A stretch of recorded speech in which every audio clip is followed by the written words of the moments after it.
Good morning, everyone, and thank you, Holly, for that. Welcome to day two of the Pain in Animals Workshop 2021. So in day two here, we're going to be discussing accelerometry in the morning, and then after lunch, we'll be discussing molecular biomarkers as a measure of pain. Just want to remind everyone, and we're very thankful for the support of the NIH that is covering the significant cost of putting on this virtual meeting. And also, we're very grateful for the additional support from the Mayday Fund and NC State's Comparative Pain Research and Education Center.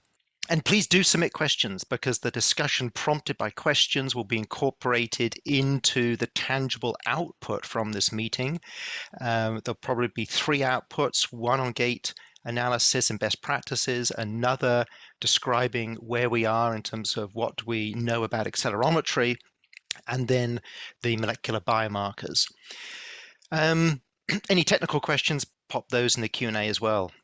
So let's talk about activity and physical activity monitors. And I'm going to spend the first session here introducing the discussion of physical activity monitors that we're going to have this morning. And really what I'm going to do is to challenge assumptions about pain and activity. And I think these are assumptions that we have all had or have. And I don't mean to be negative about this. This is a very promising area, but I think we need to be smart as we approach it. And it's fair to say this area of research and the use of physical activity monitors to measure the impact of pain is relatively young, but it's an important area to discuss for several reasons. As I just mentioned, there are assumptions that we've made that should be challenged early on to put us on the right path. Movement and mobility is vital for health and well-being of organisms. And we all know the health benefits of movement. And if you ask human animals, what is important to them for quality of life, being mobile is right up the top. And thirdly, there are a lot of physical activity monitors being marketed and health claims attached to their output. So another reason why it's important to understand what's being measured, how it's being measured, and how to interpret that output. So with that, I'll take the next slide, please.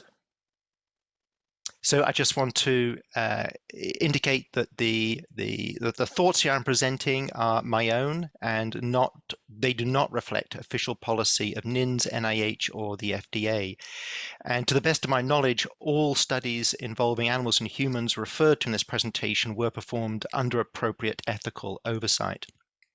In terms of disclosures, I have been lucky enough to have funding, either directly or indirectly, that I have used to help understand our use of physical activity monitors as a measure of the impact of pain. And I'm also a founder of Anovate, a company that's developing algorithms to measure the smoothness of motion. Next slide, please. Okay, let's start at a high level here. So at a high level, there are lots of ways of measuring activity. There's infrared beams that will crisscross a room. You've probably seen them in movies. What was it, Ocean's 11 or Ocean's 8, or maybe both of those. But those infrared beams can actually be used to track movement and activity. Video analysis, just the next build, please. Video analysis, as shown here, whether it's of rodents in an arena or whether it's of cats, as you can see there in the center in an arena, can be used to track activity. Pressure plates can be used as animals move around an arena or a room. Pressure plates can be used to track how much movement is occurring. In the research setting, implanted telemetric devices are used. And then as we move away from the research setting, pedometers have a long history. GPS devices can be used to track movement. Today, we're going to focus on accelerometers and inertial measurement units. So accelerometers, Dr. Felix Stewart is going to cover the current hardware, but accelerometers are most often these days triaxial accelerometers, measuring the change and intensity of change of acceleration in 3 different directions. And inertial measurement units would add gyroscopes and potentially magnetometers to that. But you'll hear more about that later on. Next slide, please. And the next, yes. So does pain affect activity? And this is really the fundamental assumption I just want to focus on here for the next few minutes. I think if you asked anyone, does pain alter activity? The answer would be yes. And that's the assumption that we've all made, that whatever area we're working in, whether it's acute pain or chronic pain, that pain will alter activity. And we've even taken it further. We say, well, that pain will decrease activity. And I believe that's true. The first part's true. It will alter activity. Do we necessarily see a large decrease in activity? Well, let's just look at a little bit of data and sort of think about this a little bit more. And the next slide, please. And as a starting point, this chap here who is recovering from having his appendix out can attest to the fact that acute postoperative pain decreases activity. Pretty much takes all movement down to nothing. And so thinking about this, we'd say, well, okay, acute surgical pain decreases activity, and therefore we can jump ahead and use physical activity monitors as a measure of the impact of acute surgical pain, with the assumption that acute surgical pain will decrease activity, physical activity monitors will measure that, and we can therefore look at different interventions that will increase activity postoperatively. But if you talk to this chap about what was happening 24 hours earlier, he would indicate that activity was actually increased, because 24 hours earlier, this fellow here was essentially writhing around on the floor trying to decide whether or not to go to work, and the pain of appendicitis was actually causing increased activity, that acute pain of appendicitis. So already I think we're starting to see that it's maybe not as clear-cut or as simple as we might have thought. Next slide.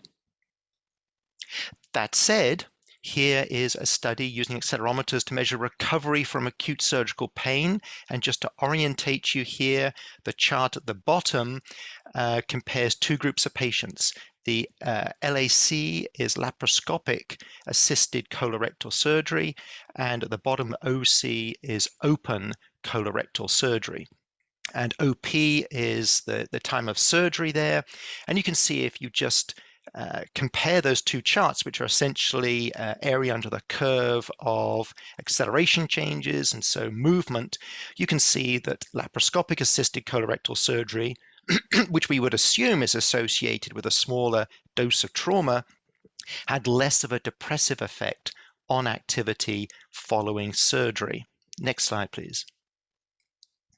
And this was also found in a very nice study led by Dottie Brown. This study here compared open versus laparoscopic ovariohysterectomy in dogs, and the laparoscopic ovariohysterectomy group had a 25% decrease in total activity counts after surgery, whereas the open ovariohysterectomy group had a 62% decrease in total activity counts after surgery.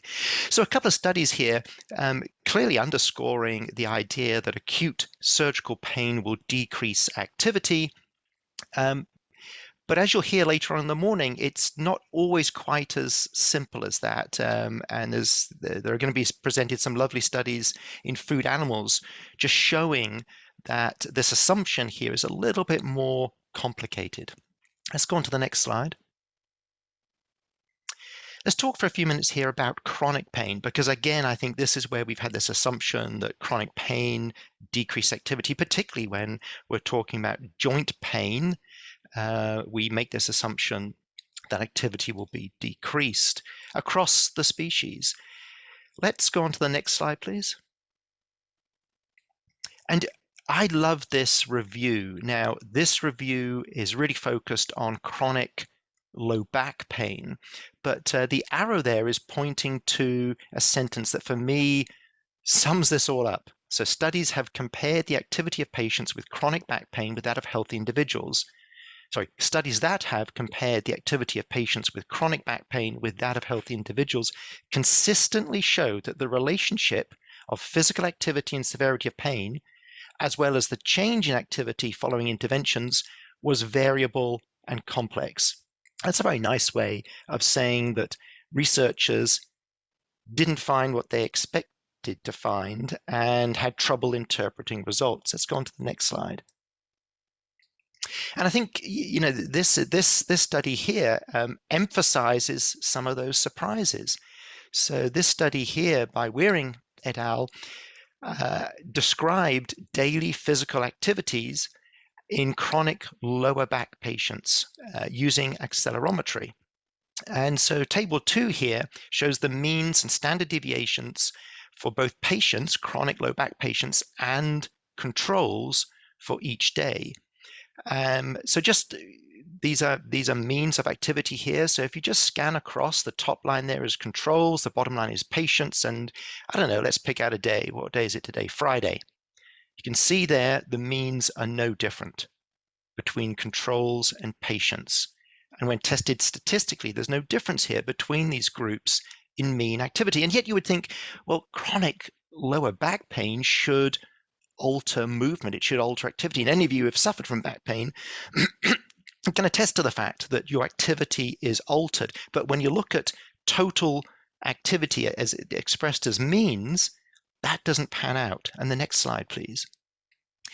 And you'll see this study later on today. It'll be referred to probably by a couple of presenters, a study by Dr. Margaret Gruen.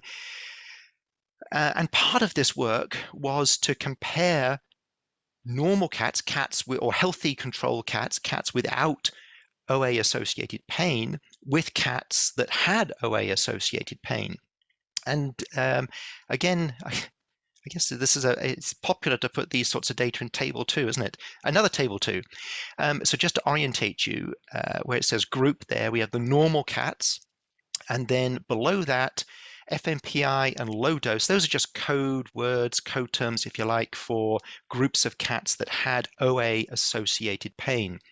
So now move your eye across to kind of the middle of this table where it says means, and what you're looking at there are the mean, the average per minute activity counts across a 7-day period for each of these groups. You can see in the normal cats, the healthy control cats there without OA-associated pain, a mean of just under 36. In the FMPI cats, these are the cats that had OA-associated pain, a mean of just under 40, and in the low dose, again, another group of cats that had OA-associated pain, a mean of just under 35. No difference between those groups. So again, similar to the humans with chronic low back pain, we're not seeing any difference in mean activity levels between cats that are without OA-associated pain and cats that clearly have OA-associated pain and detectable clinical signs of that. Go on to the next slide, please. However, let's go back to Wearing et al. And what they did was they dug a bit deeper into the data. And what this graph shows is that, yes, overall, mean or average activity values were no different between controls and patients. But if you parsed out the data across the day, across the 24-hour period, you saw that patients, chronic low back patients, had higher activity in the morning, but then lower activity in the evening. And the reason for this, the difference between these groups over 24 hours is not clearly understood. The authors had trouble explaining it. One explanation put forward was that the chronic low back patients felt better in the morning and would move around more, and then during the day the pain would come on and they were less mobile in the evening. So regardless of what the explanation is, I think this shows you here that we need to dig deeper. We need to dig below these means and averages to fully understand the impact of pain on activity and mobility. And the next slide, please. Now, another assumption that is made, and this is not a bad assumption, is that pain affects what activities are performed and how they are performed. And so let's use an example here. Let's say we assume, and I think it's correct, that joint pain in cats decreases the amount of jumping that takes place decreases the height of the jump. So I think that's a very solid assumption, but let's just think about what we'd need to do to collect those data. So jumping, as in jumping down for a cat, say jumping down from a kitchen counter here, as shown in the picture, is an activity that takes about 0.2 to 0.3 seconds. And so unless we are collecting data at a high enough frequency and retaining data at that high frequency, that 0.2, 0.3 of a second of movement, whether it occurs or not, will be lost in large volumes of data. And so again, I think the assumption that pain affects what activities are performed, how they're performed, how often they are performed is not a bad assumption, but we need to be smart about how we collect data and how we look at it if we're actually going to be able to tease that out. And the next slide, please. This is a chart in one of my manuscripts, and I still have trouble understanding it. So let's go to the next build. Essentially, what that chart says is that all activities contribute to activity counts. And so again, another assumption I think we've made is we put in a physical activity monitor on a patient, on an animal, and we make this assumption because we want to, that it is measuring movement, translational movement, movement from point A to point B. And it is, but it's also measuring all the other things that incur degree of movement. So just think about where we often place these monitors. They're on collars. So those monitors are going to pick up grooming. They're going to pick up eating. So all activities contribute to activity counts, and that needs to be rolled into our approach when we're using physical activity monitors. And the next slide, please. And beyond that, multiple factors could influence activity counts. I think if you look at these two pictures here, the dogs are very different shape, size, and I think it goes without saying that the effect of movement on an accelerometer is going to be different between these two dogs. So this is another thing that's going to be explored this morning, looking at the various factors that affect activity counts. So the next slide, please. Just to give you a quick rundown of how the morning's going to go, we're going to transition next to Dr. Felix Stewart, who's going to give us an overview of current PAM technology. And then Dr. Mike Consimius is going to follow that with talking about the validity considerations in using these monitors. Dr. Dottie Brown is then going to discuss owner, subject, and environmental factors that influence the output from these physical activity monitors. And Dr. Michelle Sharkey is going to talk about considerations that we need to think about for using physical activity monitors in regulatory studies. In particular, our ability to ascribe data to a particular patient and understand what's happened to those data. And the next slide, please. And then in the next session, will be kicked off by Dr. Margaret Gruen, who will talk about different approaches to data analysis. And that'll be followed by Miriam Martin, who's then going to talk about the effect of acute pain, the impact of acute pain on physical activity monitor measured activity, particularly in large species. I'll then give a little presentation on the impact of chronic pain on PAM measured activity.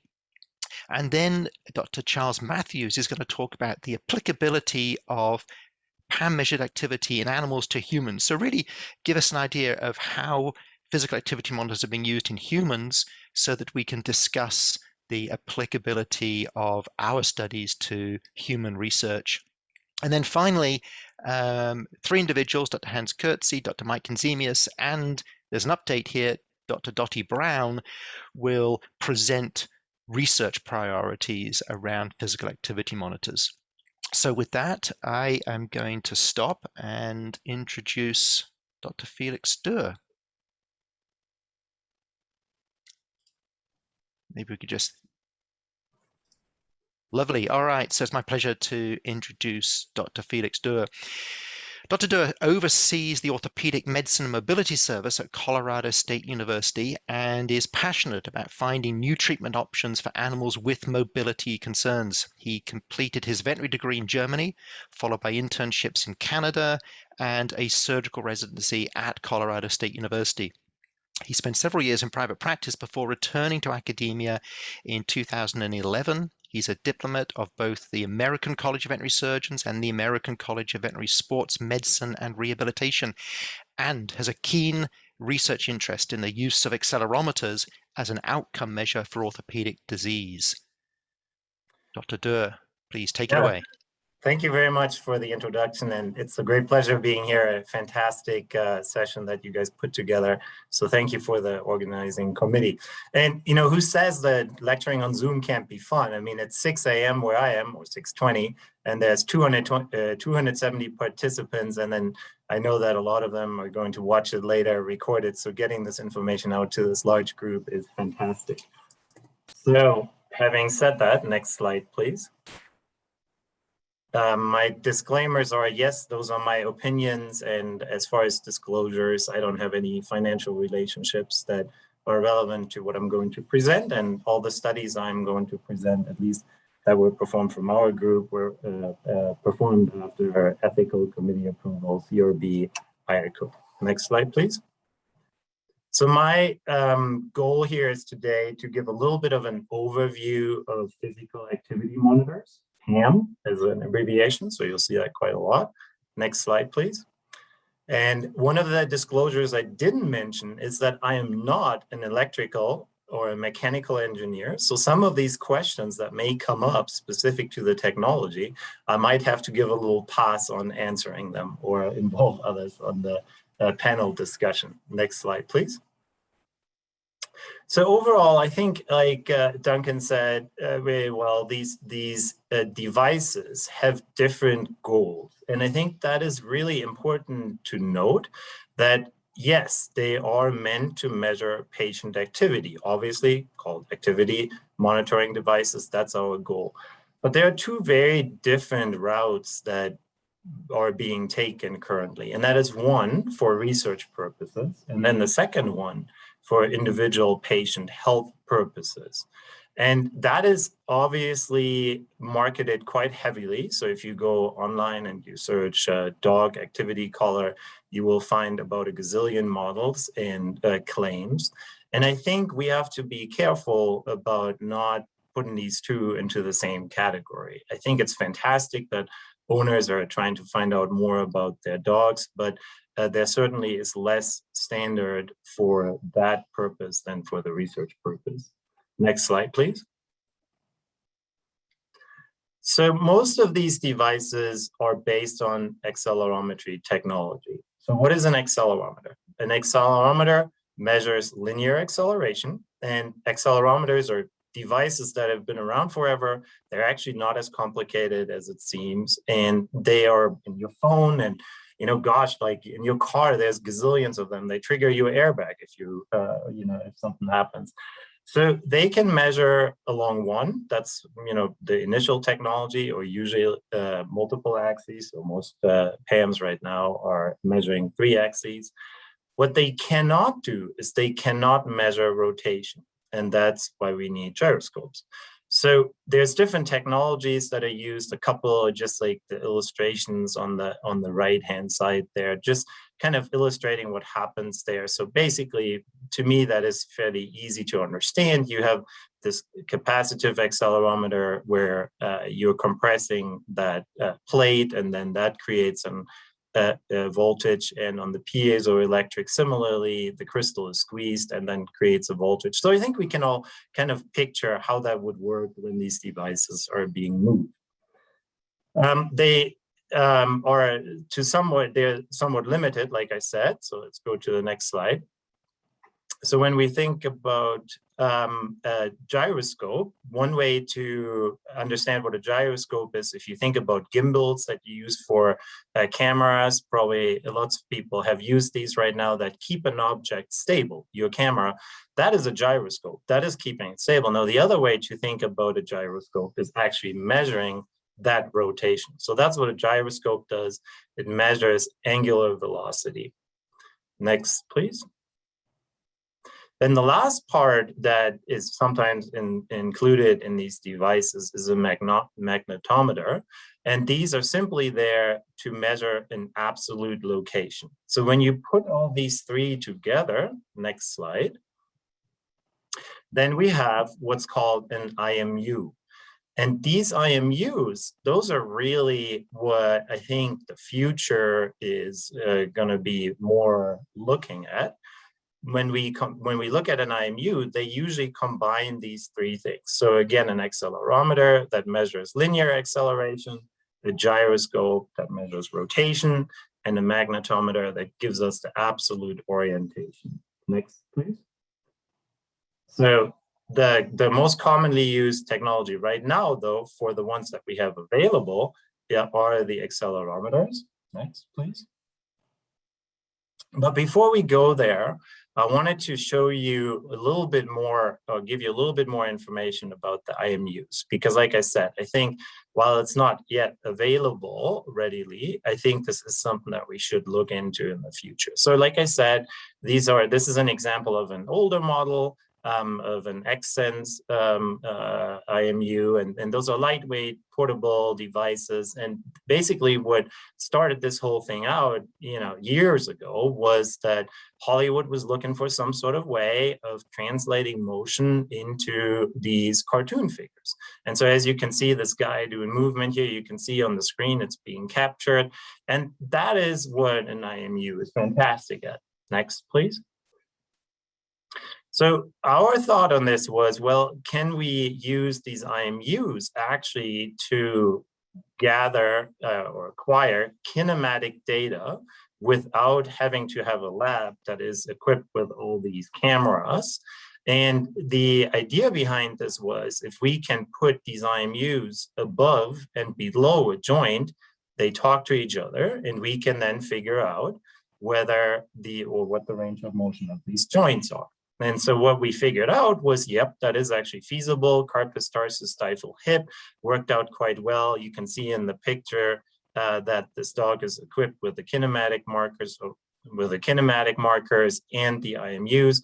That was the validation study that we did. Now, you can also see that there is a lot of wires attached to this dog, and that's shown in the video on the left. That's a newer model there that doesn't have all these wires. So the technology keeps on evolving and gets smaller and better over time. So I think that is one of the great ways to look into the future. Next, please. These IMUs are used in horses already commercially, and this is the Lameness Locator. So the name does tell you what this is about. It's about locating lameness. So you can see this horse has 3 IMUs, one on the head, one on the pelvis, one on the foot. And so with that, we can determine whether a horse is lame. Next, please. This technology is also being investigated in dogs. So the idea being that IMUs can also be used in dogs for detecting lameness by similarly looking at their body movement. Now, the other thing that IMUs can do is, from the data that you gather, you can actually derive kinetic data. And that would be something that in the future, if we can get better at this, it's already done in people with some of these devices, we would be able to actually get kinetic data, meaning possibly replacing the force plates and pressure sensitive walkways. And in addition to that, also get activity data. So that work has already been done. So IMUs are actually able to count steps accurately. And this is for off-the-shelf devices, which is another important part in that paper that was pointed out, that while this technology is somewhat futuristic, it's actually not that expensive if you put it together yourself. Okay, next slide, please. Moving back to what is actually already readily available, Those are the PAM devices that you can currently purchase, besides the first one, that's why I've crossed that out, and that have been validated to some degree. So that list is probably growing, and I probably forgot a few. But as you can see, there is a bunch of different devices that have some sort of validation paper behind it. And to be honest, some of those in particular, I can point to our own group here. In the beginning, the validation was pretty rudimentary, and it's maybe not a real validation. And now the recent studies have been quite more sophisticated on validating these devices. But in the end, the truth is that the technology doesn't really need to be validated, because, like I said, accelerometers, they work and they've been around in many for many years. It's not so much about whether the technology works, it's about whether all the algorithms that are applied and actually are changing the data so that we lose some of that functionality. Next, please.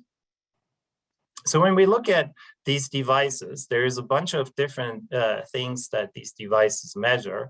And like I said, there's activity tracking, and we'll get into this in a little bit more here.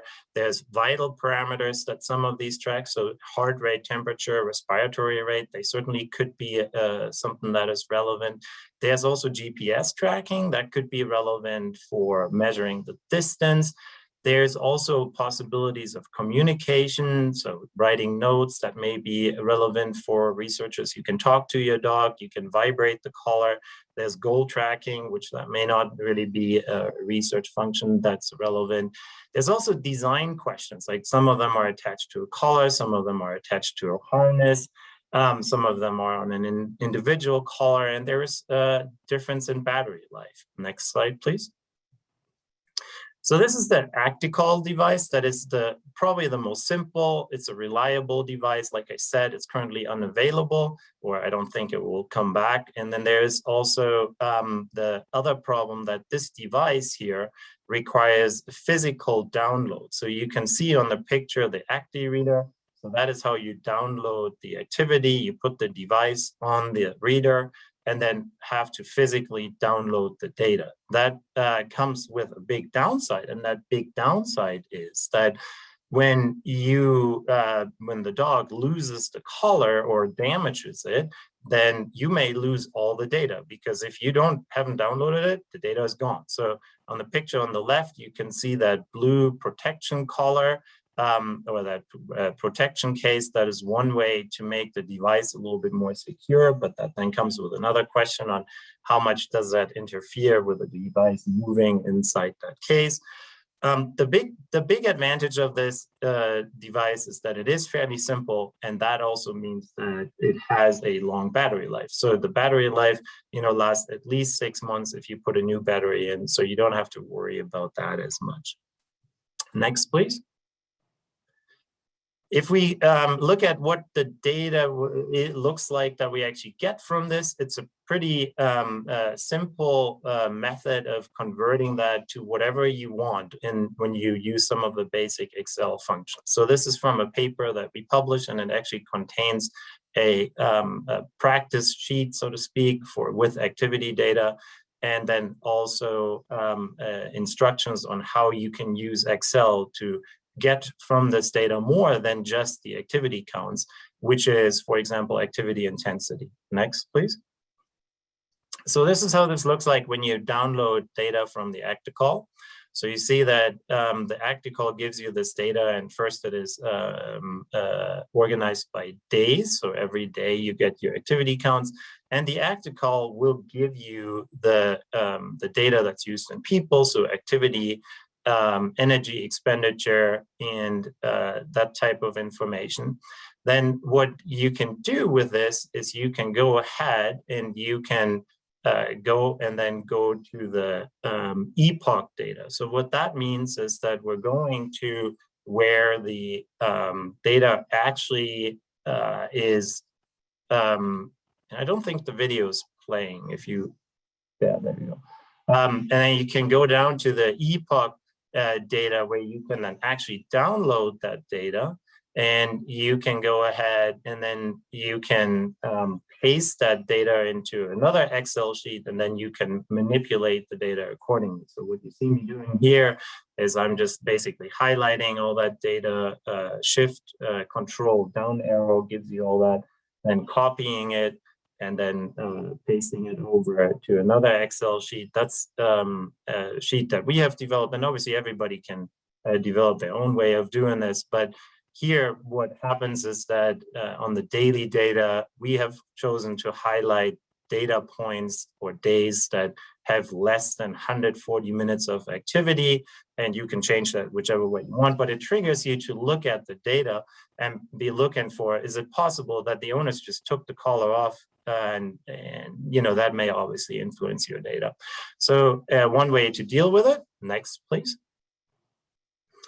This is another option. This is the Heyrex collar. So I was fascinated by this technology because one of the problems, like I said, is when the dog loses the active call, then you don't have any data. So this Heyrex system here solves that problem because you can download the data in the same way remotely. So it's an Excel sheet that you can access anytime, and it gets uploaded to the local station that's plugged into the Wi-Fi. And the data also provides things like a duration of walk and run, so something that is activity intensity, which seems quite intriguing to look at. And the problem with this is that this is a proprietary algorithm, so it's a little bit harder to then know, well, does this actually correlate to what the dogs are doing? So is this algorithm correct? Next, please.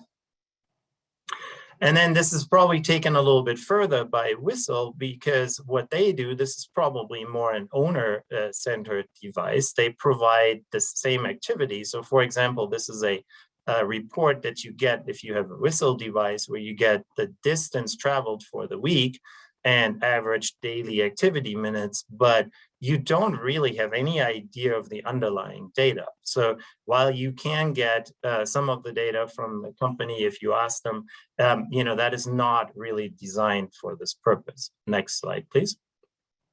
So there are a bunch of problems, obviously, with this. I think when we look at those issues of validation, I mentioned that devices have to be validated. And then the accuracy. So particularly when we run into some of those algorithms that are proprietary, we don't really know whether this is a true representation of what we actually want to know. So if a device says your dog has been more active, playing more, do we know that this is actually true? Convenience is a big factor. So battery life and being able to access the data remotely. There's also factors that influence the data that we have control over. I'm going to talk about it in a second here. And then the availability. So I think the ideal accelerometer, or mostly, in my opinion, the ideal PAM, so probably an IMU, is not available right now. Next, please.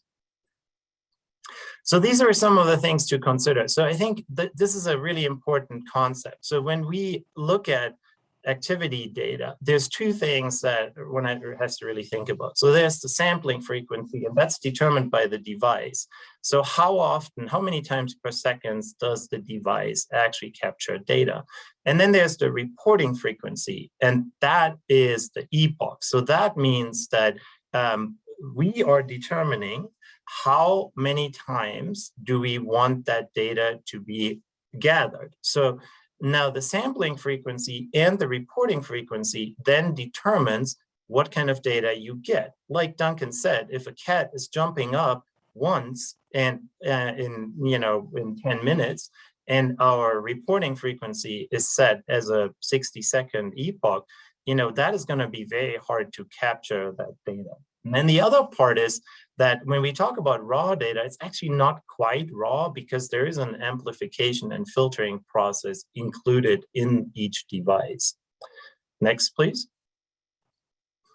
So this is just another thing that we need to think about. We know that the inter-unit variability is quite high, and that means that when you have different devices, that will really create different data. So you do want to make sure that you use the same device throughout a study.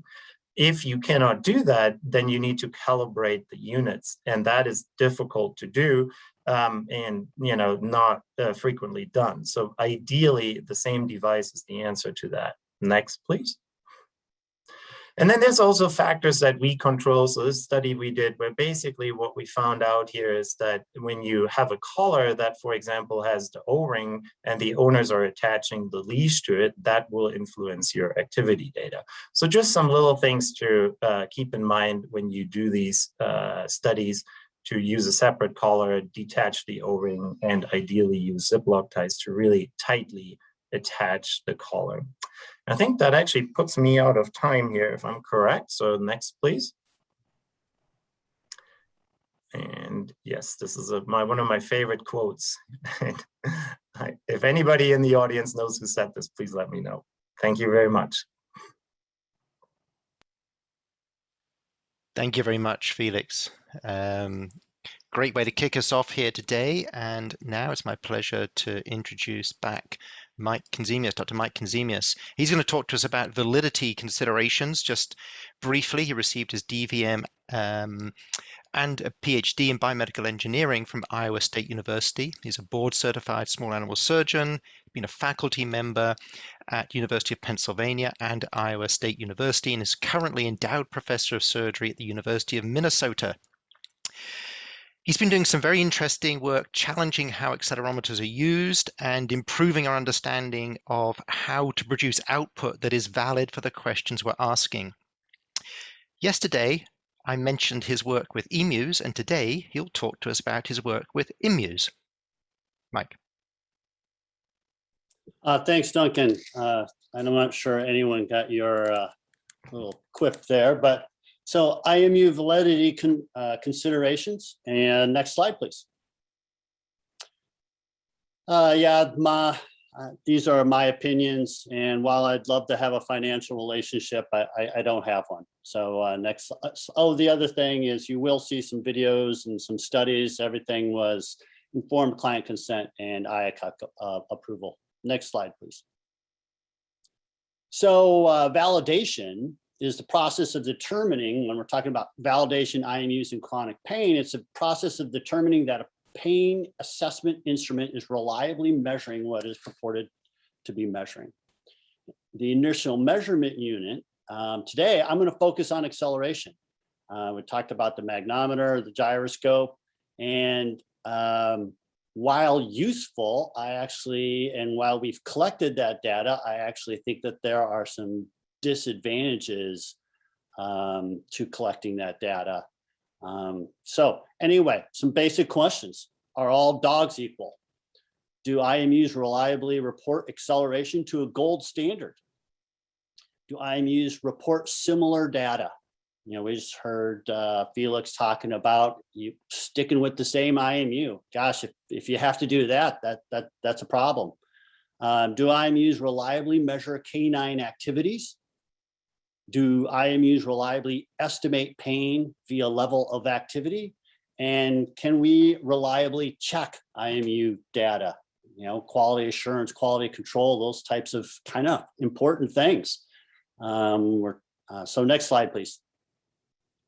So this is a paper I was senior author on. We did a long time ago, and it was finally published in 2017.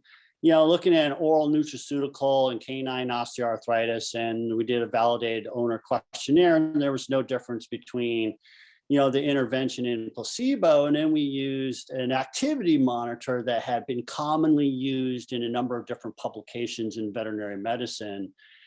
And we got this data, and there was no difference between groups, which doesn't necessarily surprise me. But when I saw the data and dug down into the data, I was super disappointed.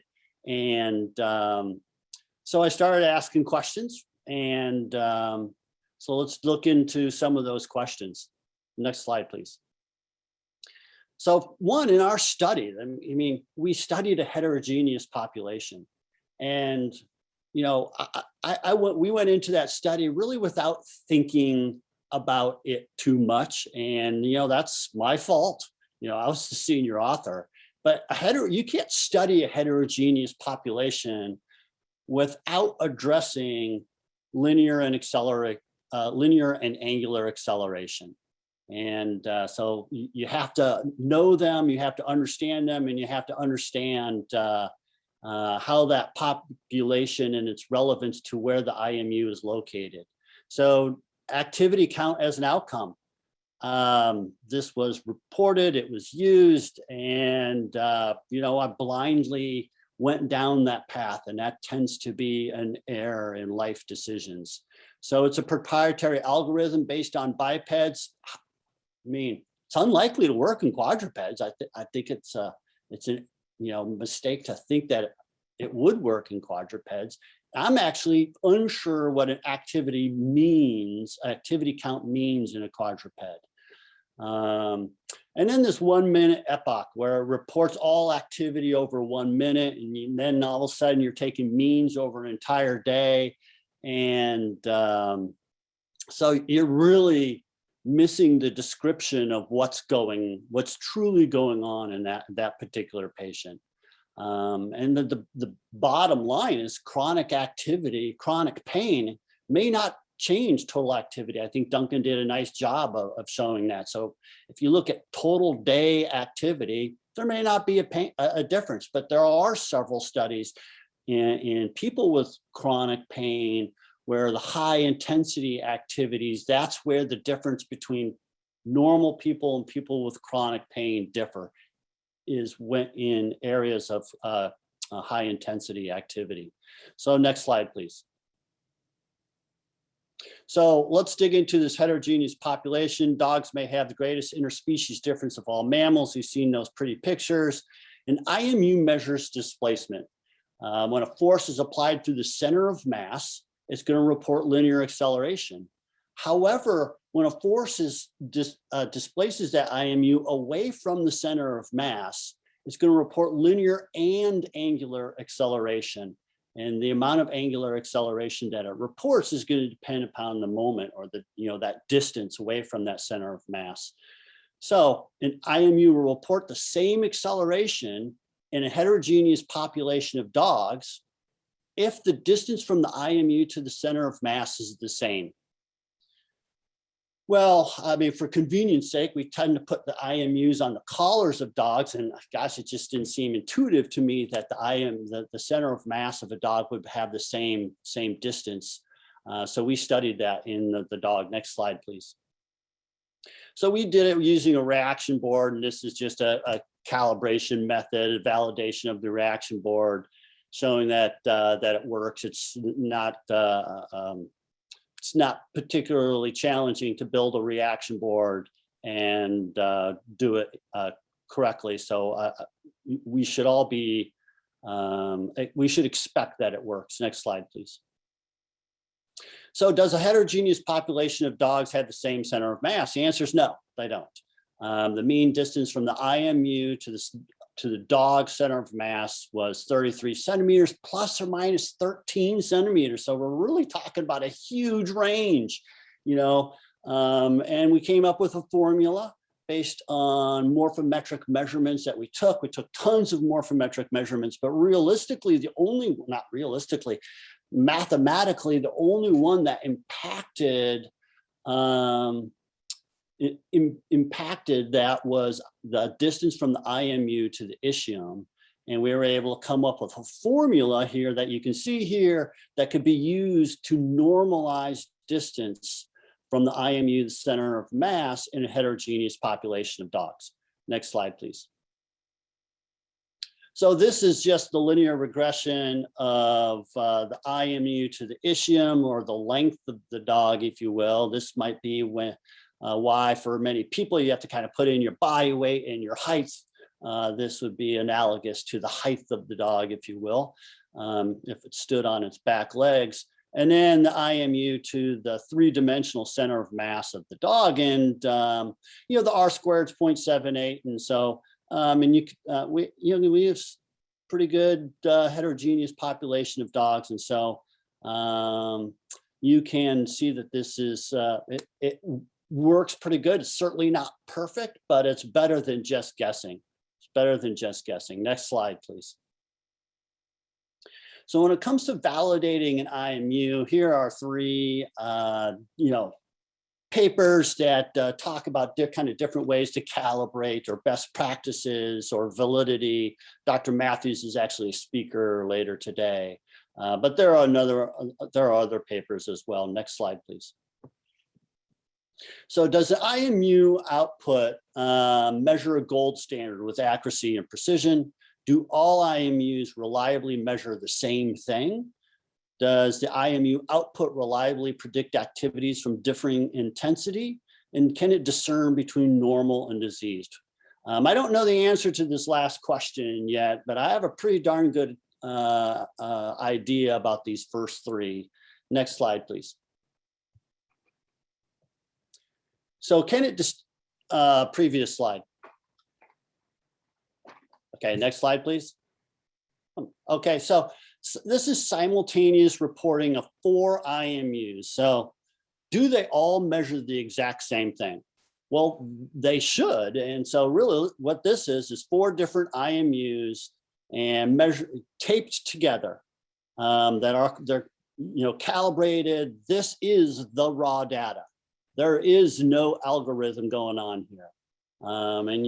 So this is where this is just the Z-axis. We have X and Y-axis as well. And so this is with rest, for example. So it's just the IMUs are resting on a table. And when it's resting on the table and it's calibrated correctly, the Z-axis should be 9.81. The X and Y-axis should report 0. And so do they do that? Do they actually, the IMUs, the output exactly what it's supposed to be? And then if you shake it or shake it harder or walk with it, does it return back to 9.8? It sure should. And then the other thing is, are they all saying the same thing? And even during activities, are they reporting the same thing? And gosh, the answer was absolutely not exactly, but we had extremely high correlation and concordance. And between these IMUs, and X and Y axis were awfully darn close to 0 and Z awfully darn close to 9.8. So I think that you can, if you go through this validity step, interchange their data. Next slide, please. So can IMUs output distinguish between canine activities? And I don't have the time to go into the details of the study, but we had a heterogeneous population of 20 dogs. They each went through a series of activities that was repeated with about a half hour of rest in between, where they would rest, walk, rest, trot, rest, and then go through an agility course. And these were agility trained dogs, some better trained than others, and some owners were better trained than others. So again, we looked at the relationship between IMU output, the raw data, and activity. And we only, for the purposes of this talk, are only addressing acceleration. The IMU is captured at actually, technically, this is 51.2 Hertz. And we had simultaneous video capture at 100 Hertz. Next slide, please. So this is just an example of a dog at rest and then at a walk. And so that we'd use the video capture to timestamp when an activity was occurring. Was the dog resting? And the dog would rest between this stamp and this stamp. And then the dog was walking between this timestamp and this timestamp.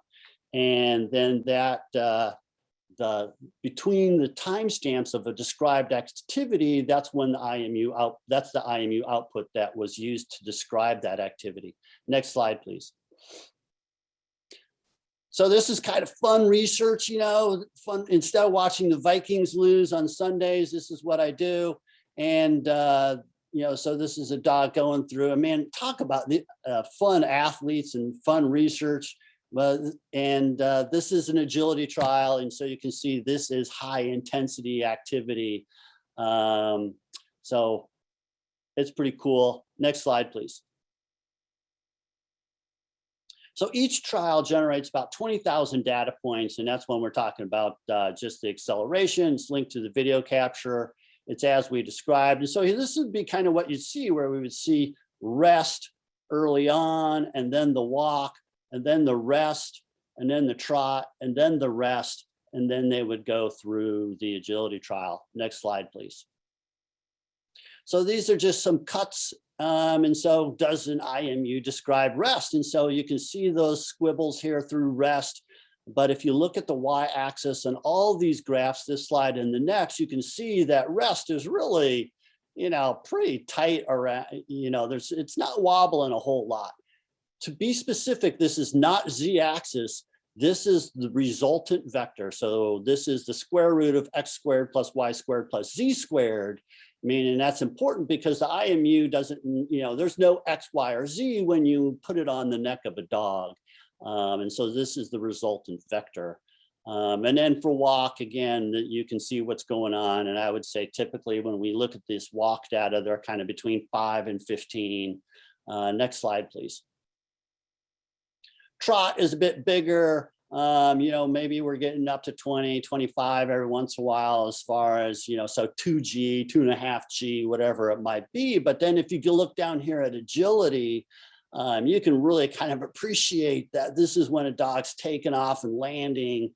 And if you're like, oh, there's too much time here. Remember, there's 51.2 data points per second.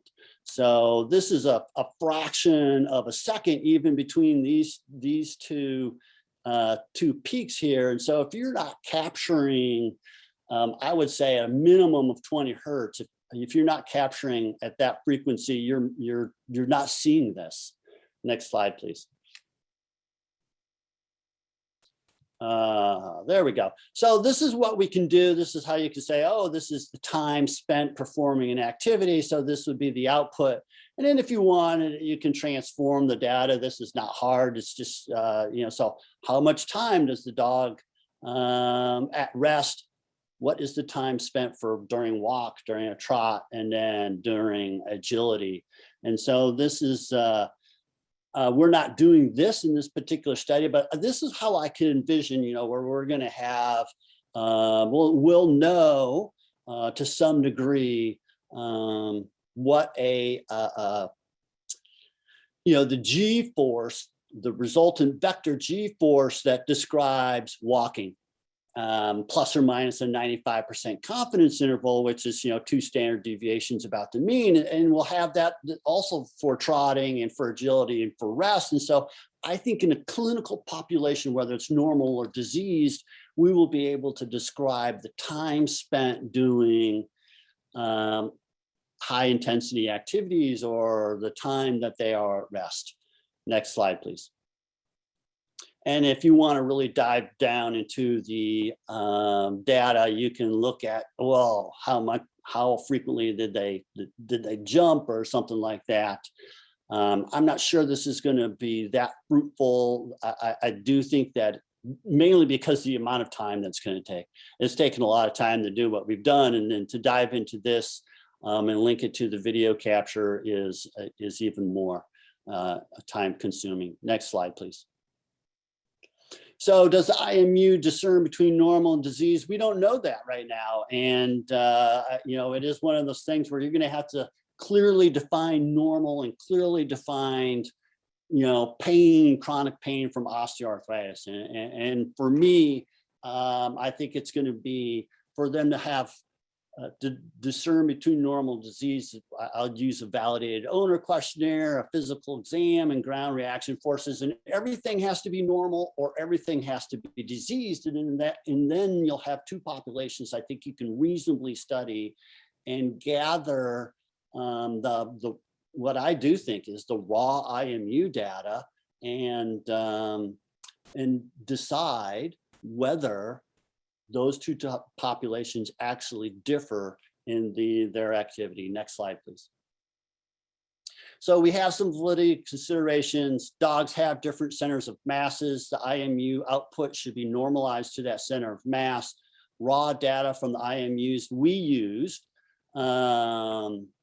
accurately and precisely measured gravity, I mean, in the IMUs or accelerometer, you can get these from Texas Instruments. That just requires a bit more work on your end as far as the computational engineering, if you will. We're using the raw data from Shimmer's IMUs. Output from various IMUs had exceptionally high correlation and concordance. They reliably discerned between canine activities of various intensity. They showed sampling frequency needed to be a minimum of 20 hertz to capture events. We need to prove that activity between normal and diseased dog differs. And we need an open source algorithm. At the moment, we're not using any algorithm. And in the one paper, we will actually show what the data looks like without it normalized and with it normalized to center of mass. But we want it to be open source. So this is something that can be used, tested via quality assurance and shared. So the science can rapidly grow.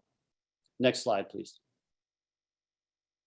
Again, then that's what I got for you. So thanks so much for your time. Thanks very much, Mike. Excellent. Thought-provoking. All right, and now we're going to move on to our next presentation. It's my pleasure to introduce Dr. Dottie Brown. She's going to talk to us on owner, subject, and environmental factors influencing PAM output, physical activity monitor output. Dottie Brown is a veterinary surgeon and epidemiologist by training. She spent over 20 years at the University of Pennsylvania, where she had a translational medicine research program that focused on the measurement and management of chronic pain in companion animals. And indeed, much of her work has been seminal in the field of measurement of chronic pain. She really has been a leader in this field. Since 2017, she's been with Elanco Animal Health, where she now acts as the Senior Director of Global Efficacy and Model Development for the discovery and exploratory development parts of the pipeline. Dottie, take it away. Thanks, Duncan. So good morning, good afternoon, depending on where you're joining us from the world. As Duncan, mentioned, as the slide says, I'm going to spend some time talking about some of the factors that can influence the output of activity monitoring. And I'll be focusing on dogs as our example throughout my presentation. But there are influences obviously across species. And thanks to Dr. Coetzee, I'll be giving a brief mention to some of the influences in farm animals as well. Next slide, please. So I obviously the data that you're going to see, institutional animal care and use approvals, client-owned consent was given. I have no financial relationships with anything being presented, and the opinions here are my own. Next slide, please. So really what I want to do is give an example of why the concept of activity monitoring in the home environment is really can be exciting and can be useful. So to set the stage, this is a dog with really severe right stifle osteoarthritis. And it came to be enrolled in a clinical trial evaluating the effect of an intra-articular injection of a neurotoxin to manage pain associated with the OA. So the owner brought the dog to the study because it had been very reluctant to do a variety of activities, including things like use the stairs to go outside in the yard and play with the other dogs. So the top left video is the dog in the clinic before treatment, where obviously it's very easy to see the lameness just visually. After this video, the dog was sedated, had its intra-articular injection of neurotoxin, and came back to the clinic 2 weeks later for reevaluation. So the video on the bottom left, which we can run, is 2 weeks after the treatment. So the dog generally is, a bit more active in the clinic. It's interested in walking, but there wasn't really kind of clear, overwhelming benefit that we could see in the clinic to the intervention. And when we were reviewing the owner assessments, however, the owner rated the dog as being improved since treatment. So two different points of views. I'm not really seeing much of a difference in the clinic. The owner is saying the dog is better compared to where it was 2 weeks ago. So it's hard to kind of align those two different views. So talking to the owner after collecting all the data in the appointment, the owner goes home, and as soon as the owner gets home, sends us this video. So we can click the video on the right. So this is the owner's, what the owner's seeing, right? So these are the her two dogs in the yard. One of the dogs is the dog that we just treated. It's the same day as the video that I just showed on the bottom left. And I actually had to call the owner to understand which dog was the dog I had treated, because I couldn't tell from the video that she had sent. It's the dog with the ball in the mouth, actually. And so this just goes to the potential value and to some of what we've been talking about even yesterday of being able to gather data that we understand from the animal's home environment and its routine environment doing its usual activities. And that's some of what we try to get from kind of owner questionnaires, but it would be nice if we had something more objective, something that we could, in addition, add to kind of our toolbox of trying to assess how these dogs are doing, particularly in their home environment. Next slide, please. So, activity monitoring in dogs to monitor health as a concept is not new. There's work going back, over 20 years where investigators used activity monitors in things like aging studies and cognition studies in laboratory beagles. And even in these studies in dogs that have really well-controlled environments, investigators found that things like the kind of housing facility the dogs were in can influence the output from the monitors. And we can see visually on the bottom right, these are called actograms, and we'll talk a little bit about these later. But the idea is kind of each line is a midnight to midnight visual view of the amount of activity that those animals are having. And each line is a day. So Monday's top, Tuesday's bottom, Wednesday, Thursday, Friday. So these are the weekdays of the dogs in the facility. And what we can see is just visually the pattern of activity, whether it's the amount of activity, or we could talk about, what the data actually is. But just when you visually look at this, the activity from the dogs in the indoor-outdoor facility are different than when the dogs are in an indoor facility alone. So indoor-outdoor, the dogs are in and out. They look like they're having activity generally throughout the course of the day, whereas indoor facility, the activity is more sporadic and is potentially being impacted by what's happening inside the facility, right? Where the dogs may be having more activity associated with what's happening inside the facility. Next slide, please. So, of course, when you think about activity monitoring at home for pet health, where the conditions are not at all well controlled, really leads to some additional challenges, because routines and home environments are really going to vary quite widely. So these are just some kind of photos to jog some of the things that would be somewhat intuitive about what we might see. So kind of the top left two pictures, right? We can think about the differences in dogs, during the week, what's happening in the home during the week versus what's happening on the weekends, right? So we have dogs that are weekend warriors that, go out with their owners and do things on the weekend. And how's that going to impact activity? When you look at kind of the bottom two right photos, right, we have just inherently households that are lower activity households compared to households that are going to have much more activity, where dogs are going to be encouraged to have different activities and consistent activities in a different way. When we look at the photo on the bottom right, then we start going, okay, so this is this dog's activity today. What does this look like based on weather, right? Does this owner run in the rain? What happens when there's snow? So all these kinds of external influences. And then when you look at kind of our two top right photos, we think of, dogs in rural environments who are, outside a lot of the time, who have free access to a lot of area to roam around. And you put that in comparison to some dogs whose feet very rarely touch the ground, right? They're carried from place to place. They're in pocketbooks and strollers and on couches. And, so there's a huge, just intuitively, we would expect that the activity patterns and can really vary widely between dogs and even within dogs. So, so what does this really kind of look like in the output? Next slide, please.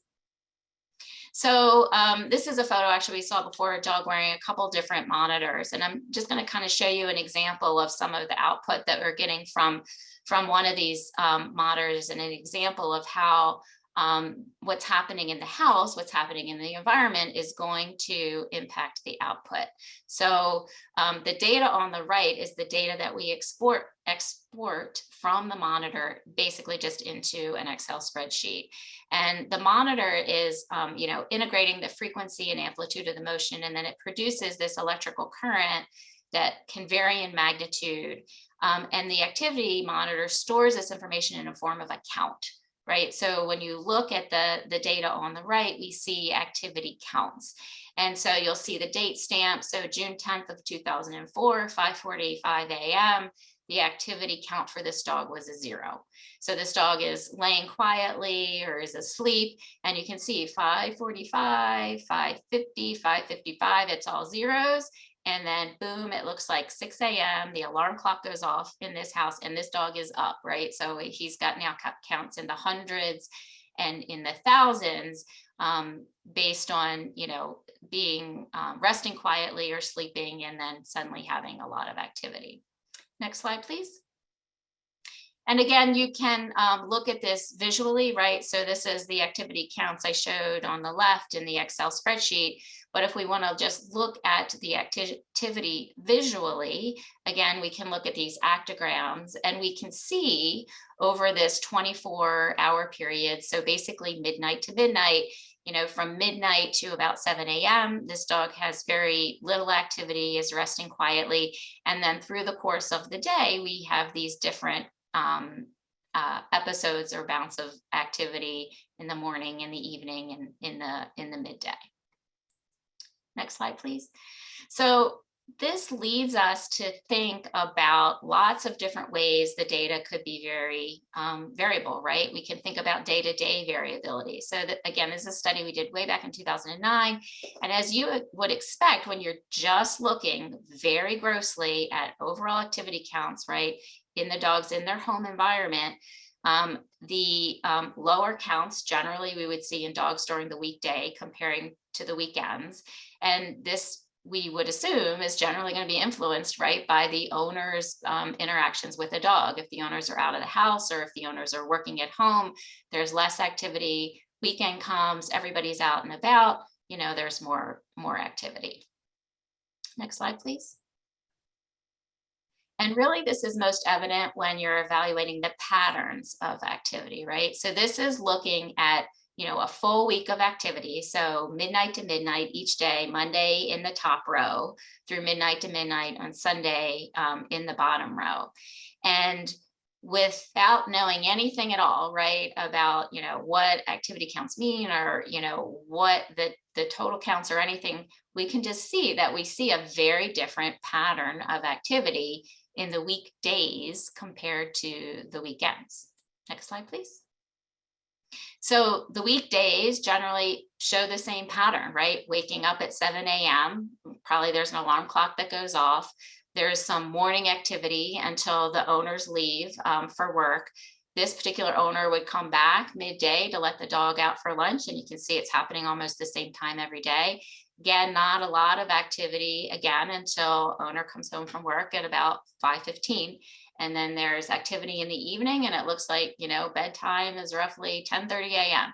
So this dog during the week has a schedule, right, that is very related to what's happening in the household and what the owner's schedule is. Next slide, please.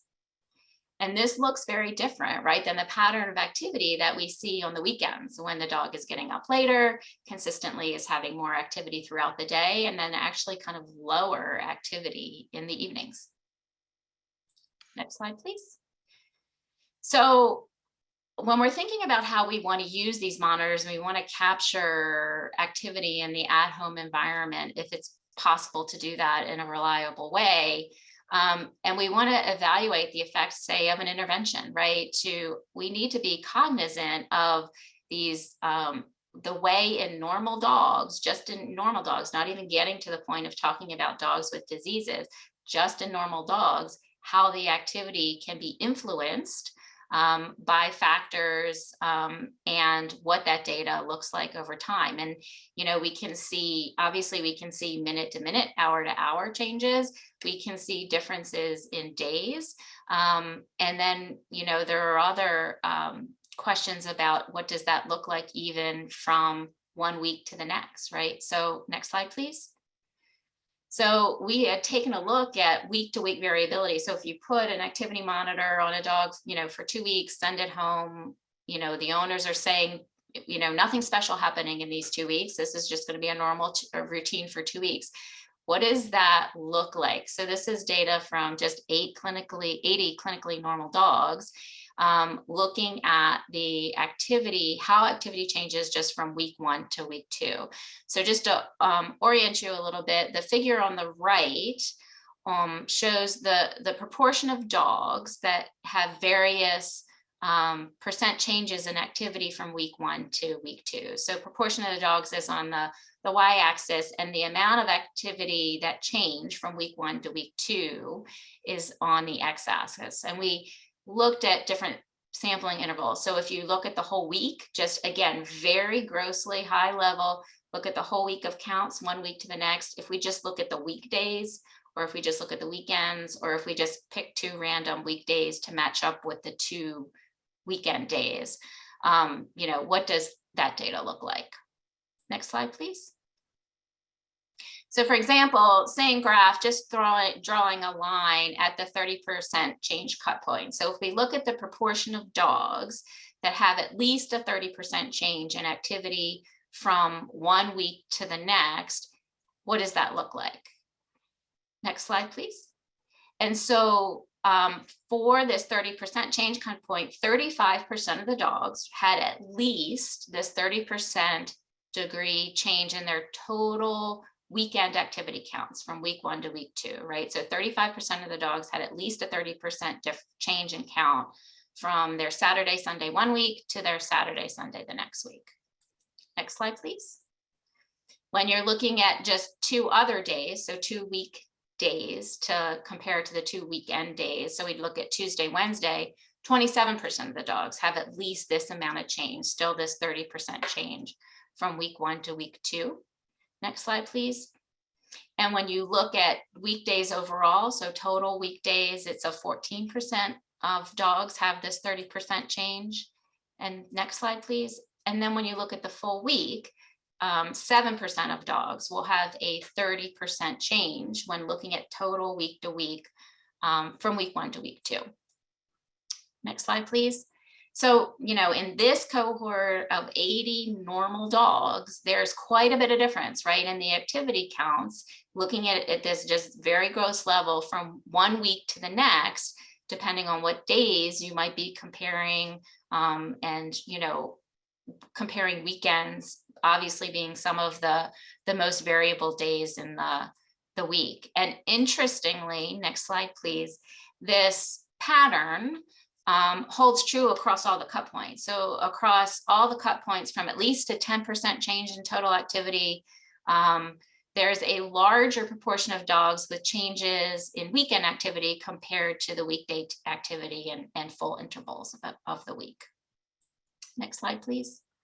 So, again, at a very high level with this awareness and the variability that it can occur, hour to hour, day to day, week to week, if we look at these 2 actograms, and if you're just presented with these 2 actograms, whether these present, 2 different days, 24-hour periods, or 2 different weeks, if I'm told, in the context of a clinical trial that there's, hey, a 20% increase in activity in the treated group in these 2 time frames. So the actogram on the right has 20% more activity, whatever that means, compared to the left. what do I take away from that? I mean, ideally, next slide, please. We would like to say, oh, it's because of an effective treatment, right? Our assumptions about activity in osteoarthritis are, you know, if a dog is appropriately treated for its pain, it'll be more active, it'll go for longer walks, et cetera, et cetera. That could be one interpretation of the data. The next interpretation is, next slide, please. You know, is that a placebo effect? And you go, okay, well, we're talking about objective outcome measures. How can that be how can there be a placebo effect there? Well, we've just seen the dog's activity is very tied to the owner's activity. If an owner believes their dog is adequately being treated, right, they may take their dogs for longer walks. They may encourage activity in a way either consciously or unconsciously that influences the dog's activity in the home environment. And so there could be biases that creep into that data. Next slide, please. The other thing is it just the sampling interval that's different, right? Are we picking something where there's a normal lower activity window for the dog compared to what would normally be a higher activity window? It looks different, right? But is that just the normal variability in what this dog's activity would look like?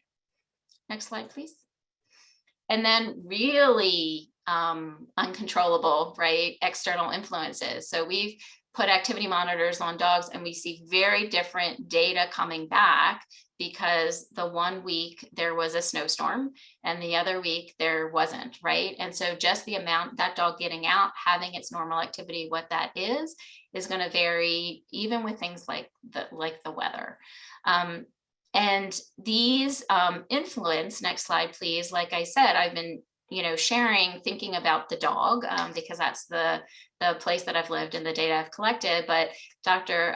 Coetzee was really helpful to share this slide just to say, this isn't a cross species issues that we have to understand and we have to overcome in order to understand, can we really get reliable data out of these kind of routine home or routine environments for these animals. And when you look at farm animals, the behavior of the animal in the group could impact the entire group. There are diurnal patterns, so the mornings and the evenings having higher levels of activity for those animals. Again, weather effects may be even more important in these species, depending on management and all the other, management practices, what's happening around the animals, right? That's influencing their activity patterns. And then of course, disease. And usually it's disease that we want to get to, but there's a long list of other things that can influence before we get to the one that we would like to really focus on, which is activity and disease. Next slide, please. And so, I'll just kind of wrap up here and say, activity monitoring as an objective outcome measure, we can get super excited around the potential, and particularly, and we've already seen different ways, right? So Dr. Consimius was talking about, can we capture really specific activities? When an animal comes to the clinic, can I run it through some activities? Or maybe then I, in the clinic with activity monitoring, can evaluate that dog and get useful information. And then there's also, can we get it at home, right? Where we're not controlling the environment at all, or we're not forcing specific activities, can we get data there? So lots of different things to think about and lots of different influences on what that data is going to look like once it comes out of the activity monitor, however we want to look at it, and understanding what all of those influences are and how we are going to handle those in either the design of our studies, thinking about, blinding and control groups and all these other things, or just in, the choice of monitors and all the other things that we've so far talked about, and we'll talk about a little bit more later on today. So I'll wrap up there, and I know we'll take some questions at the panel discussion. Thank you very much indeed, Dottie. That was great. And yes, encourage attendees to pop those questions in the Q&A. We have a lot of questions, but always interested in getting everyone's participation. So as we move on here, I think it's fair to say with any potential objective measure of the impact of pain, there is interest in using it to assist with the approval of therapeutics. So as we explore physical activity monitors, it is timely to understand what considerations we'd need to think about for using PAMs in regulatory studies. And so on that note, it's my pleasure to introduce PAW team member, Dr. Michelle Sharkey. Dr. Sharkey is a small animal veterinarian and veterinary medical officer for the FDA's Center for Veterinary Medicine in the Division of Companion Animal Drugs. Michelle. Thanks so much, Duncan. I appreciate the intro. And I apologize, folks, I don't have video capability, but this is a short talk, so I'll just get into it. So CVM, the Center for Veterinary Medicine, is the veterinary side of the FDA, and I'm going to quickly mention some things to consider if potentially considering using accelerometer in a clinical field study. Next slide, please. So this is my disclaimer side. These are my opinions. Next slide, please. So there's not enough time to go into the entire drug approval process, but to get a new animal drug approved, a drug company must demonstrate that the drug is safe and effective, that it's properly manufactured, and they must address environmental impact and human food safety if applicable, and that the drug is properly labeled. And there are links provided here on the left-hand side if you'd like to learn more about the animal drug approval process. Next slide, please. So I list our objective here, and when I say our objective, I mean two things. First one meaning CVM's objective, and CVM's objective is to protect public health, to approve safe and effective animal drugs, and of course we want to foster innovation. And secondly, I refer to our objective meaning all of us here today, the collective audience of veterinary and human folks that are in attendance, as we all appreciate the translational aspects and the importance of developing analgesics for both animals and humans. But I'm going to focus on the challenge of demonstrating effectiveness for a new animal drug. Next slide, please. So an effective drug has to demonstrate by substantial evidence of effectiveness in a well-designed and well-controlled study. Obviously, getting effective pain drugs to the market is important for welfare reasons, as we all know the importance of controlling pain. And although there are analgesics approved for acute and chronic use in dogs, there is always room for more options. More options are certainly needed for cats. I don't want to forget horses and other species. And then there's only one product approved for cattle. And so we all know the challenges of measuring pain in humans and animals. Next slide, please. One of those challenges is which endpoints to use in a clinical field study to demonstrate that substantial evidence of effectiveness for the new animal drug in that specific species. This is whether we're talking dogs, cats, horses, cattle. And if thinking about using accelerometry in a clinical study, consider if the monitor is reliable and is the endpoint for which you're using the monitor well defined in that species? Has the equipment been used in that species? Has it been established in literature as offering repeatable and reliable data? And this is similar to Dr. Consimius yesterday mentioning the importance of reproducible data. Next slide, please. So there are some points to consider when deciding upon any endpoint to include in a clinical pain study. An ideal endpoint is one that has been shown to be able to distinguish between the normal or non-painful and the painful process that you're studying. And then can a clinically relevant improvement be demonstrated using the chosen endpoints? And then for validation, is the monitor calibrated? Is it tested? Is it considered validated in literature and other studies? Does it work in a repeatable and reliable manner across different sites for different investigators and for the proposed species? And consider if data collection can be confounded by certain procedures, like if the cat has the monitor on a collar or a harness, does that make the cat just sit there? Or do they shake because they're annoyed at the activity monitor? Does it need to be removed before you do, say, a veterinary lameness exam or before you take radiographs? And it's always important that quality data be collected in any study, and that the data cannot be manipulated or modified. Next slide, please. So once you determine the endpoints you're going to use in the study, consider how you're going to define success for that study. An effectiveness study should show both statistical significance and a clinically relevant improvement. Ideally, this would be based on determining each case as an individual success or failure, but we may not be there yet with activity monitors. We may be looking at group means. And also consider combining the activity assessment with a subjective behavioral assessment to offer that clinical relevance. As we discussed yesterday, there's benefits to combining with a subjective behavioral assessment. Next slide, please. So the difficulty in pain studies is accurately measuring pain in some quantifiable or quantitative way. And so when considering use of accelerometry, as Duncan mentioned earlier, the relationship between pain and activity is complex. So there are very many variables to consider, like what are you actually measuring? Will it be like in people, steps taken, or maybe in a cat, activity over a 24-hour period? Is it the amount of time lying down and the amount of time standing? And does that activity correlate to pain in that species? So consider how long you expect or until you expect to see the onset of activity or an analgesic effect. And then also the duration of effect. The big thing there is they'll assess when you look at your endpoints.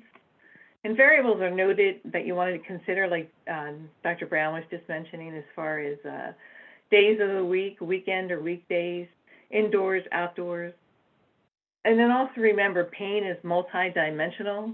And remember, you want to demonstrate a clinically relevant change, and consider combining that with a subjective behavioral assessment. And always remember there will be inter-animal variability. Next slide, please. So the big thing we want to do is show statistical significance and clinical relevance. So there's other things to consider. How will the activity data be collected and analyzed? You could potentially be getting a lot of activity data, and what specific equipment or model will be used, and has that specific model been shown in literature to be reliable or to give you a repeatable output? And consider how the data collected will be uploaded, by whom. Consider personnel training, and why, all the while still maintaining masking of the study. And remember, you have to show that the data is attributable to an individual animal. And of course, any good study should be accurate and reliable. CBM refers to these good quality electronic data attributes as being Part 11 compliant. And the term Part 11 compliance refers to specific regulations about how electronic data is archived, maintained, and recorded, among other things. And so the intent is to ensure the trustworthiness of the electronic records. And I supplied links to guidances here. But the key point is most of these activity monitors will not be fully Part 11 compliant. So we'll have to work together to ensure quality and integrity of the data. And in order to address that Part 11 compliance, CBM refers to recommendations that are outlined in this 2007 guideline. It's entitled Computerized Systems Used in Clinical Investigations. Next slide, please. So in summary, consider the endpoints needed to demonstrate effectiveness and how to demonstrate a clinically relevant endpoint along with statistical significance. Consider the variables Dr. Brown mentioned and individual variability that you'll see amongst animals. And then how to analyze the activity data. Consider combining the activity with a behavioral assessment for that clinical relevance. And then consider how to address multiple endpoints in the statistical analysis. And this gets to the topics that Dr. Evans was referring to yesterday. Next slide, please. And then finally, please feel free to come talk to CBM when planning studies to support new animal drug approvals. Remember, there is no one way to design a good study, as we're talking about different species, different pain indications, and therefore there'll be different approaches that are needed. And then CVM would just like to state how much we really appreciate these opportunities, like the Paul workshop, to promote collaboration and to try to tackle pain together. There's been great discussions and audience participation, and which we really appreciate, and that helps promote and advance the treatment of pain. And then I thank you very much.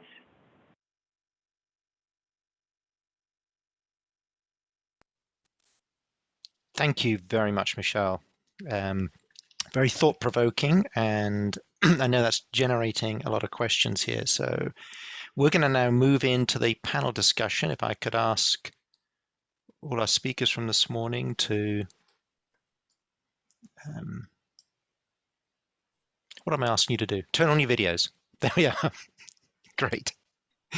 Okay, so, and I'm just going to flip between screens here as I go back and forth between questions. So let's kick off with, this is kind of a two-part question, and I'd love to get everyone's input on this. What is the definition of activity? What is an adopted definition of activity? Is it species specific? And then also, what is an activity count?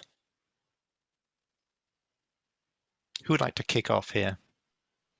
Well, I think the activity count is fairly easy. So the activity counts, it's frequently you see that as count per minute, CPM. So it's a dimensionless arbitrary count. So that's the part where I think it's relevant to understand that, you know, every device does create a different output. And that's where I think this notion of you can't just go ahead and take an acticall and then take an actigraph and expect those to give the same results. So an activity count is basically just a dimensionless number that provides an information on how much these, whatever system they use, crystals were activated or something like that. The second part is a little bit harder. So that's why I took the first one. Okay, all right. So someone else, would someone else like to? Yeah, so it's a really good question. And to be honest, I think we have to define it depending on what we're trying to do, right? I mean, so I think what we are defining as activity is dependent on if it's a research question, what the research question is. And I think we have to just be very clear when we're setting up a framework to evaluate something, we have to set that up. This is our definition of what activity is and what it may mean, right, in this particular situation. So I'm not sure that there's like an overarching definition for activity, but that just means we have to be really careful in very specifically defining it as we put data out, you know, into the world. And what we consider activity in a situation may not have been what someone else did or may not apply.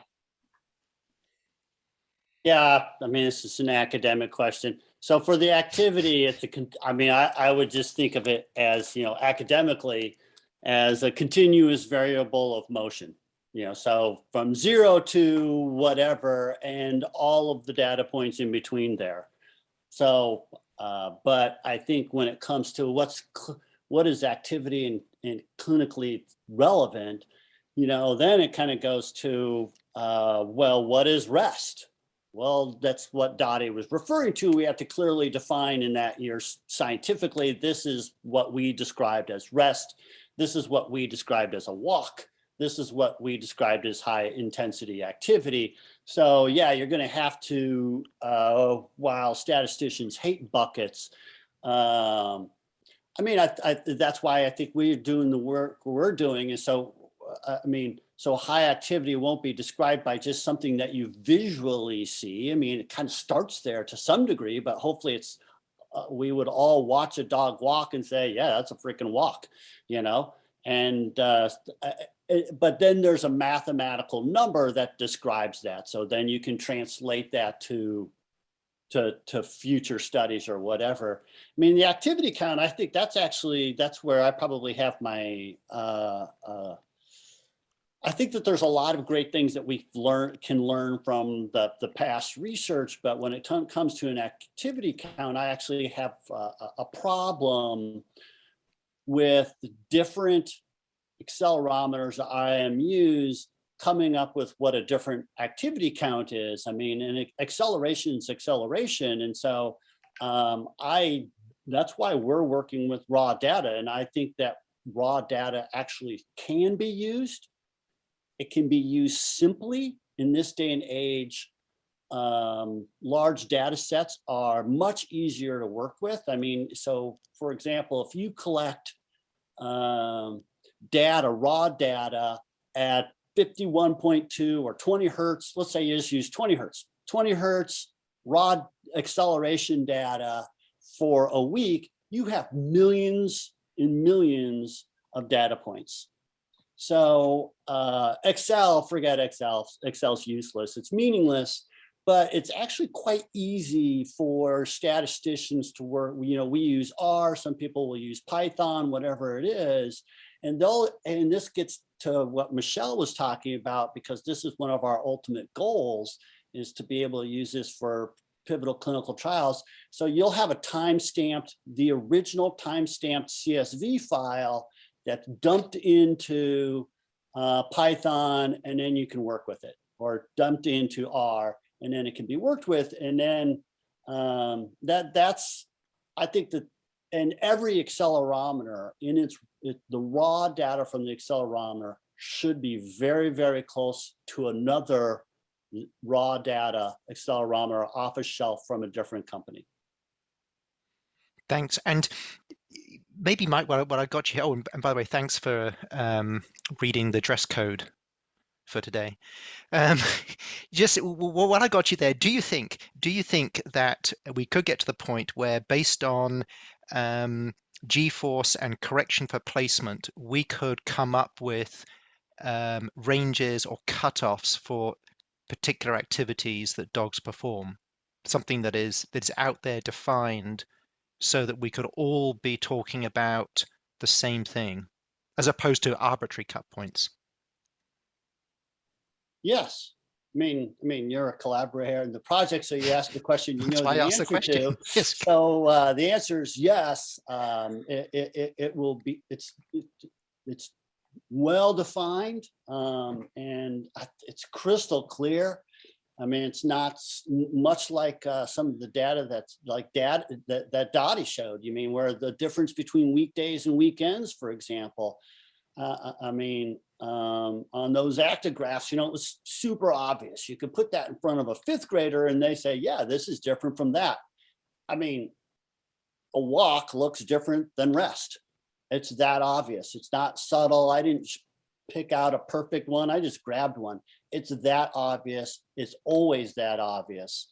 And so, yeah, I think it can be clearly defined, and I think it can be, you know, and the 95% confidence intervals about what a walk is very different from intense activity or from rest. And so, yes, I think that we'll be able to translate that to clinical practice quite easily. And I think once you get over the big data part, everything we're doing is purposely being done so it can be easily done by other people. Great, thank you. So this next question, maybe Dottie, you could touch on this. It really speaks to variability seen with current PAM technology. Would having a washout of some kind, whether it's client-owned dogs, laboratory dogs, would that help decrease variability? Maybe even go beyond that and speak more broadly to what measures would you put in place to try and decrease that variability that you described? Yeah, so I mean, when we're, again, and if we're focusing kind of on the home environment, I mean, really some of what you can do is just you're ensuring you're including animals in a study where disruptions aren't anticipated. You can't know for sure disruptions won't happen, right? But Are you going on vacation? Is Thanksgiving in this? I mean, there's like really fundamental things in choosing these different time frames, but there's no way that, you know, you can kind of get around those completely.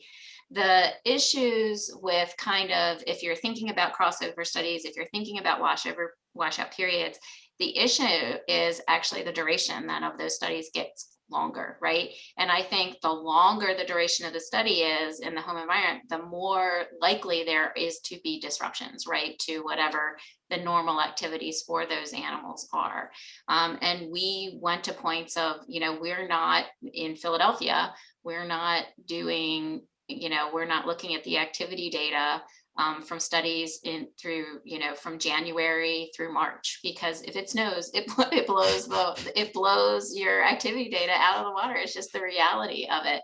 So, you know, these are kind of the fundamental things. I think, you know, having your, you know, your control groups and your blinding to get rid of the biases, you know, making sure you're comparing against a control. These are all just fundamental things that we have to do anyway, but become really, really increasingly important when there's all these other, you know, variables that are kind of overlaying. But I think, you know, trying to get your data in a short period of time when you're talking about the at home, at least from what we know right now, is actually a big key. But what's short, right? Because you want to hit the sampling intervals that give you the data that you want, but, you know, in as little variable as possible. It's tough. Great. Thank you. And got a question here that I think if you wouldn't mind hitting this one up, Michelle, what do you mean by attributable data? Can you expand on that with reference to the physical activity monitors and the ways that have been described about how data are downloaded and put into various softwares? Sure, thank you. It's a good question. So we want to make sure you can attribute the data of the activity, whatever it is you're recording, to each individual subject or case. So as Mike was alluding to, it should be time-stamped and dated. And then we'd like to have an audit trail of some sort to tell who's entering this data. So you could just be sure that it's legitimate. You always want all your data to be good quality data in any study. So you just want to make sure you can follow that subject through time and that you know the date, the time, who entered that data. So in other words, it's just attributed to each individual subject. Thanks. Anyone else want to comment on attribution of data given your experience with the process, you know, downloading it, putting it in files? I mean, Felix, you showed a lovely video there of moving data around. I would imagine there's lots of opportunity for errors, mismatches. Oh no, not at all. No, yeah, of course. I mean, that is one of the big problems. I think that's why, yeah, I mean, obviously spot checking it and all that, and multiple people doing it. That's why we use the highlighting functions of if there is anything that points out. If you don't look for that, I mean, yeah, you're gonna have more errors. So I think that is a very important point. I do have a quick follow-up to the previous topic, if that's okay. Absolutely, yes, yeah. So I guess and sorry, Mike, I know you like to put people on the spot, so I'm going to put you on the spot. You know, one of your papers suggested that the influence of weather is, you know, not as relevant as other influences to the data, right? And I think that's really the big question that I struggle with. Like what Dottie said makes so much sense to me, right? Like some of the studies we had ongoing, you know, all's going fine, and then suddenly a pandemic hits. Well, is that going to influence the activity? Yeah. I mean, of course, I think that seems very obvious, right? But then that your data didn't really seem to support that. What's your thought on that? What is? Yeah, so I think it's a great question. I think so. Like a couple things. One, that was done with Actical, Squid I activity thought counts. you would say that. So frankly, I mean, one struggle with this is, I mean, it was early on when I was talking to Duncan about, hey, do you want to work together on this data?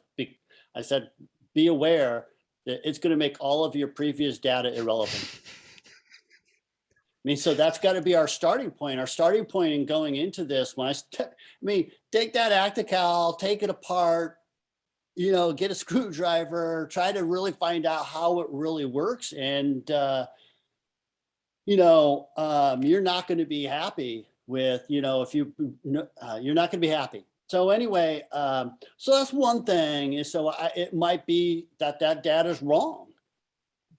I'm not so sure it is. I think that if you, I think it depends upon, what we found was actually super similar to some studies done in people with osteoarthritis where weather did not impact activity.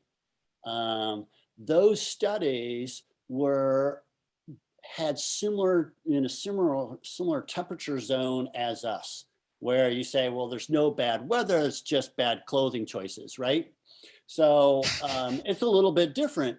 And versus if you take a place like Philadelphia, having lived in Philadelphia, or you take a you know, something, a place where it's normally pretty moderate, but when you get cold weather, the place kind of shuts down, you know, because they're not used to zero. It would be, you know, so you Felix, in Colorado, for example, it doesn't shut down when there's snow. So it might be that, you know, you get snow and people are used to snow, so it wouldn't necessarily impact their day-to-day life. So I'm not so sure that's what we found here, but I question my own research, that I questioned my own results there because of the methodology. And I'm not so sure that what we found could be translated to all populations, all locations. Thanks, Mike. Yes, I remember that day when you told me everything I'd done the last 12 years was irrelevant. It was a good day.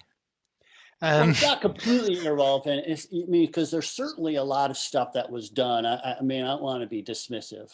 I come across that way, but I don't want to be. For example, you know, like the graphs Dottie showed about weekdays versus weekends. I mean, let's be real. That's super useful information that was collected and published and can be translated to any activity research that we do in the future. And there's a lot of, there's almost always a nugget in something that's published like that. Great. Well, talking about Dottie's work, Dottie, I have a question that maybe get you to start off with, because I remember at some point seeing you present data on restlessness, nighttime restlessness, and the question here is, you know, we've been talking. Maybe the undertone is we're looking for an increased activity with pain alleviation, but is there potential for using PAMs to assess a reduction in pathological activity? Yeah, so it's a good question. And, you know, it was interesting because my initial interest in activity monitoring came because I was working on the client questionnaires.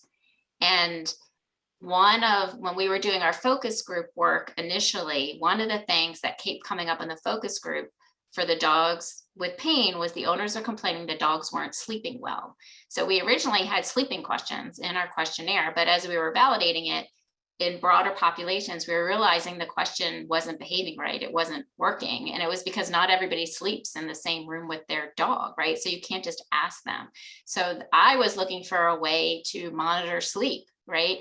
And we actually do see, if you look at the actogram, right, of a dog with osteoarthritis versus an actogram of a dog, for example, with bone cancer, they look very different. The bone cancer dogs will be up and down all night. They can't get comfortable compared to the osteoarthritis dogs who once they're down, they're down. Their big issue is getting up. Once they're down, they're staying down. And so capturing kind of the understanding which data you want to capture and which time frame, but that nighttime time frame, and there was a question about, you know, dermatology and outcome assessment, and can we see that? You know, it's a question of, you can, the actograms, the gross actograms look different, right? Are you you're capturing the dog resting better? Are you really capturing itch, right? So is there a signal for itch in there that you can capture? So there's different levels of it, but you can definitely capture kind of changes in pathology and differences in the different chronic pain states that we're talking about by focusing on kind of the different segments. And nighttime is a big one. And to me, for in-home monitoring, is the place where we can't get really reliable data any other way. And if we can figure out how to do that, that would be a big win for outcome assessment and a lot of different indications. 1 minute warning. Thank you. And of course, we need to know what we're hoping to measure, right? Which means we need to understand the impact of these diseases on whatever's happening at nighttime. Great. Here, just very, very quickly here, I'm going to throw this out to everyone. Very broad question. The workshop has provided somewhat conflicting assessments. Owner and even clinician opinions are mostly irrelevant, versus assessment cannot be completed without including owner and clinician assessments. Comments on that from anyone? Yeah. So I just think we just have to keep remembering we're measuring different things, right? An owner is measuring, if you look at and different instruments are asking owners different questions. Some are asking them to talk about mobility. Some of them are asking to talk about stiffness. Some of them are asking to, so we're measuring different things when we're looking at activity monitors, when we're looking at owner assessments, when we're looking at the vet assessments, when we're looking at gait analysis. We all are trying to capture pain, right? But because we can't measure it directly, we're using all these kind of indirect assessments, and we're just using different tools to measure, to try to get to the same thing, but we're measuring ultimately different things. Lameness versus what the dog can do at home versus what the dog can do in the clinic are different, and we're going to get different results. And you know, putting the bigger picture together is ultimately what we have to do to get to our ultimate goal of, is the dog better? Is the dog's pain better? Anyone else want to chip in with a few last comments on that? Yeah, I think that I saw that question. I mean, it depends upon, you got to put it in context. I mean, so are you talking about the care of an individual animal, or are you talking about a clinical research trial? And for the care of the individual animal, even in that situation, my questions to owners have become more regimented, and I've tried to get the residents and colleagues to use more regimented questions and then document those consistently in the medical record. So there's more consistency. The reality of it is that if we are all asking different questions, I think this is what Dottie's kind of alluding to. If we're all asking different questions, we're all documenting it differently, whether it's an individual patient or whether it's a clinical trial, it's going to be really hard to interpret. And so in some situations, yeah, the owner, what you get from the owner or your own opinion isn't that valuable, because if you do it a little bit differently every time, I don't know what to get out of it. But if you have a more regimented, a structured approach to that, and that's documented, then you can get something from it. So I think maybe that's what they're going after, but that's my take. Lovely. Thank you. Well, thank you, everyone. We do have a few other questions. I'm going to pull those forward to other panel sessions this morning. We're now going to take a break, and we will be back at, I don't know when we'll be back. 10:15. 10:15. Thank you. We'll be back at 10:15. See everyone then. Thanks very much, Holly, and welcome back, everyone. So you can see there on the slide outline of the second session, will take us up to lunchtime here. And it's my pleasure to introduce Dr. Margaret Gruen to kick us off. So Dr. Gruen is a veterinary behavioralist and assistant professor of behavioral medicine at NC State College of Veterinary Medicine. During her PhD, she focused on developing outcome measures for detecting pain and pain relief in cats with degenerative joint disease. And she worked on the development of techniques for evaluating these large volumes of activity monitor data which are generated. And that work's led to a greater understanding not only of how to analyze the data, but also a greater understanding of the impact that chronic pain has on cats. And she's going to talk about some of the approaches that have been used and taken in analyzing activity data. Margaret. Thank you, Duncan, and thank you very much. I'm excited to be here today. We can move on to the next slide. So while I have done some work with funding to look at activity data, none of that should affect what I'm presenting here today. These views are my own, and all the studies that we discuss here were performed under ethical approval. Next slide. So Dr. Consimius alluded to this before. There are many challenges of this high frequency longitudinal data that we get from activity monitors. And one is just the sheer volume of the data that we get. So Dottie showed this before, the actigram. This is the readout that we get from the activity monitor. So if you weren't here before, each row is a different day from midnight to midnight across the day. And what we see is the pattern of the activity counts across the day. We'll talk about patterns more later. We're also given a total activity count for the day and an average per minute activity count. And then those are translated into, depending on your epoch length. If we use a 1 minute epoch, an activity count per minute across the day. So if we're talking about many days, many weeks of wearing these activity monitors, we're talking about millions of data points. And so how we even manage and store those becomes a challenge. But the way we approach these data depend on what our goals are. So whether we're trying to distinguish a disease state from a normal state, so in this case, pain. If we're looking at aspects of activities, so are we pulling out particular behaviors? Are we looking at intensity of different behaviors? And very often we're using activity data to look at responses to an intervention. Next slide, please. So because we have all these data, it can be really tempting to just dive in and explore. There's so many things that we can do and so many things that we can look at. But we have to resist that temptation and really think about what's the question that we're trying to answer. And the analysis technique that we take should be driven by that question. So it may be that we're interested in how does overall activity change, or we may be interested in a particular aspect of activity, so a particular time during the day or during the night. Can we analyze or identify specific behaviors? Or more recently, looking at how do activity patterns differ between, say, treatment groups or between animals with and without a disease. Next slide. So the data have been summarized in a variety of ways across the many years that we've been using activity data.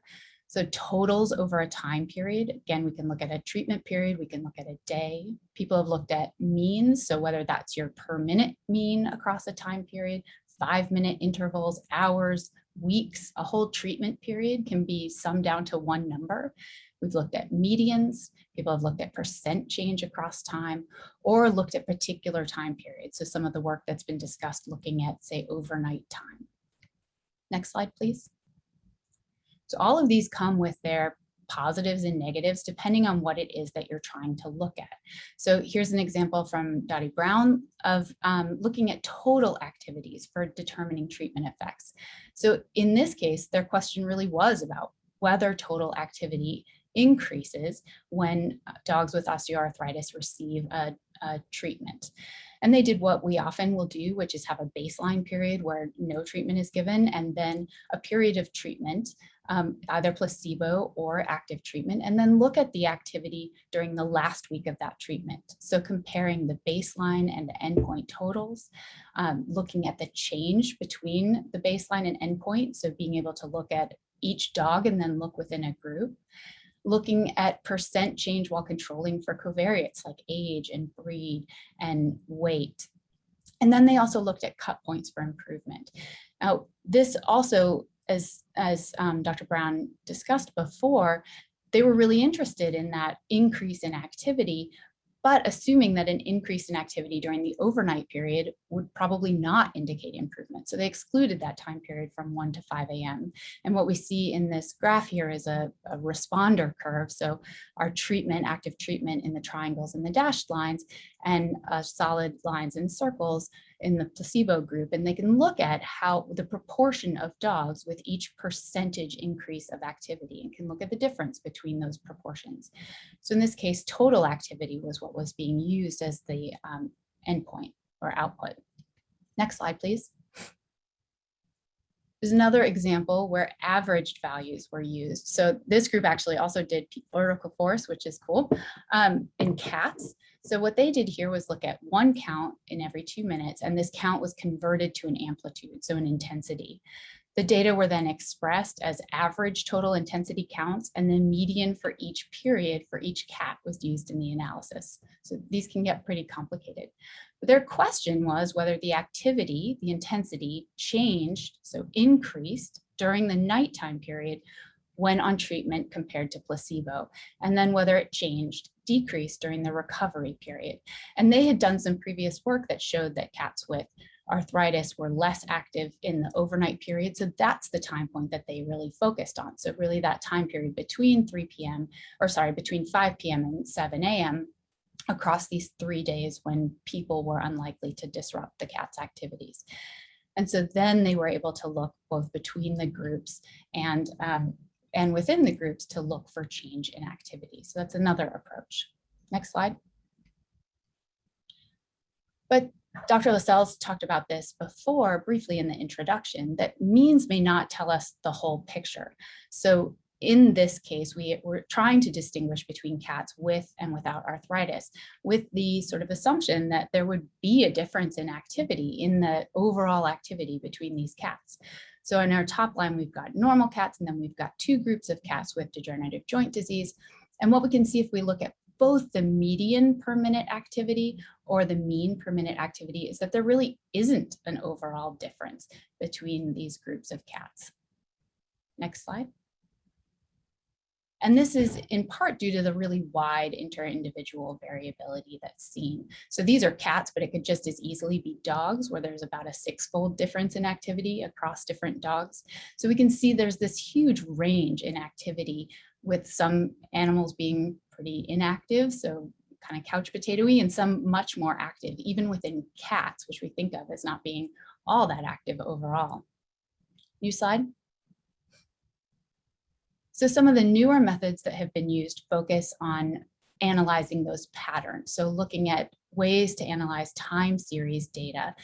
So if we look over here at our actogram again, we were shown this in dogs. So the difference between, if we look at here, we've got a Thursday and Friday in this orange box, and then a Saturday and Sunday. And we can just visually appreciate that the Saturday and Sunday are different here. And it looks a little bit like they're higher, but if we go to the previous weekend, the Sunday is actually lower again. So our ability to just look at those average values and see a difference was not possible. But when we start looking at it using these more functional data analyses, so looking at the patterns over time, we can see these differences be revealed. So in this graph over on the left, we've got our weekend time in this dark blue and our weekday in the light blue. And in the weekday, we see what's also kind of seen in dogs, this peak of activity in the morning when the owners are home, and then another peak of activity in the evening. Whereas on the weekends, we see a shift to the right, so getting up a little bit later, and then kind of a more steady activity across the day without these big peaks. Next slide. So then if we go back to that group of cats where we were trying to see the difference between the normal cats and the DJD cats, the mean activity was not different, right? And the median activity was not different. But when we look at the pattern of activity, we are able to see a difference. So now on our top graph over on the right here, we've got our DJD cats in fuchsia and our normal cats in dark blue. And we can see the normal cats have a higher peak and a lower trough across the day. So the mean is the same between these groups, but there actually is a difference in their pattern. Maybe it's that the normal cats are sleeping more comfortably during the day. We can see the same thing if we look at intensity. So if we look at the difference in activity count across that that animals average across the day. So are they more or less active than their average? So both of those show a difference for our DJD cats and our normal cats. Next slide. This slide's kind of busy, but I'll walk you through it. So this is looking at that nighttime difference. So that question about nighttime sleep and whether animals are more restless during the night if they have arthritic pain. This is in dogs. So this developed a questionnaire to look at the difference. And what they found was that when dogs were treated with a non-steroidal, owners could pick up a difference in how they slept versus when those same dogs were on placebo. So the owner ratings favored the treatment, but they found only a slight non-significant decrease in the hourly nighttime activity during the treatment.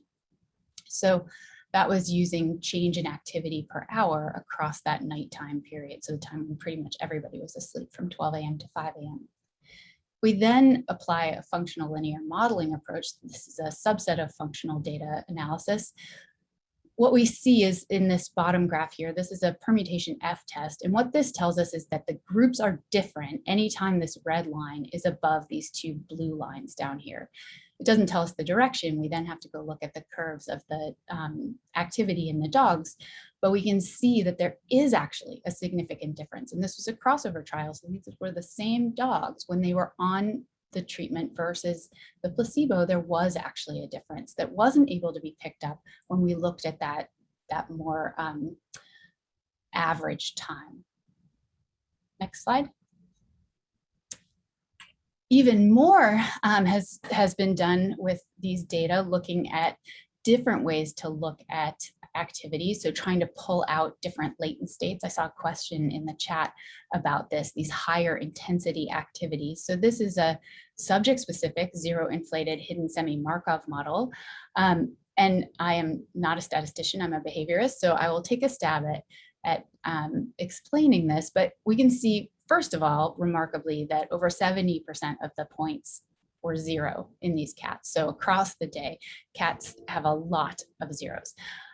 But then if we look at the different time points and activity counts, they were able to apply this modeling to look at latent states. And these latent states are unobserved activities that have low or high activity. So they could be running, jumping, resting. And they found 6 different latent states. And when they then looked at the treatment effect for this group of cats who were treated with a placebo or a non-steroidal, they found that there was actually a difference in the activity counts within the latent states in the higher activity states, if that makes sense. So in 4, 5, and 6. Interestingly, and probably importantly, the cats didn't spend more time in these latent states, but their activity counts within them was higher. So it's not that these cats are maybe moving a lot more, but the way that they're doing the activities they are doing is different. Next slide. Okay, this has been talked about too. So can we actually pull out specific behaviors? So Dr. Consimius's work seems to be looking at this as well. So this is some work that was done with cats in a laboratory, asking them to do 3 different types of jump. So jumping up, JU, jumping down, JD, jumping across from one cabinet to another. And then looking at the activity signatures that were associated with each of these kinds of jumps. And they actually were able to distinguish between these 3 jumping types with a pretty high degree of accuracy. So what we need to know next is, what does that look like in cats with degenerative joint disease? Are those different? Do they perform them differently? And then can we pick those out when we're looking at activity in the home? Next slide. Okay, so there are some current issues with analyses. So as I've presented, there's a lack of standardization. And I say all of these from the humble standpoint of having done them all. So I have preconceived ideas about improvement, and that has affected how we interpret results, and partitioning and exclusion of data. So these are some of the things that we really need to think about as a field and how we approach these.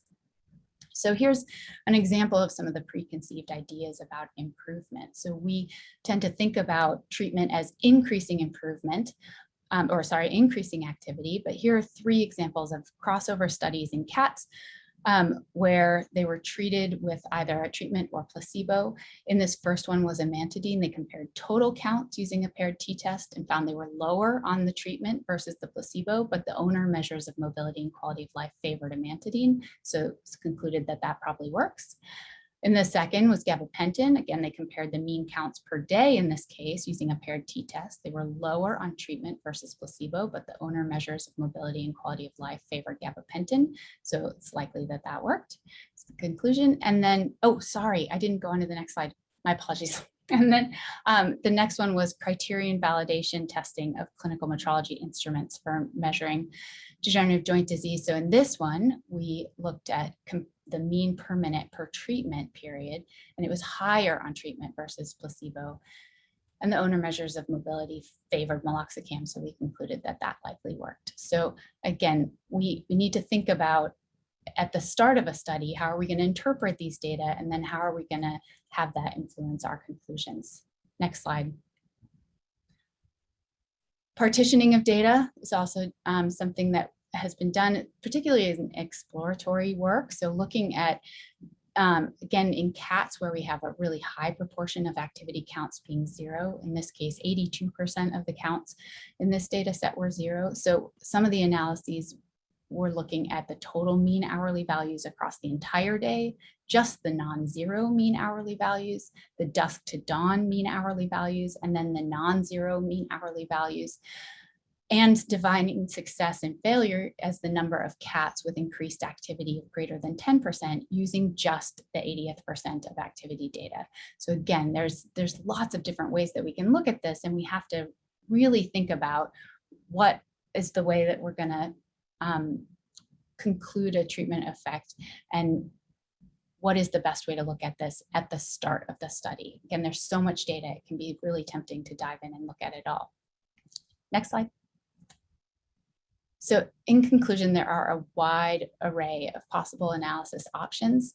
The statistical advances allow for increased complexity of these analyses, but these may or may not fit your needs. So you really have to think about what your question is. Maybe total activity is the best way to answer that question.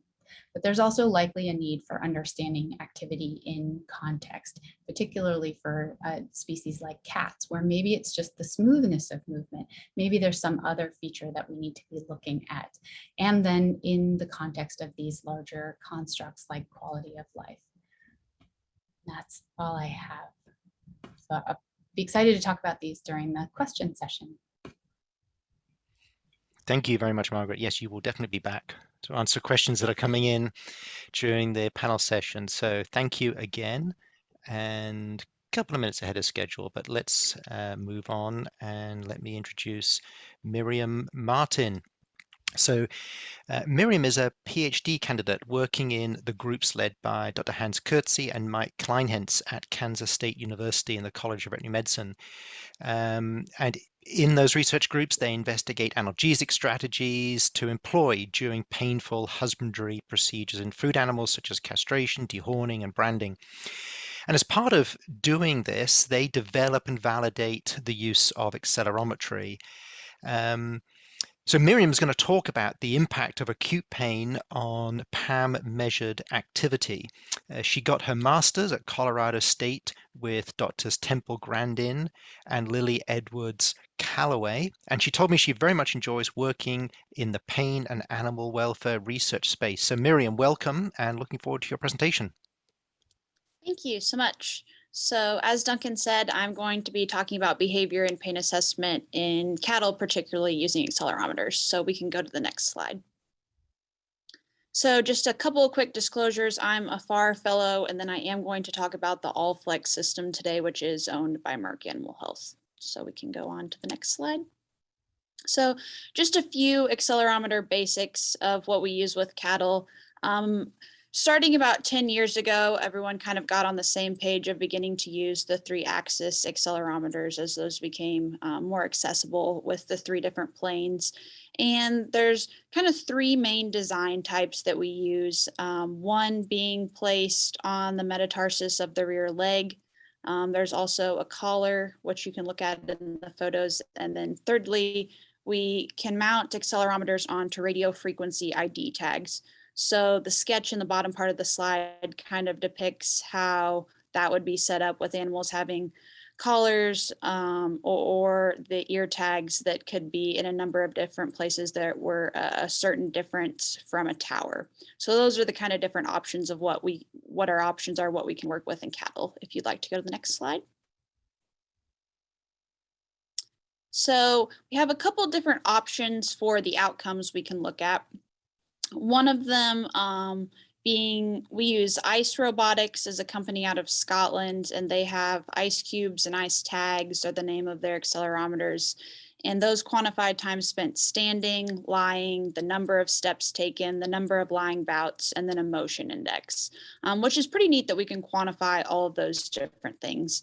And then kind of the other more commercialized option that is mounted onto the ear tag uses ear movements to quantify each minute that the animal spends as feeding, ruminating, active, or resting.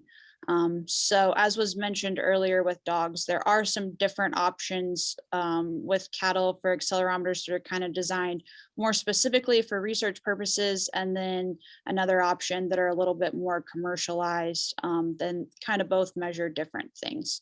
So we can go on to the next slide.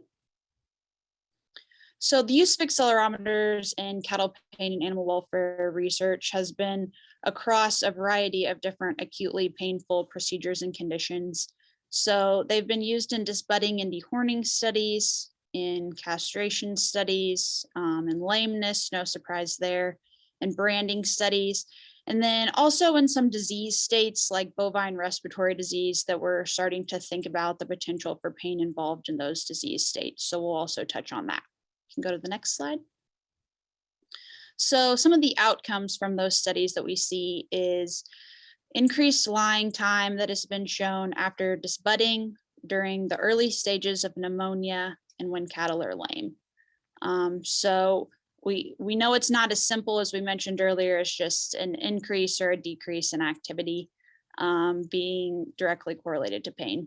So then we've seen an increased standing time after castration, which might be a little bit different than what would immediately come to mind.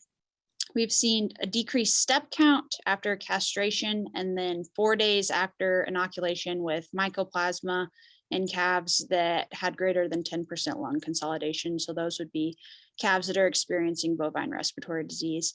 And then we've also seen fewer lying bouts in calves with bovine respiratory disease. And we'll talk a little bit more about lying bouts, but I think that's something interesting that can be pretty important depending on the condition or procedure that we're investigating. You can go to the next slide.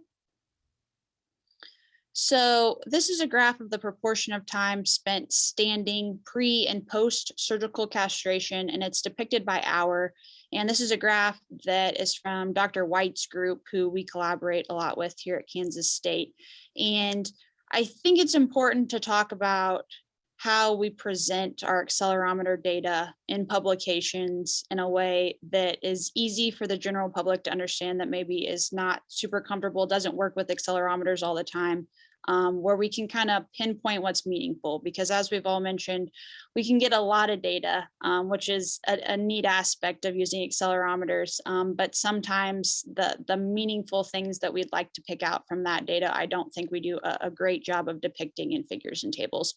So this graph shows the proportion of time spent standing. And so they picked different colored bars for pre-castration and post-surgical castration. And they decided to depict these every hour of the day. And so as you can kind of see here in the hours of kind of 19 to 21, we don't see maybe quite as much difference as we do as maybe some of the more active times of the day. So that's just something that's interesting to think about.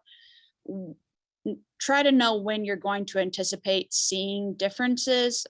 Sometimes that's during the more active time of day when animals just are not feeling good. And then sometimes there may be differences at night as well. So we can go on to the next slide. So another thing that was also mentioned a little bit in talking about companion animal is the pairing capabilities of what we can pair along with accelerometers. So thanks to advances in Wi-Fi and radio frequency technology, they have allowed for real-time data collection. And so we can measure activity, rumination, eating and drinking behavior from accelerometers. And then we can also pair that with location from triangulation or global positioning of cattle. And then we can figure out exactly where they're at in the pen or the pasture. And this is a pretty neat capability just because we get a better understanding of their overall time budget of maybe they're being less active, but it's kind of important to know, are they less active standing in the corner of the shelter all by themselves, or are they standing near the water drinker all day long? Those can be valuable things that ultimately kind of paint a more holistic picture of animal behavior and what's going on. And then if we have some confounders, like if they got fed at a different time during the day, we might be able to figure some of those things out a little bit better if we know where they were at in the pen at certain times of the day as well.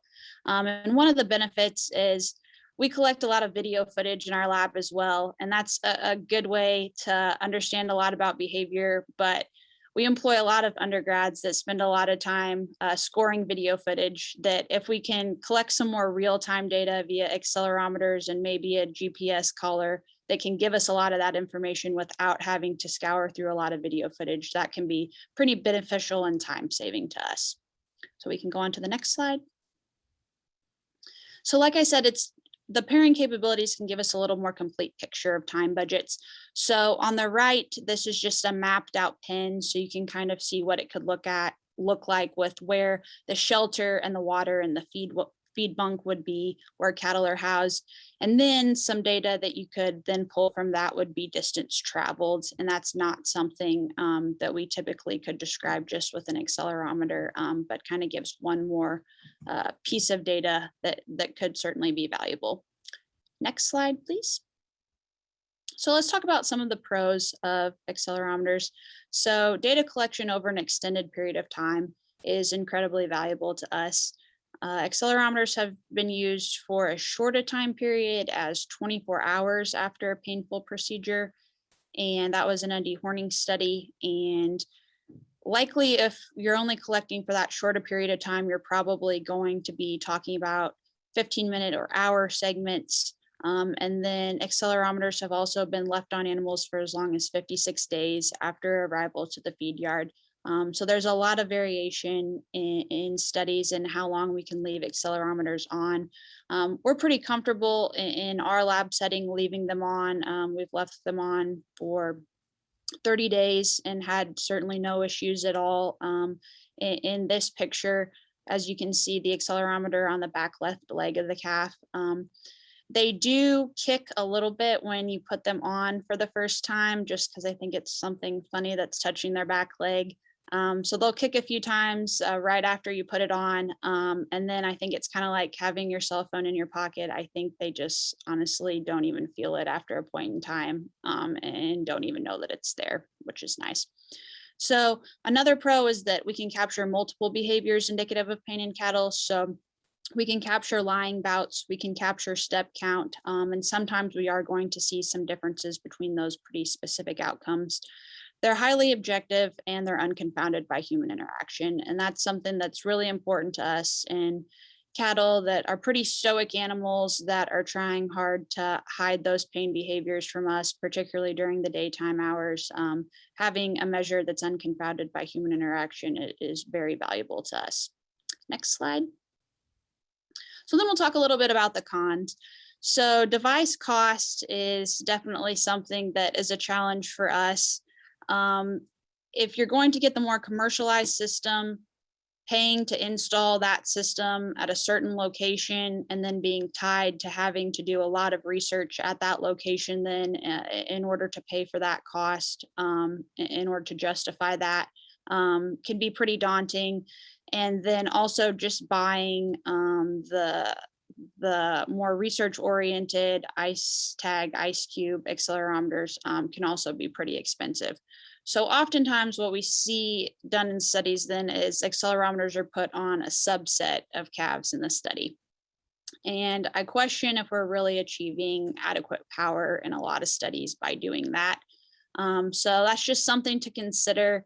If you're going to put the time in to deal with all of this data and to pay for the accelerometers, it's important to make sure that you have adequate power and you're doing the study well. Secondly, a large amount of data is generated, as you all know. So this is just a screenshot of an Excel spreadsheet of some of the data output that we would have. And it's in 15-minute increments, and you can just see there's motion index, whether the calf was standing or lying over each of those 15-minute time periods, the number of steps they took, and the lying bouts. And so this is during a pretty active time of the day where they didn't spend any time lying or take any lying bouts. So that's just an example of kind of what the data might look like during an active time of day. Another con is environmental confounders, which has been touched on a little bit. The weather, something as simple as pen conditions changing, may definitely affect how much time calves are spending lying versus standing. If it's a little bit muddier that day, if weather conditions get rough and they decide to bed the pen, that can really impact things. And then if calves are fed at a different time of the day, that can certainly also be an issue. I know in one of my studies, we were running calves down an alleyway, and one of the gates was open and the calves ran out of the alleyway into a pasture, and thankfully none of them had an accelerometer on them, but it definitely crossed my mind at that point in time, oh my goodness, all of my accelerometer data may be getting ruined right now as these calves are out running around having a good time. So lots of things to consider that can be confounders with accelerometers that are just important to understand. And then finally, noise from parts of the day when cattle are inactive, potentially regardless of pain and health status during those just a few hours late at night. And that's just something that we've seen in a few studies is kind of what the data looks like.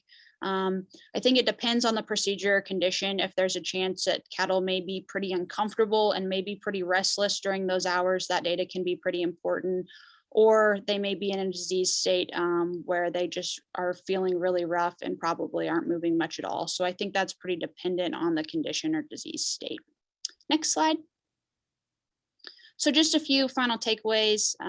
Think about what outcomes will help answer your research question. So we talked about an abundance of p-values yesterday and how that can be a challenge. And that's definitely something that we can generate with accelerometers. So thinking about what's really important and specific to your study. So with branding, for instance, lying bouts are going to be pretty important and calves are probably going to be pretty uncomfortable. And so that's something that we would probably really care about versus a bovine respiratory disease study. And what we've seen is that sometimes just an overall activity measure may actually give us better results than trying to look at motion index or standing and lying time, or sometimes more of those specific things. So more general or more specific, neither one of those is necessarily better. It just depends on your research question. So it's important to think about that going in. Think about how much time is required to capture an accurate baseline. For some of the more commercialized accelerometers, they need to be on the calves for a week or two to really start to understand that calf's baseline value and start collecting good data. And then some of the more research-oriented ones, we can put on the calf 24 hours before we start the study, and it's not a big deal at all. It immediately starts collecting data. So that's something to consider. Thinking about what context can help you frame your data to make it meaningful. So what was happening during certain days, really looking at your data and summarizing it well and understanding what might have happened to make calves behave differently at a certain point in time. And then just understanding that more data isn't necessarily better. Think about where you're going to see those differences that you want to talk about and pinpoint those because it's definitely easy for those to get lost in just the massive amount of data that can be collected from accelerometers. So with that, that is all that I have. Thank you. Miriam, thank you very much for that lovely presentation, and look forward to having you back in the panel session to answer some of the questions coming in. Thanks again. All right, well, I'm going to talk for a little bit now. We are slightly ahead of schedule, but That's okay. So I guess I should introduce myself briefly. Name is Duncan Lascelles, Professor of Surgery and Pain Management at North Carolina State University. I spend the vast majority of my time running the TRIP program, the Translational Research in Pain program, and we work on and develop ways to measure pain in client-owned animals as well as research animals, and then use those methods to determine what does or does not work to alleviate pain. And I'm going to talk about, give an overview of what we know about the impact of chronic pain on physical activity monitor measured activity. And I'm going to confine my remarks to dogs and cats because that's where I work. So next slide, please. Very similar to the slide I showed this morning.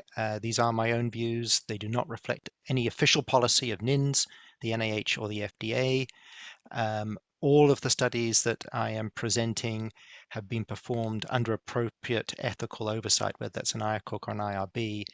And for full disclosure, work that I've been involved with using physical activity monitors has been either directly or indirectly funded by the entities listed here. And I am a co-founder of a company called Anovate that is dabbling in the activity monitor realm. Next slide, please. So I come back to this. I touched on this earlier, and this will be kind of a starting point for some of these discussions. And again, I've just pulled out this sentence here: studies that have compared the activity of patients with chronic pain to those of healthy individuals consistently show that the relationship of physical activity and severity of pain, as well as the change in activity following interventions, was variable and complex. And essentially what I'm going to do over the next 15 or 20 minutes is to talk about this in a little bit more detail and try and show where we've got to in our understanding of the influence of chronic pain on dogs and cats. And the next slide. And so again, I showed this study earlier this morning for those of you who were not with us earlier. This is a study by Wearing et al. Using patients with chronic lower back pain and assessing their activity with accelerometry. And what's described here in table 2 are mean activity levels for the controls, the healthy controls, and the patients with chronic low back pain. And as you scan your eye across the numbers here, you can see that they are not different. Not different on any day of the week, nor for totals, no difference between healthy controls and patients with chronic low back pain. So this is, on the face of it, somewhat surprising because these were patients with significant lower back pain. And as anyone who's suffered lower back pain will know, it does curtail, well, it certainly curtails the way you perform activities, and one would think it would curtail the total amount of activity. But not true when you're looking at means. If we go on to the next slide. But if you dive deeper into these data, you can see that there were differences between the groups. So the chronic low back pain patients had higher activity levels in the morning and lower in the evening compared to the control patients. So you can see there, if you draw a line between those crossing lines, the mean wouldn't be any different, but there are differences depending on the time of day. And so what you're seeing here is the starting to unravel the differential effect of these chronic pain conditions on activity, particularly across daily patterns. So the effect of pain on activity may be bidirectional, and a number of people have touched on this already. The idea that pain may lead to increased restlessness, pain may decrease activity, maybe particularly more intense activity. And so we've got to be a bit smarter. We've got to be a bit more elegant about the way that we think about this and look at data. And that all comes down to understanding, well, what actually is the impact of chronic pain on activity? And let's go on to the next slide. It gets a little bit more complicated, and there's a lot of literature on this. So I've just pulled this out to illustrate this point. This was a study looking at the relationship between activity and pain, self-reported pain, in patients 6 months after lumbar disc surgery.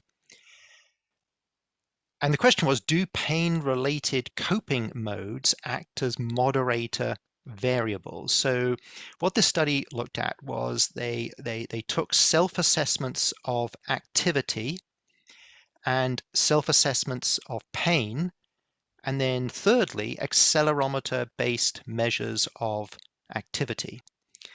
And what they found was that self-assessments of activity correlated with pain levels. The objectively measured accelerometer measures of activity did not. So how do we understand this? So you have a patient in a degree of chronic pain. They say they are in a certain amount of pain and they're moving less, and those two correlate well.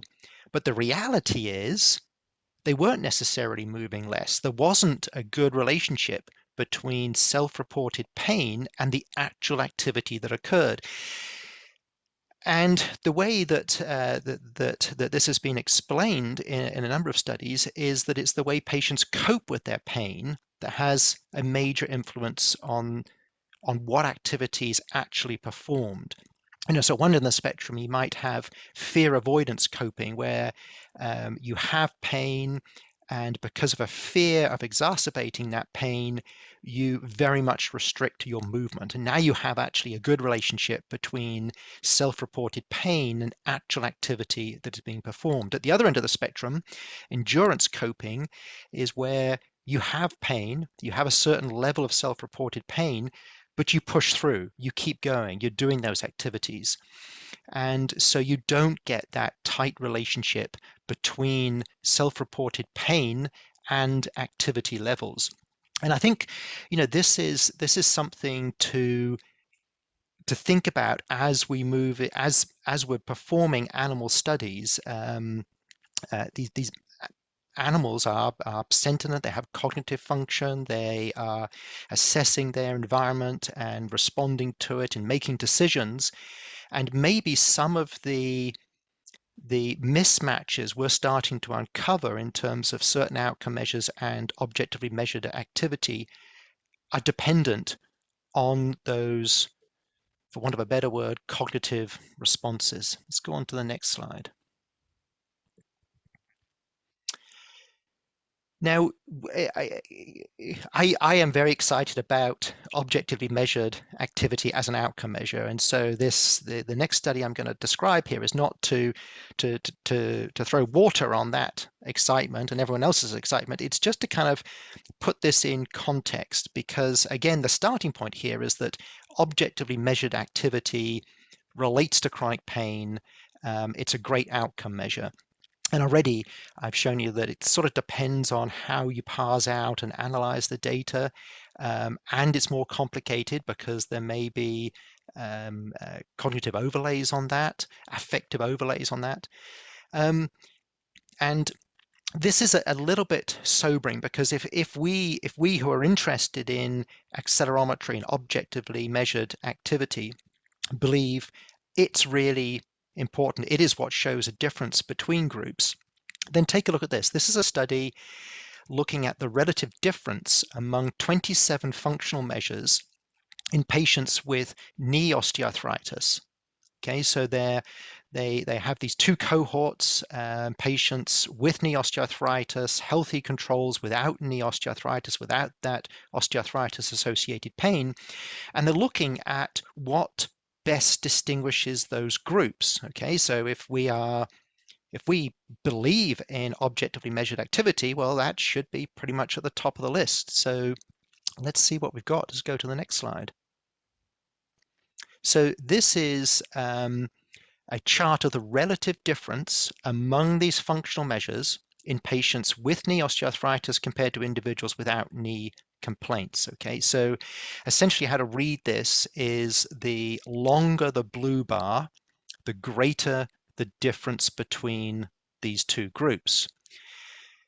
So if we start up at the top there, where we've got those long blue bars, pain over the last week, so self-reported pain, that distinguishes these two groups well.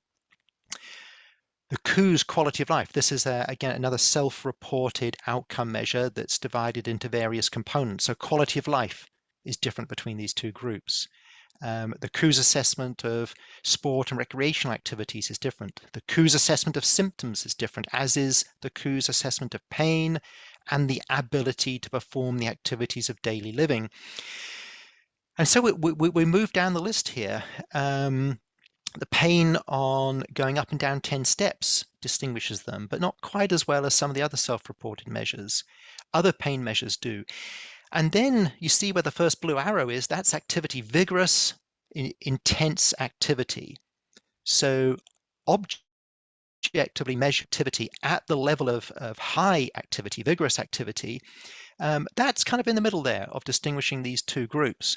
And then you move down the list of these other outcome measures. You see the next blue arrow is moderate intensity activity, and way down at the bottom is light intensity activity. Maybe that makes sense that we probably wouldn't think that would be too different between the groups. But the point here is that activity, objectively measured activity, is not at the top of the list here. So there are other covariates, other confounding variables that are modulating the relationship between chronic pain, in this case in human patients who are reporting their pain level, and the actual activity they perform. And again, I think this is what we need to pull over this consideration into the animal studies. And the next slide, please. So let's now look in a little bit more detail at what we know about the impact of chronic pain on activity. And I'm going to focus my comments on musculoskeletal pain, in particular on osteoarthritis pain. There are actually little data comparing dogs with OA pain and healthy controls. And by little data, I really mean none, unless I've missed something in the literature. What you see below are some unpublished data that we've generated and still working on. And so these were two groups of dogs, about 20 dogs in each group, healthy controls with no sign of joint pain. Owner assessments were clean, no joint pain on manipulation evaluation, no evidence of muscle atrophy, no gait abnormalities. And then in the other group, dogs with OA-associated pain that had pain on manipulation, radiographic evidence of osteoarthritis, other evidence of long-standing pain such as muscle atrophy, and owner-reported perturbations of activities. So very different groups here. And what we see here is if we just look at average hourly counts over this 2-week period, the controls are showing higher activity than the dogs with OA pain. Now, we should have worked harder to really age match these groups, but it was difficult because of the relationship between OA and age. And so what we have is an age difference here between these two groups. But even controlling for age, the difference in mean activity levels here is different between these two groups. So this maybe flies in the face of some of the other data I've showed you in humans and cats, where mean activity, a bundled mean activity, was not different. But here we're seeing a difference. With this particular accelerometer, there are proprietary cut points to define different levels of activity. And based on those that we don't have full access to, dogs with OA pain spent more time resting, less time in all levels of activity, but particularly and especially high intensity activity.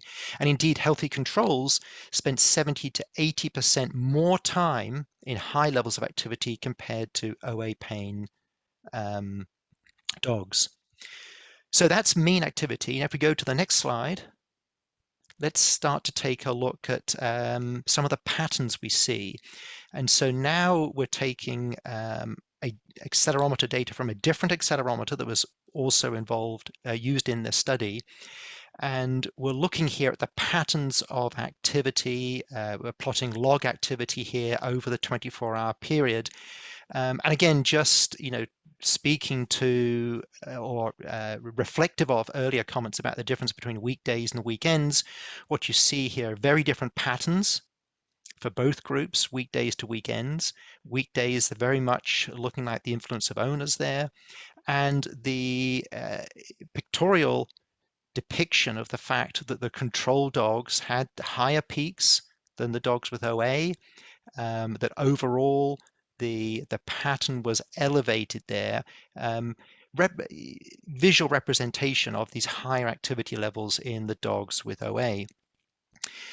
Now, there were differences between these two groups, not just on age. There were other differences in terms of body condition score and weight. And if we go to the next build and the next. So this is now modeling of these data, the functional beta estimates here. And when we start to control for these covariates at 7 p.m., so look at the graph on the right there and find 7 p.m., we can see we get an estimate of about 24% decrease in activity for dogs with osteoarthritis. So the dogs with osteoarthritis, what that black line is showing is either increased, black line, the black wavy line is above the black straight line, increased activity compared to healthy controls, or decreased. So you can see there that kind of, late morning, there's decreased activity compared to healthy controls. Just after midday, slightly increased, and then in the evening, decreased activity. So, however, once we control for all these covariates, and given the large standard errors of the estimates, this is not significant. So there's no actual significant difference between these two groups. And so we got conflicting data here. If we just look at activity and we have our two groups, they are clearly different. If we control for all the covariates that are different, or covariates that are known to have an effect on activity levels, then those differences are muted. And on to the next slide, please.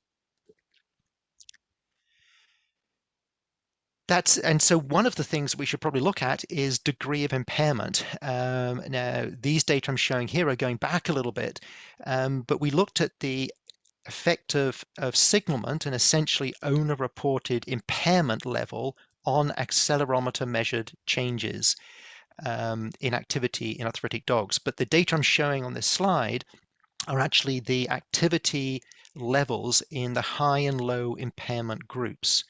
And so you can see there that in the high impairment group, there are lower levels of activity during weekdays and weekends than in the low impairment group. Now, we have to be careful here. This is almost self-fulfilling.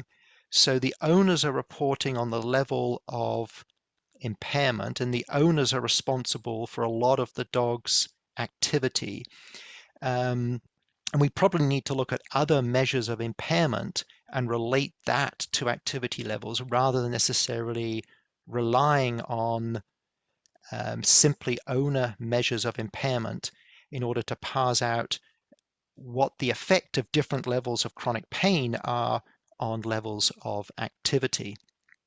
Interestingly, when we looked at treatment effect sizes, which treatment effect sizes for the high impairment group versus the low impairment groups, all these dogs had OA, the dogs that owners felt were more highly impaired responded to a greater extent than the low impaired dogs. So it does, in totality, I think it does suggest that the level of impairment brought about by OA pain probably does have an effect on activity level and does appear to alter the type of response you're going to see in terms of objectively measured activity. And on to the next slide. And this has been shown a couple of times. So that's dogs. We've got a lot more to learn about the influence of chronic OA pain on dogs, total activity, patterns of activity, what covariates and other factors are modulating the relationship between pain and actual activity that occurs. Now move on to cats. I've shown this already. You've seen it a couple of times. Looking at means, there's no difference, which is really surprising. There's no difference between healthy cats without OA-associated pain and cats with obvious OA-associated pain and clinical signs that we can see associated with that. And this was even given that the healthy control group were younger, and we would again expect them to be more active. Move on to the next slide. And as Dr. Margaret Gruen very nicely explained, though, even though the means are no different, there are differential effects of chronic pain on the pattern of activity. And so just to go over some of the data she presented, if you look at the pattern of activity here, and we're just going to, let's focus on weekdays. So panel C, you can see there that the normal cats have higher peaks and lower troughs.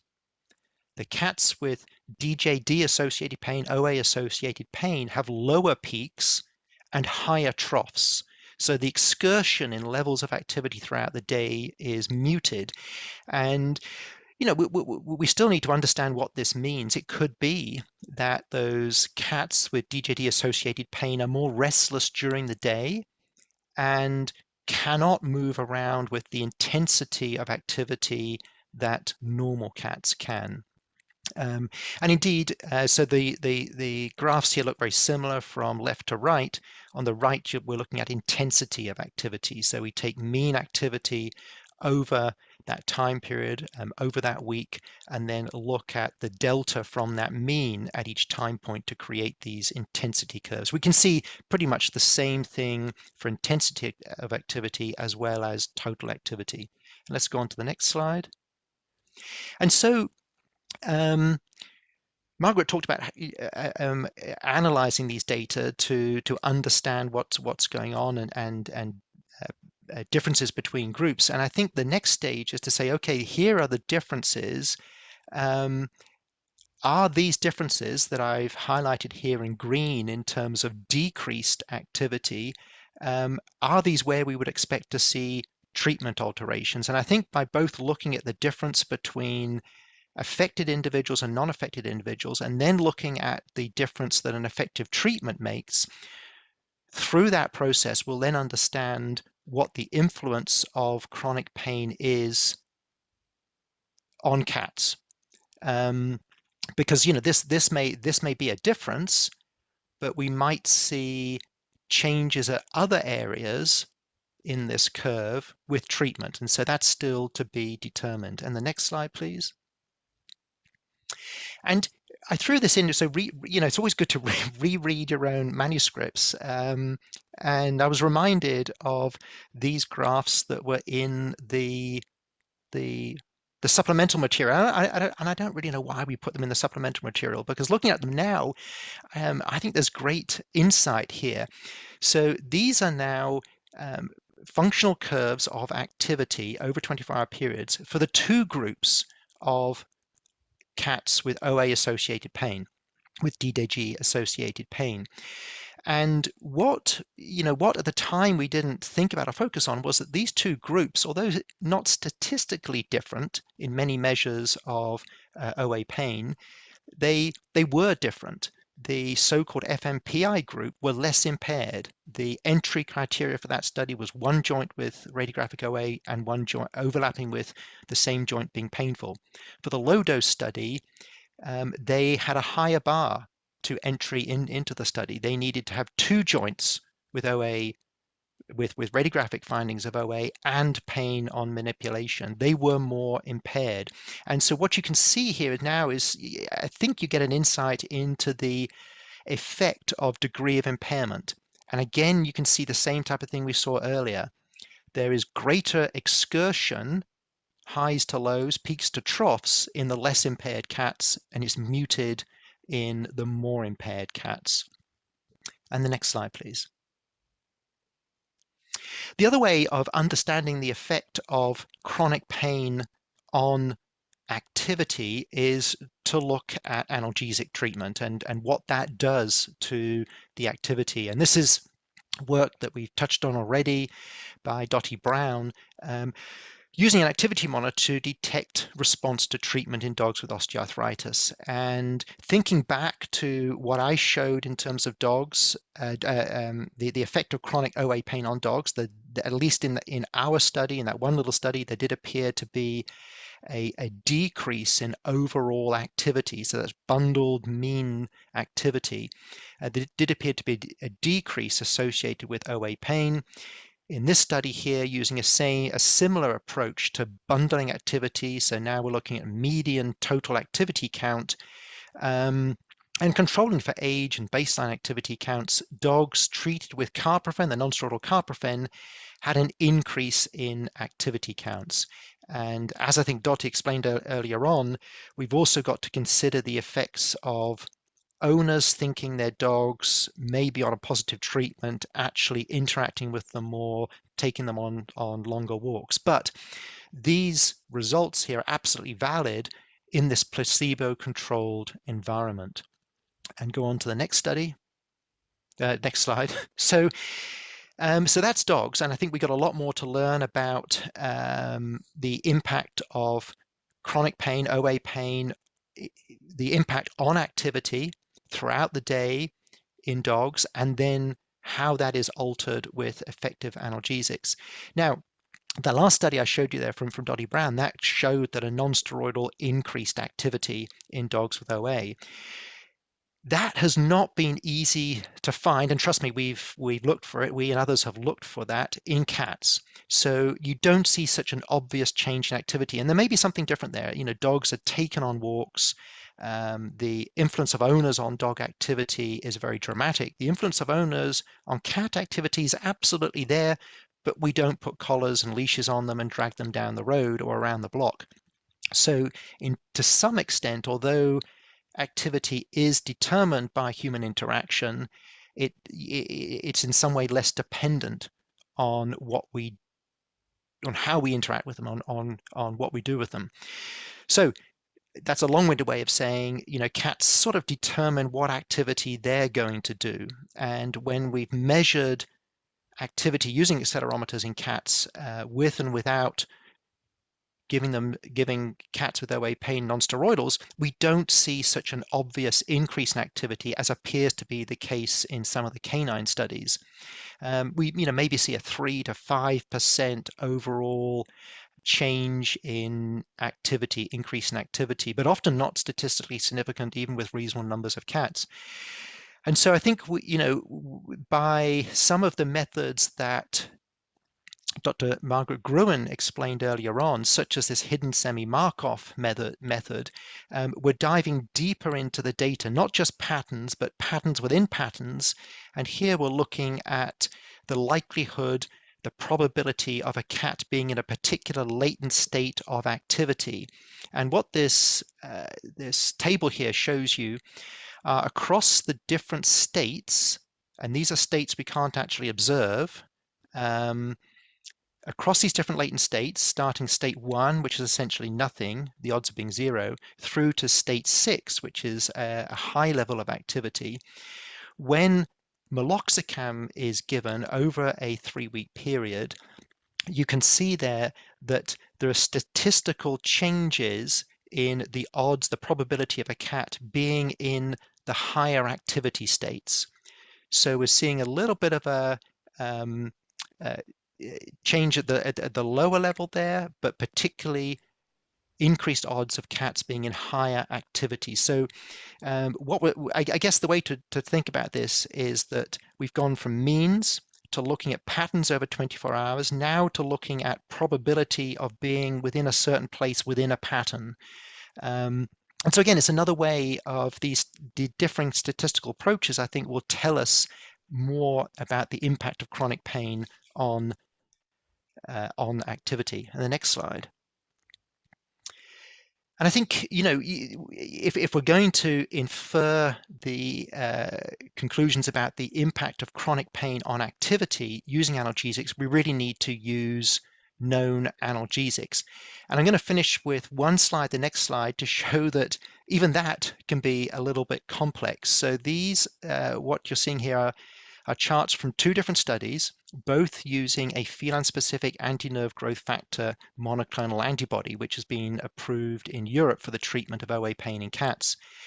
And the baseline there, so to the left of the graph on the left and to the left of the graph on the right there, where those lines start, that is 0 because we created a baseline based on the previous week's activity. And then the purple arrows are when the monoclonal antibody is given. So in the first study there, a pilot proof of concept study done at a single site, what you see is that the cats that receive frinavetmab, the monoclonal antibody, increased in activity, and you get a slight decrease in activity in the placebo-treated cats. And so that intuitively made sense. Okay, if on all other measures, this therapeutic appeared to work, and now on activity, and this is just mean activity, we see this increase in the treated group. And really, when I saw this graph, I interpreted it as no change in the placebo group. A couple of years later, similar study design, just 2 doses of the monoclonal antibody, and we don't see an increase from baseline in the treated group.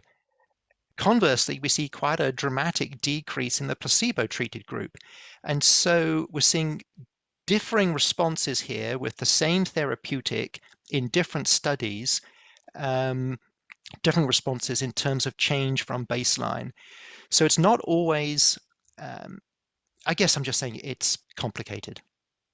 We need to look in more detail and understand more about what is driving these changes in activity, and what the confounding variables may be. For example, I think there were different influences in these 2 studies on the baseline activity that we used to create the change from baseline.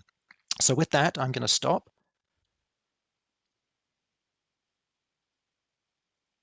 And it is my pleasure to introduce Dr. Charles Matthews, and I know you're going to enjoy this next session. So Dr. Matthews is a physical activity epidemiologist who studies the relationship between physical activity and health, and particularly cancer risk. He's a senior investigator in the National Cancer Institute's Division of Cancer Epidemiology and Genetics, and he's been working with accelerometers in human studies for more than 25 years. And so my pleasure to welcome you, Dr. Matthews, and take it from here.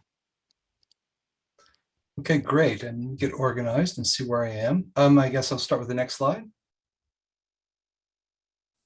Again, the disclaimers, I have nothing to disclose. It's hard to have conflicts when you're a federal employee if you follow the rules. And so we can just go ahead and move on for that. And certainly all the studies I'm going to talk about had appropriate IRB approval. Next slide, please. So here's an overview of my talk. I'm going to just give a very brief history of some of the movement sensors, and then how we think about them from physical activity perspective in humans, and then just discuss briefly some of the translational objectives of our research to really just strengthen sort of our understanding of the health benefits of physical activity as they relate to various physical activity guidelines. And then I want to focus on some translational studies in a large national cohort, the National Health and Nutrition Examination Survey, or in Haynes, that's been a real basis for a lot of our work, and then finish up with some future directions and some relevance to the topic of the day, which is pets and animals. So next slides, please. So wearable devices and pedometers have actually been around for quite a long time. This is a lovely pedometer from circa 1590 from Germany. Just a lovely picture. And these things have been around for a long time. There's a history of Thomas Jefferson, who brought back pedometers from France when he was there, I think, as in his duties as an officer of the country, and talked about even things like using the standard metric of 2,000 steps as approximately equal to a mile to sort of estimate the distance he walked in a given day. Next slide, please. But the sort of, I think for human studies at least, the major advances took place in the early 1980s. Henry Montoy was a kinesiology epidemiologist who did a lot for questionnaire-based assessment for physical activity, but working with electrical engineers at the University of Wisconsin, really recognize that forces applied to dynamic movement on a force plate, this top figure, really paralleled the dynamic acceleration for waist-worn accelerometers. And so there's almost a perfect relationship there. And if you integrate that signal over time, it was strongly correlated with energy expenditure or oxygen consumption measured in the laboratory. So in some ways, this integration of this kind of signal is, I believe, what is sort of the basis for some of the activity count. And there was some discussion earlier about that. And I think of an activity count as being a reflection of the duration and intensity of a given activity, much like the calculation we would make for how long you spent in a given activity at a certain intensity to estimate how many calories you burned. So next slide, please. We've spent a lot of time in large-scale population-based studies trying to move the field away from questionnaires and moving towards more objective measures of physical activity. And you see some pictures there, including information coming from phones. We're also still believe somewhat in what people tell us if you ask them good questions. So I'll talk very briefly at the end about a tool we have developed for that purpose. Next slide, please. So the physical activity guidelines for Americans is a basis of a lot of the public health efforts in the US for physical activity. And we have been working to sort of strengthen those guidelines through our work and adding to that evidence base. So next slide, please. Just to give you a brief overview of these guidelines, in case you're not familiar, they focus on sedentary behaviors. Move more and sit less is the main message at this point. We don't have good quantitative targets for how much sitting is bad for you or how little sitting you can get away with, or how much sitting you can get away with, in other words. Aerobic moderate to vigorous physical activity, or MVPA, is the core of the recommendation, 2.5 to 5 hours a week of moderate intensity activity, or a half that amount for vigorous activity, or some combination. We don't focus too much on light intensity activity, although we encourage people to do any kind of activity to increase their overall activity. We haven't known until relatively recently how many steps per day were closely associated with mortality risk. So how much benefit do you get for taking a certain amount of steps? And then these patterns of behaviors spread throughout the week, or additional benefits gained by doing higher levels of activity. We don't have good quantitative targets for those either. And so we've focused on some of these questions. There's also a muscle strengthening recommendation. So next slide, please. So in the Haynes study, or the National Health and Nutrition Examination Survey, it's a population-based survey purposely sampled to represent the US population. It goes from kids to adults, but we focused on adults 40 years or older. And back in the early 2000s, 2003 to 2006, they wore an older actigraph model 7164 on the waist during waking hours for 7 days. They collected data in 1 minute epochs. They captured steps, and they captured activity counts. And for this analysis, I'm going to use anyone that had at least 1 day of monitoring that was valid with 10 or more hours of wear. In this analytic sample, there were just under 5,000 adults. I'm going to report studies from a couple different studies with 700 deaths in one, and then and with a few more years of follow-up in the next study with just over 1,100 deaths. Next slide, please. So the first study I want to talk about is an accelerometer measured dose response physical activity sedentary time using these data. So next slide, please. So we used activity count cut points to classify moderate to vigorous intensity activity that have been done commonly. And we use the cut point of 760 for this particular analysis. And here's the relationship between time spent in moderate to vigorous intensity activity and mortality, comparing the reference point, which is about half an hour a day, to up to 3 to 4 hours a day. And you can see a strong inverse relationship, with the line below the 1 or the null value indicate reduced risk of earlier mortality. And so 1 to 2 hours, there was something in the order of a 65% lower risk of mortality compared to those doing less, or half an hour a day. These are fitted with restricted cubic splines. So this is not really news, because we knew moderate to vigorous intensity physical activity was strongly associated with lower mortality risk. What we were really most curious about is sedentary time and light intensity physical activity. Next slide, please. So here's the results for sedentary time and light intensity physical activity. The sedentary, one of the most useful clarifications in my career has been drawing a line at sedentary time and thinking about sedentary behavior and and physical activity in different buckets. And so stratifying by a simple, cut point indicating rest or sedentary time compared to more active time has been really clarifying. And here you can see the relationships with mortality go in opposite directions for that sedentary time and the light intensity time. For a long time, we were keeping those lumped together and we got a really muddy signal. So separating them, we find very different results.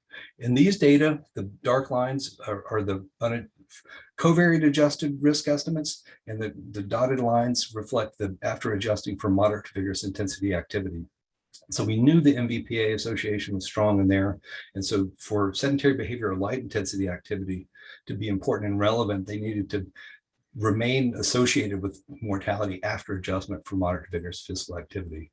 And so what we see on the sedentary side is compared to those who recorded 6 hours a day of sedentary time, those who had 10 hours a day had about a 30% or 29% elevated risk of early mortality after adjusting for covariates and moderate to vigorous physical activity, suggesting sedentary time may be an independent risk factor for early mortality.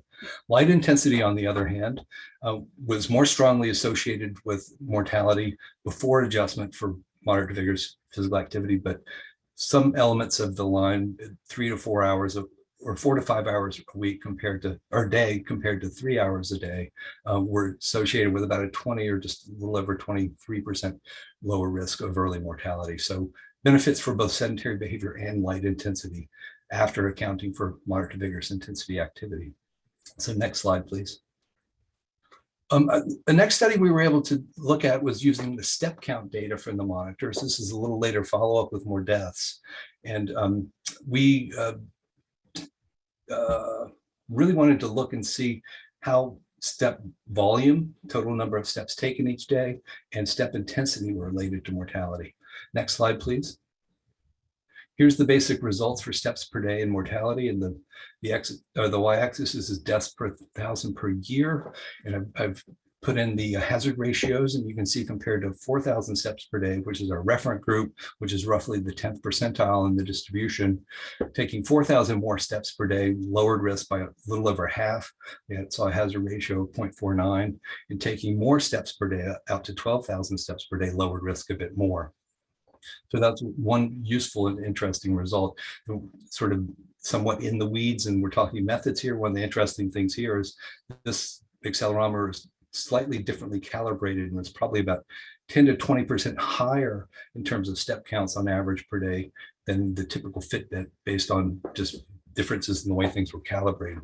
So it's not entirely perfect, but this gives us a nice indicator of the shape of this relationship and begins to clarify step count ranges where sort of important reductions in risk occurred and where lower risk in the plateau may occur. Next slide, please. So one of the other things we wanted to look at was stepping intensity in all-cause mortality. The general assumption is if you walk faster, you're going to get more benefit. And so we used a few different indicators of stepping intensity or cadence. Peak 30 cadence takes the top 30 highest step per minute values in each day and averages them over the day for each individual. So it's sort of an average of the highest efforts in a given day.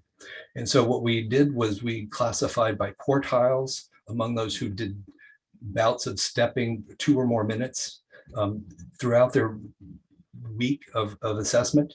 And you can see the no bout group at the far left were significantly elevated risk compared to individuals who could do any bouts or who were in the quartile 1.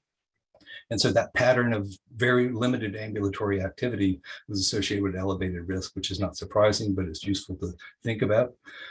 In general, we saw a significant reduction in risk for higher levels of cadence without adjustment for total steps per day. But when we considered the total steps per day, we saw an attenuation of the association that was no longer significant, suggesting to us that the benefits of the higher intensity stepping really came as much from the larger number of total steps per day taken than it did from intensity.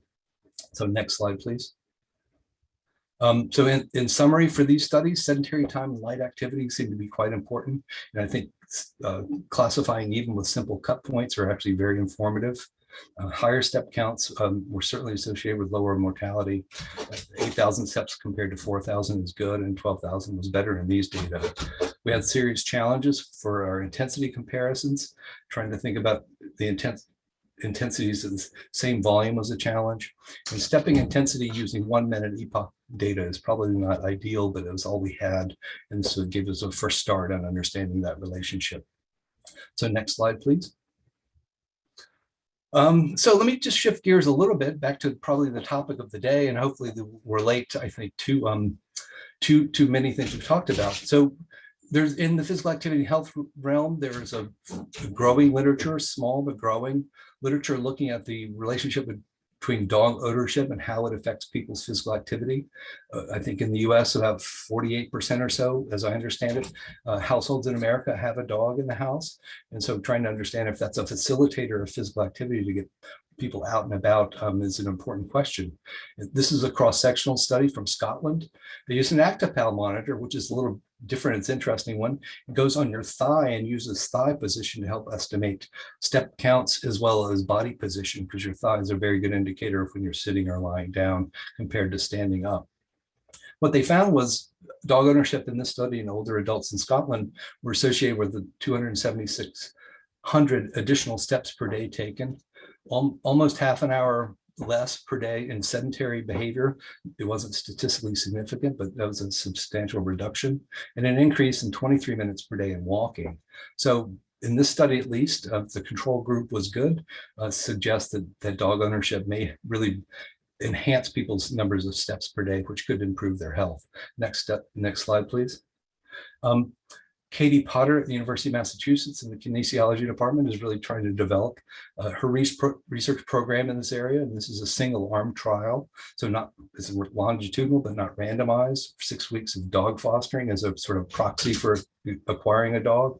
And in this study, they found an increase in 1,200 steps per day after, during the first few weeks of dog fostering, and about half of the participants increased their activity levels more than 2,000 steps per day, which is substantial. This is a pilot study, probably underpowered, but hopefully there'll be more research in this area from her. Next slide, please. Other areas that you guys may be more aware than I am, the proximity between companion dogs and their caregivers' sort of heart rate variability measures is a really interesting one. Many of the monitors, if you're trying to understand the human and animal interaction, many of the monitors can talk to each other and understand when they're in proximity to one another, because that could be one way to help understand the impacts of the owner's behavior on the dogs and vice versa. And this is a study that actually looked at the health benefits potentially of pet ownership and heart rate variability as a measure or an indicator of cardiovascular health. Next slide, please. So some new and future directions. Next slide, please. In our area, the scaling up of accelerometry is really going on. This is the UK Biobank study, who have completed just over 100,000 1-week measures in a large population-based cohort study in the UK. They have data on just over 100,000 people sampled at 100 hertz on the wrist, and it's about 30 or 40 terabytes of data. Huge, large-scale data collection. Next study, and they'll be studied future, followed for all kinds of disease outcome and health outcomes. Next slide, please. There's also, this is a brand new study that's just impressed from the NHANES study. It's an update of wrist-worn accelerometry. And some investigators are very interested in using just total activity counts and using that as a way to create population-based norms for the US population. And this is an example for females and youth on the left side and adults on the right side. And you can see the range of population-based norms for total activity by age, going from, I think, the third percentile up to the 97th percentile. And that could be, certainly useful for benchmarking different studies. And it could be, this kind of idea could be useful in the veterinary arena, just trying to understand what normal patterns of behavior for dogs and cats might be. Next slide, please. The other area that we're moving into is behavioral and circadian misalignment, trying to understand how the behaviors that affect circadian issues may be risk factors for disease, and using light measures, sleep and sleep-wake cycles as an indicator of some of this misalignment is one of the things we're going after now. Next slide, please. And ideal data in this realm might look something like this, where we're able to put together activity, light exposure, time in bed, and sleep all together to try and disentangle the complex interrelationships. Next slide, please. And I just have to plug this. This is another tool that we've developed that's a previous day recall for physical activity and sedentary behavior. And conceivably, this could be used, and some people have begun to use it to help contextualize some of their activity assessments in humans. Conceivably, essentially what you do is we have people fill out a timeline of what they did on the previous day, and people often report 10 to 20 different activities or more that they did, from midnight to midnight on the previous day. And we get a pretty good detailed portrait of their behaviors. And on the far right side here, you can see kind of an example of what some of the timeline looks like. And you can certainly help identify when people were home, when people were walking their dogs, not perfect timing and synchronization with the devices, but an approximation. And this could be an area where you might be able to help contextualize some of your accelerometer measures relative to the animals. This tool is freely available for anybody to use. And we had a webinar last week that should be coming online at some point in the near future if you want to revisit that. And if you want to look for it, just Google Act 24 and DCEG. Next slide, please. And I think that's it. These are my collaborators who have really helped me understand what dogs behave like. So thank you very much. Thank you very much, Dr. Matthews. Honored to have you join us and present, and hope you can stick around for the panel discussion that will be coming up after the next session. And thank you for putting the context around the 10,000 steps that we all, or some of us, chase on a daily basis. Appreciate that. Okay, the next session here is I'm going to invite Dottie Brown, Hans Kurtzi, Mike Consimius to talk about research priorities. So the way we're going to do this is each of them in turn is going to take a few minutes to talk about research priorities in particular areas. And it looks like, Mike, are you going to start? Sure. Happy to start. So I think I'm only supposed to just take a couple minutes, so I'll be brief. I think, so when I review, and I really appreciate Dr. Matthews' last talk. I've read a lot of those papers, and when I compare what's done there and what we've done, I think what's one thing that's super apparent, and if you want to use an activity count with a 1-minute epoch, you can, but it's a muted signal. And the clear difference between, let's say, some of the work Dr. Matthews presented versus what might be done in veterinary medicine is they might study 4,000 subjects and we'll study 40 subjects. And so when you have a muted signal like the 1-minute epoch, I think that there's kind of two different ways that you can kind of tackle that problem. And you can profoundly increase your power, which we can do, but I think it's going to be super hard and super expensive, or you can profoundly increase the signal, and that's what I've elected to do. And where we're getting 50 samples a second instead of one data point a minute, and so it's magnified by 3,000, if you will. Now I don't know if that's going to work or not, but when it comes to research priorities, that's my perspective. And so first, I think we have to understand our population. I thought our population's heterogeneous. And when it comes to acceleration, you got to know center of mass, center of gravity, whatever you want to call that. And so we tackled that, and that publication should be out hopefully shortly. And you got to understand the device that you're studying. I mean, truly understand your device. and what its output is. And if you do not know its output, then how can you, I mean, it's just it's going to be challenging to move forward. You know, we have all these commercially available things. They have this proprietary algorithms. And I think that that's a huge obstacle. So we have to know what the device is. We have to know what the device output is, and we have to know precisely how it was controlled or bucketed. So whether it be sedentary, which I call rest, or light activity, light and moderate and big activity. So whether that's walking, trotting, or running, whatever it might be. But you have to, how is it selecting those? And so that's really what we need to do. That's my priorities. And that's what we've tried to do here initially with some of the stuff I presented. And then once you have those buckets clearly defined, and for me, there's no algorithm. Well, an algorithm's just what all you did, right? So that'll be in the methods and materials in clear enough detail that you could get the exact same device and do the exact same experiment. And because that's what we're going to need if we're ever going to use this for a pivotal clinical trial. And then I don't know if osteoarthritis makes a difference in activity, or cancer or pain makes a difference in activity. But to finish validation, that's what we're going to do, that's what needs to be done, is take our fundamental understanding of accelerometer and accelerometer activity in dogs and apply it to those clinical populations that have different types of pain. So that would be kind of my my research priorities, Duncan.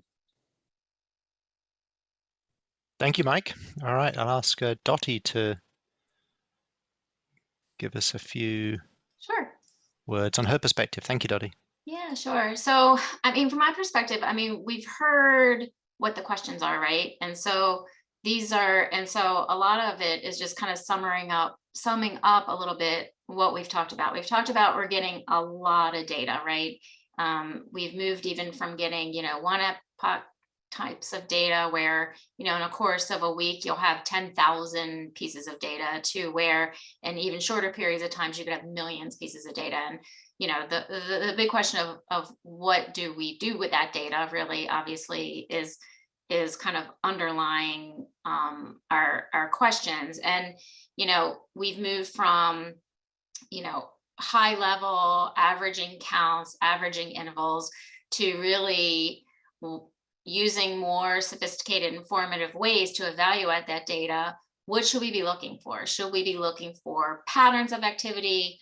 What kinds of patterns are we looking for? Should we be looking at the intensity of the activity, or should we be looking at specific behaviors embedded in the activity?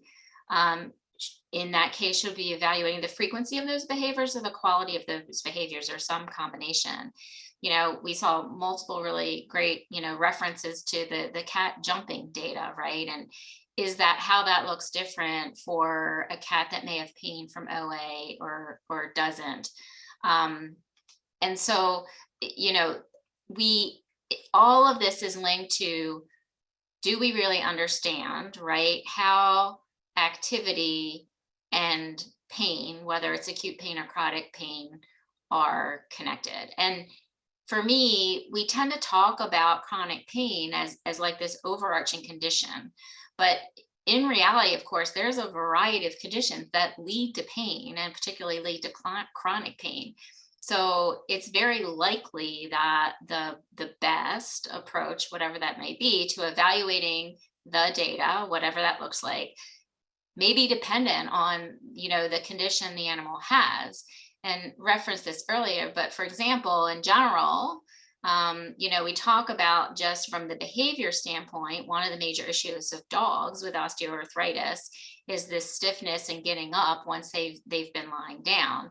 Once those dogs are down for the night, for example, they're down, right? And we tend to not see kind of changes in nighttime activity of dogs of OA looking very different, right? We're just looking at activity patterns very grossly. This is different than, for example, when we look at dogs that have bone cancer, right? And cancer pain. And one of the complaints of owners, and what we can see again in these actograms of dogs with bone cancer, is they're up and down all night. And you can line up the actogram of an OA dog 24-hour period and a bone cancer dog 24-hour period, and see the bone cancer dogs, their activity looks almost the same from day through night. Whereas the OA dogs, obviously there's a difference between night and day. And so this concept that we have to understand the diseases, right, that we're trying to target, and how pain intersects with activity in those diseases, I think is actually really critical. And, and then we start moving into, we focus a lot, obviously, on OA, but there's other really important, pain states for us in veterinary medicine. And we talk about bone cancer, but, there's visceral pain, right? So can activity be used to look at things like pancreatitis in dogs, or urinary tract pain, which is a huge problem in cats, or, it's maybe not intuitive, but oral pain, right? We saw that, Dr. Coetzee shows some nice examples of, the cows carrying their heads differently, for example. Is that something that we can pick up for oral pain in companion animals? So really fundamental understanding of the diseases that we're dealing with, and what pain looks like and what those pain phenotypes are, and then connecting that to the best way to collect activity data and look at activity data. And then for me, the other thing, and I talked about this in my talk, is what are the other covariates? What are all the other influences to the activity output, whatever that is, that we have to be collecting data on, be controlling for in analyses, et cetera. I mean, again, just thinking at a very high level, we think of different breeds, and it's not even just kind of the different looks of those animals, right? The different sizes of those animals, body lengths, widths, those are really obviously important things. But we even think about just breeds that are considered very stoic, right, with regards to pain, versus breeds that we consider to be more demonstrative, right, to having a pain. And we see this in recovery rooms, right, after we do surgery. The monitoring sheet for a collie after a fracture repair looks really different than the sheet for a Rottweiler after the same kind of fracture repair. So, how does breed play into that? We've talked about age, right? We know we've seen data where, puppies are more active than older dogs, right? So you can, look to have, similar ages, right, in your groups. But how does age interact with breed, right? So, for example, a giant breed dog might be considered old, right, at 5 or 7 years old, where it might be considered young to middle age, 5 to 7 in a smaller breed dog. And so there's also all these interactions between the covariates that we're looking for. And so, there's also the question of the specifics of the disease, right? So for example, if you're looking at hip OA, does muscle atrophy matter, right? I mean, and is that something that matters in the context of activity monitoring, and how we can look at that? So I think, ultimately, there are so many things that I think we need to consider. I think many of these things we can be working on at the same time, right? I mean, if we do, really well thought out, and I think Mike was one that said this earlier, in the beginning, we were just kind of doing it, right? We didn't really have a complete understanding of, we knew it looked valuable, but we didn't really quite have the understanding of what we were doing or what was the best way to do it. And I think we're evolving now to the point where we're understanding what the important questions are, and we can have much better forethought in designing studies to not just answer those questions, but answer them in a way that's hopefully efficient, right? Answering multiple questions at the same time when it makes sense to do that. And having things like this, where everybody's kind of getting on the same page around what are the questions that need to be answered, and can we be collaborating in a way to answer those questions most efficiently. So you know, that's kind of the way I'm looking at it. We're evolving, and there's still a lot to do. Great, thanks very much, Dodie. And if I could ask Hans now to talk a little bit about your perspective on the research needs in the food animal acute pain arena. Thanks, Duncan. I appreciate the opportunity. In addition to a lot of the issues that have been highlighted or questions that have been highlighted this morning already, which are consistent between small animal and food animal, one of the major issues we have on the food animal side is understanding the impact of age and body weight on the activity monitor outcomes. We do a lot of research in baby calves. We also do research in adult dairy cows. We also do research in beef cattle on pasture. And it's trying to understand the differences across those and to ensure that our assumptions about validity are the same, irrespective of whether we're dealing with calves, cows, and how they are housed and managed. The other issue we run into in food animals is that very often we're interested in assessing the impact of a particular intervention. And so we collect baseline data, and it's not clear how long we should be collecting those baseline data for. And those are baseline data from healthy, pain-free animals. Then oftentimes we will introduce an intervention that's painful, and then we'll introduce a third phase where there'll be the use of an analgesic drug. And so it's understanding how we compare those three periods, the pain-free period, the painful period, and then the mitigated pain period, statistically has been a real challenge for us on the food animal side. The other question that is somewhat unique to food animals is defining the experimental unit. So it's fairly straightforward in small animal studies to consider the individual dog to be the experimental unit. But given the issues we have with the herd effect in food animals and the impact that the behavior of one animal in the group can have on the group as a whole, one of the discussion points that we've had is whether we should be doing pen level studies as opposed to individual animal studies. And if we do move to a pen level study, how many animals should be in the pen? How big should the pen be? And how many pens do we need to be able to do a statistically valid experiment with accelerometers? And so these are all challenges that we wrestle with on the food animal side that may be unique to the way in which we raise these animals in our production systems. Obviously, we also have some challenges with some of our species, in particular pigs. Keeping accelerometers or activity monitors on a pig is a real challenge. As they get older, they tend to want to remove those monitors, and it's difficult to be able to get usable data. And then obviously also just the technology itself is having a system that's robust enough to handle inclement weather. We've oftentimes run into issues with our accelerometers where they just haven't handled cold weather situations or rain situations very well. And then also having systems that have a large enough memory to be able to capture data if animals are out on pasture. We oftentimes don't have the opportunity to download that data and have a backup to be able to keep and store. And so everything related to that monitor is on the monitor. And so we become very dependent in making sure that those monitors stay on the animals. So those are just some of the issues that are more unique to the food animal situation that I would highlight as research priorities for us as we use accelerometers for these different applications.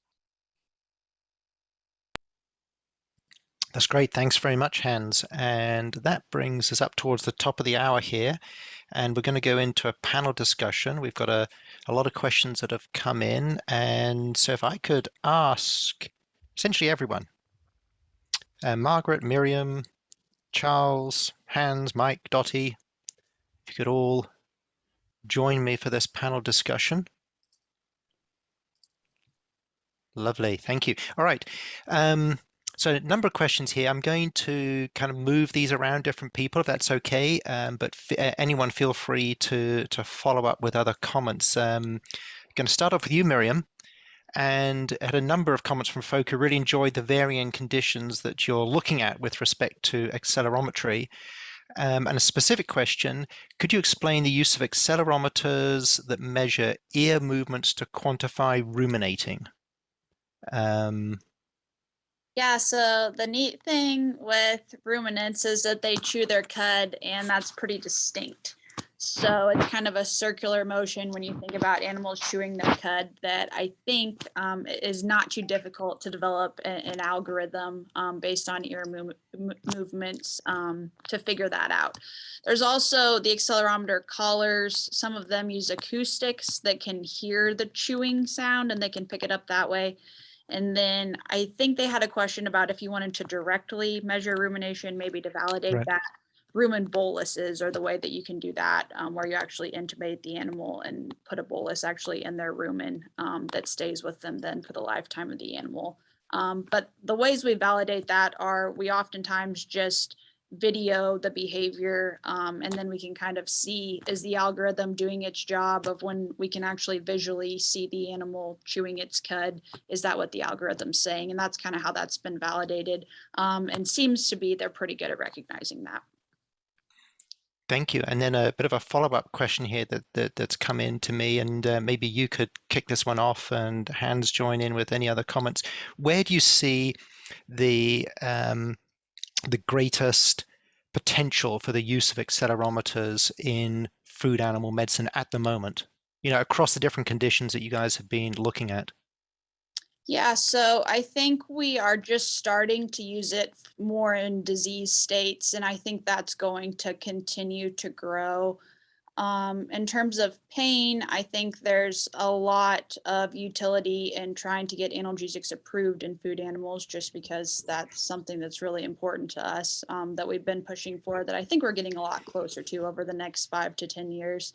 But then there's also a lot of commercial applications that I think we also have a little bit responsibility there as researchers to kind of continue to develop some of these things, just when we think about ultimately trying to recognize disease states and conditions earlier in large quantities of animals and prevent pain in a lot of animals other than the few that we're researching. I think that's also going to continue to be an application moving forward. I'd agree with what Miriam has said. I think that it's an opportunity for us to be less dependent on labor on a number of our production systems. I think we have challenges in terms of ensuring we have sufficient well-trained animal caregivers. And I think the accelerometers are not a substitute for caregivers, but I think they do allow us to highlight individual animals that require closer attention, in addition to allowing us to observe whether our interventions are working. And those are not just in terms of analgesia or drug therapies, but also management changes and how those impact animal welfare as well. So I think in terms of on-farm pain and welfare assessment, these are extremely powerful tools for us if they are appropriately validated. Thank you. All right, let's move to a different animal species here, the two-legged human species. And Dr. Matthews, question for you. You stated that walking more decreases mortality, and the question is it possible that this is an association, not causation, that people with chronic disease walk less and are more prone to mortality? Well, that's always a concern in observational studies and epidemiologic studies, and it's one that we can't absolutely rule out. That said, we controlled for a number of those factors, and we controlled carefully for as much as we could for mobility and those kinds of things. We actually had a companion paper that tried to do as much as we possibly could to sort of make those associations go away with much more detailed sort of information about frailty and biochemical states of the individuals, and really couldn't do it over long periods of follow-up. So, it's sort of a philosophical issue, I think, if you believe the observational data versus the experimental trials. There's limited large-scale trials of physical activity. So this is our best type of evidence for the most part these days. Not this study, but there's many others that show very similar results. Thank you. And same wrong answer, but Right. And then I've had follow-up questions, and this is across the board here. So maybe I'll kick off with you, Dr. Matthews.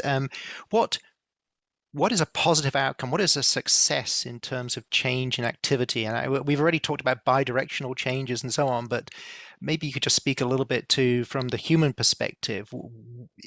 Are there any values that have been proposed as constituting a successful change in activity? Well, of course, it always depends, right? I mean, if you're trying to pick up someone who is in rehabilitation and can't do very much, their change, goals are a bit different, right? Right. In general, trying to move people from that sedentary or low levels of activity or not meeting guidelines up into the meeting guidelines is the most common one. So it's often drives why people, are trying to intervene on that particular behavior. So it's trying to triangulate behavioral targets with the metrics, right?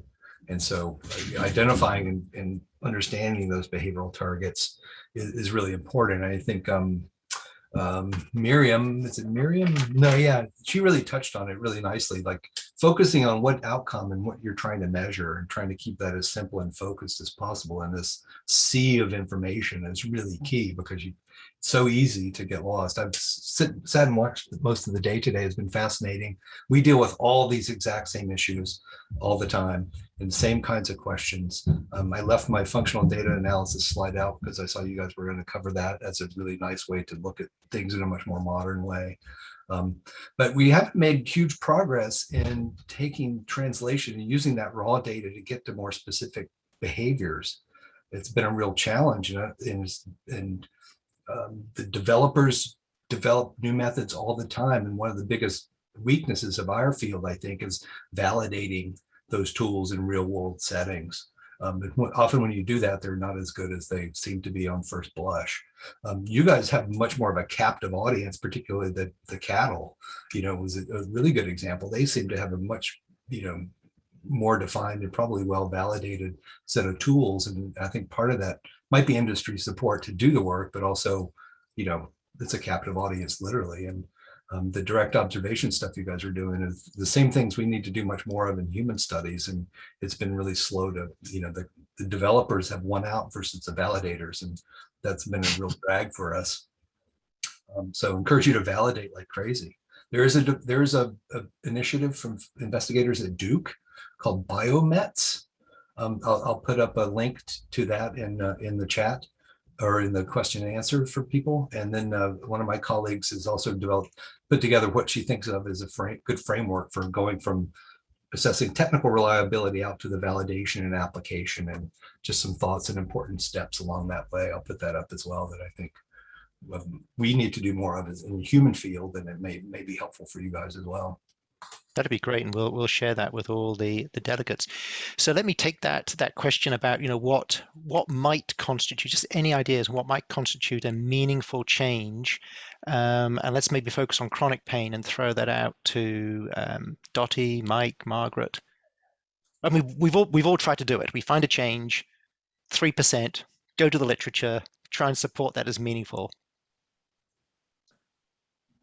I mean, I'll say I have no idea what the change would be because I have no idea how to describe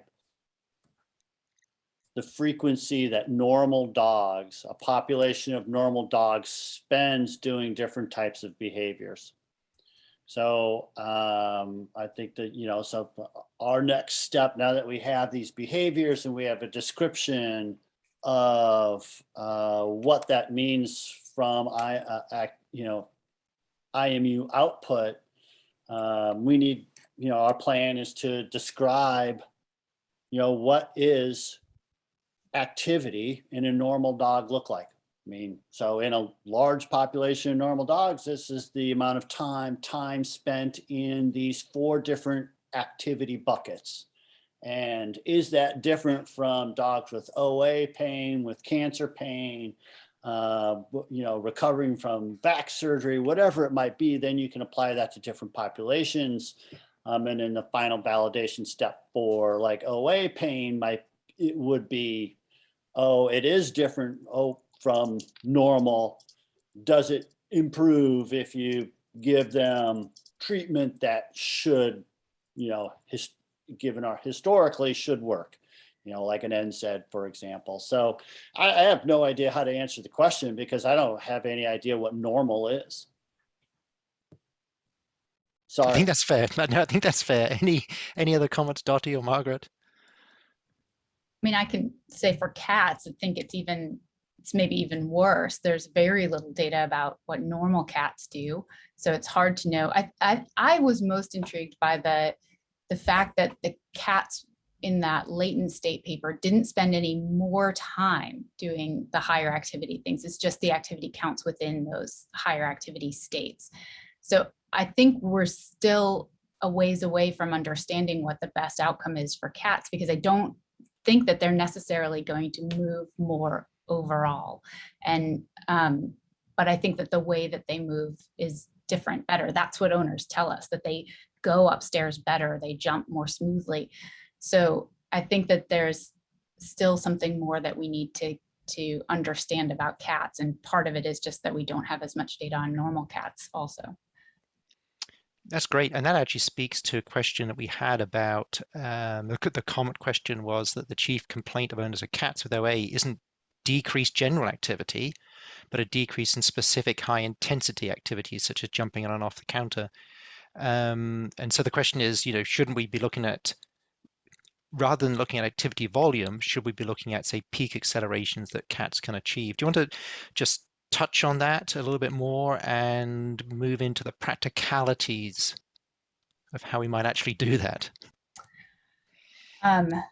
Well, yes, I think that we need to be looking more at those specific behaviors if we can, but the paper that we showed where the group was able to distinguish different types of jumps, those were normal cats in a laboratory setting, standardized jumps, who were willing to jump, right? So I think there's a ways to go before we have OA cats willing to do that even in the lab, and then to understand what that looks like at home with non-standard heights, non-standard lengths. I mean, I just think that I think that's the ideal. That's where we want to get to. I think we're still a ways away from being able to do that. Margaret, so I got a question for you. We'll make this a little more of a discussion, if you will. Sorry about that. So in your studies, and first of all, the work that you and Duncan have done trying to grind out these patterns is super impressive. I mean, it's just honestly, when I saw that as the path, I mean, I couldn't do it. I don't have the patience for that. A lot of work, so super impressive. When you're doing these studies, for example, where you say, that there was no difference in high intensity activity, what's the sampling frequency of your data sets? So that's all ActiCal. So I know right away how you feel about that. But that data set was actually repeated in many of those studies. So different ways of looking at that same set of data. So both the functional data, the latent state, that's all from the same study data. But it's all collected from ActiCal. So that's what, 32 hertz, right? I think it's 0.17 hertz. Oh, sorry. In terms of the output, the epoch. The epoch, yes, sorry. Yes, yeah. So the summary. Something like that. Yeah, so nowhere near able to pick up something like jumping. I think the thing of it is, so the problem with, one reason why I didn't try to tackle this 5 or 7 years ago is because how do you handle 10 million data points, and I think that's one area where science has evolved, where these huge data sets are now, for people that work with them, routine. And that's, where I'm like, hey, here's the file. And literally minutes later, they say, hey, here are your results. So I think that's going to hopefully, at least gives us an opportunity to explore higher sampling frequencies and see if we can capture that, those intense activities that last for a fraction of a second. But there's a trade-off, isn't there? Because the ActiCal downsamples, which means the battery life is longer, the onboard storage is going to last for longer. If you're collecting at 100, 150, 200 hertz and saving all those data, they need to be transferred, or a combination of storage and transfer, and battery life suffers. Well, yeah. I mean, I can't solve all of the Okay. world's problems. I mean, Okay, all right. With I mean, that, let's move on. I mean, so yeah, we'll contact Tesla and have them come up with a better battery for All us. right. I All don't right, know. Dr. Matthews, you've got your hand up.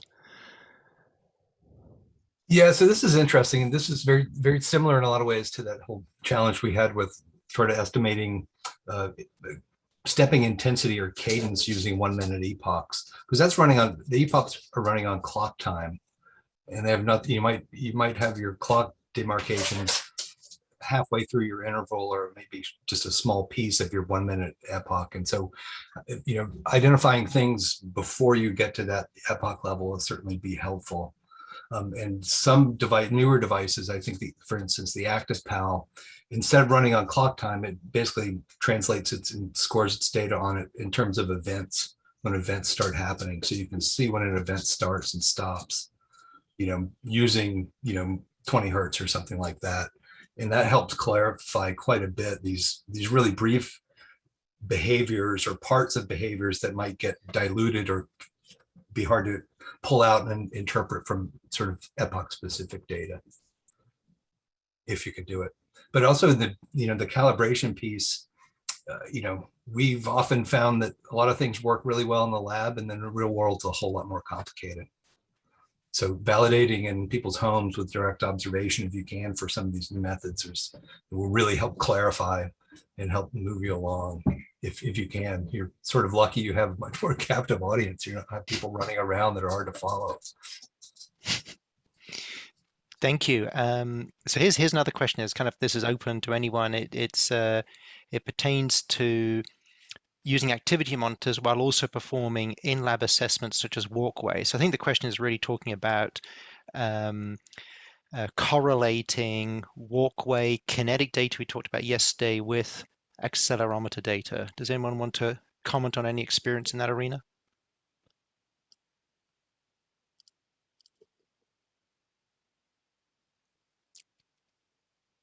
The silence would suggest that that's not something that's been commonly done across this panel. Maybe not, but I will say in one of your human studies where you were looking at I think it was one of the OA studies and looking at activity levels, there were a number of functional measures in there, 6-minute walks and stuff like that. And they were right in the mix with the strength of relationship with some of the accelerometer based measures. So that actually made a lot of sense that both of those would be there, and the higher intensity activities probably brought out the pain more so than the lower intensity. So it's sort of a functional threshold or something, perhaps. Yeah, and I mean, we've done things where in the same study, right? We did, like when we were doing validation of different things, we had an activity monitor on, we were doing gait analysis, we we're doing questionnaires. So we're collecting all of that data at the same time, right? And identifying differences between treated and control groups in each assessment separately, but we've not done a ton of work to look at the relationship between the assessments. So we have some contemporaneous data collected, right? But really understanding how those data interact with each other, I think we haven't really done very much. Right. And then there was a question going back from a little bit earlier on today about pairing different monitors, different sensors. Maybe if we could get someone to comment on the value potentially of pairing IMU data with heart monitors that will give a readout on heart rate variability, or take it in the direction of your preferred pairing of sensors.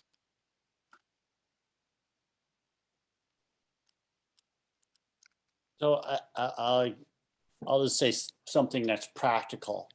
So for the approach that I'm taking, where we have maybe too many data points, I don't know.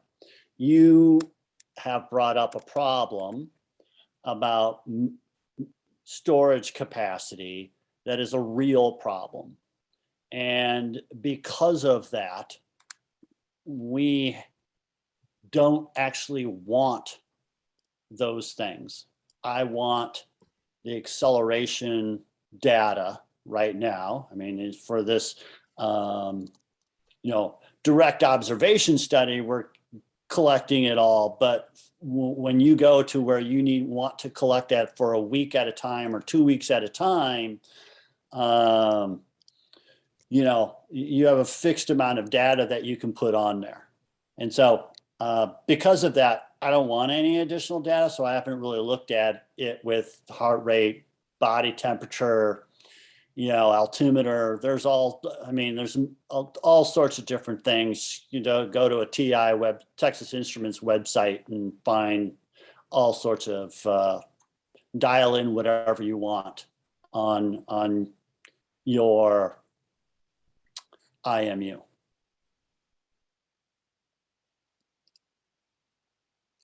Any comments on other sensors? Because I know on the food animal side, it's pretty advanced in terms of a variety of different sensors, correct? In terms of temperature and heart rate. And do you see any potential, given the practical concerns, do you see any potential of pairing data from these different sensors with accelerometer data? Yeah, I can speak to that, and then if Hans wants to follow up. But there are definitely commercialized systems out there. Cowler, there's a lot of them specific for dairy cows. That's kind of where it's most advanced, where they do collect a lot of those different things, where they can look at temperature and rumen pH and accelerometer data and combine all those things. Most of the time they're used to try and predict when an animal is either going lame or is becoming ill, is usually how they're used. We don't use them as much in research settings just because it's a lot of proprietary algorithms in a black box, unfortunately. So that makes it difficult for us to use. We will collect 10 or 15 different outcomes, different biomarkers in a lot of our studies. And so it is interesting to see which of those are correlated. And one of our most recent studies that was kind of exploratory, where we looked at a new condition and did want to collect a lot of different outcomes. We did look at a lot of different pressure mat outcomes and accelerometer outcomes.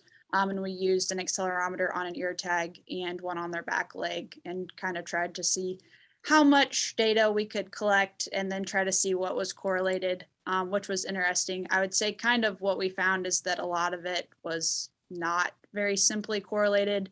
And we tried to look at correlations at a lot of different time points, which also very much complicated it. So I think ultimately it can be very valuable from a predictive standpoint of when an animal is getting ill, but it also gets highly, highly complex in a hurry. I think another concern is that the field's getting pretty crowded. There's a number of startup companies that have technologies that they're selling to producers, and we're struggling to have independent third parties that are evaluating the technology and the algorithms to see if they're truly valid. So I think we're going to be spoiled for choice here fairly soon. But our challenge is really being able to make recommendations to producers to say these technologies truly measure what they say they measure, whereas some of these others, there certainly are concerns about the validity of the outcome and whether we can truly use those to predict the states that are claimed by the manufacturer. Thank you. Now, I think this is a good question to hit up here, because one of the goals of a meeting like this is to improve the utility of animal models for translational human pain research. So the question is, what of the animal studies presented today, which ones, if any, might serve as a good animal model providing data for new human intended analgesics, so for analgesic development for human OA?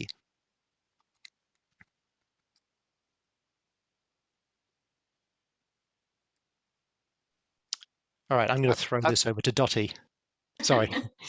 Yeah, well, I mean, we've historically been making the argument, right, that dogs with OA Yes. are a good preclinical model for humans with OA. And there's lots of, lots of reasons for that. I think that's driven kind of where we've gone in outcome assessment, right? Because there is no NIH for animals, right? So when we want funding, when we want meaningful amounts of funding to be able to do outcomes research, which is hard to get funded any other way.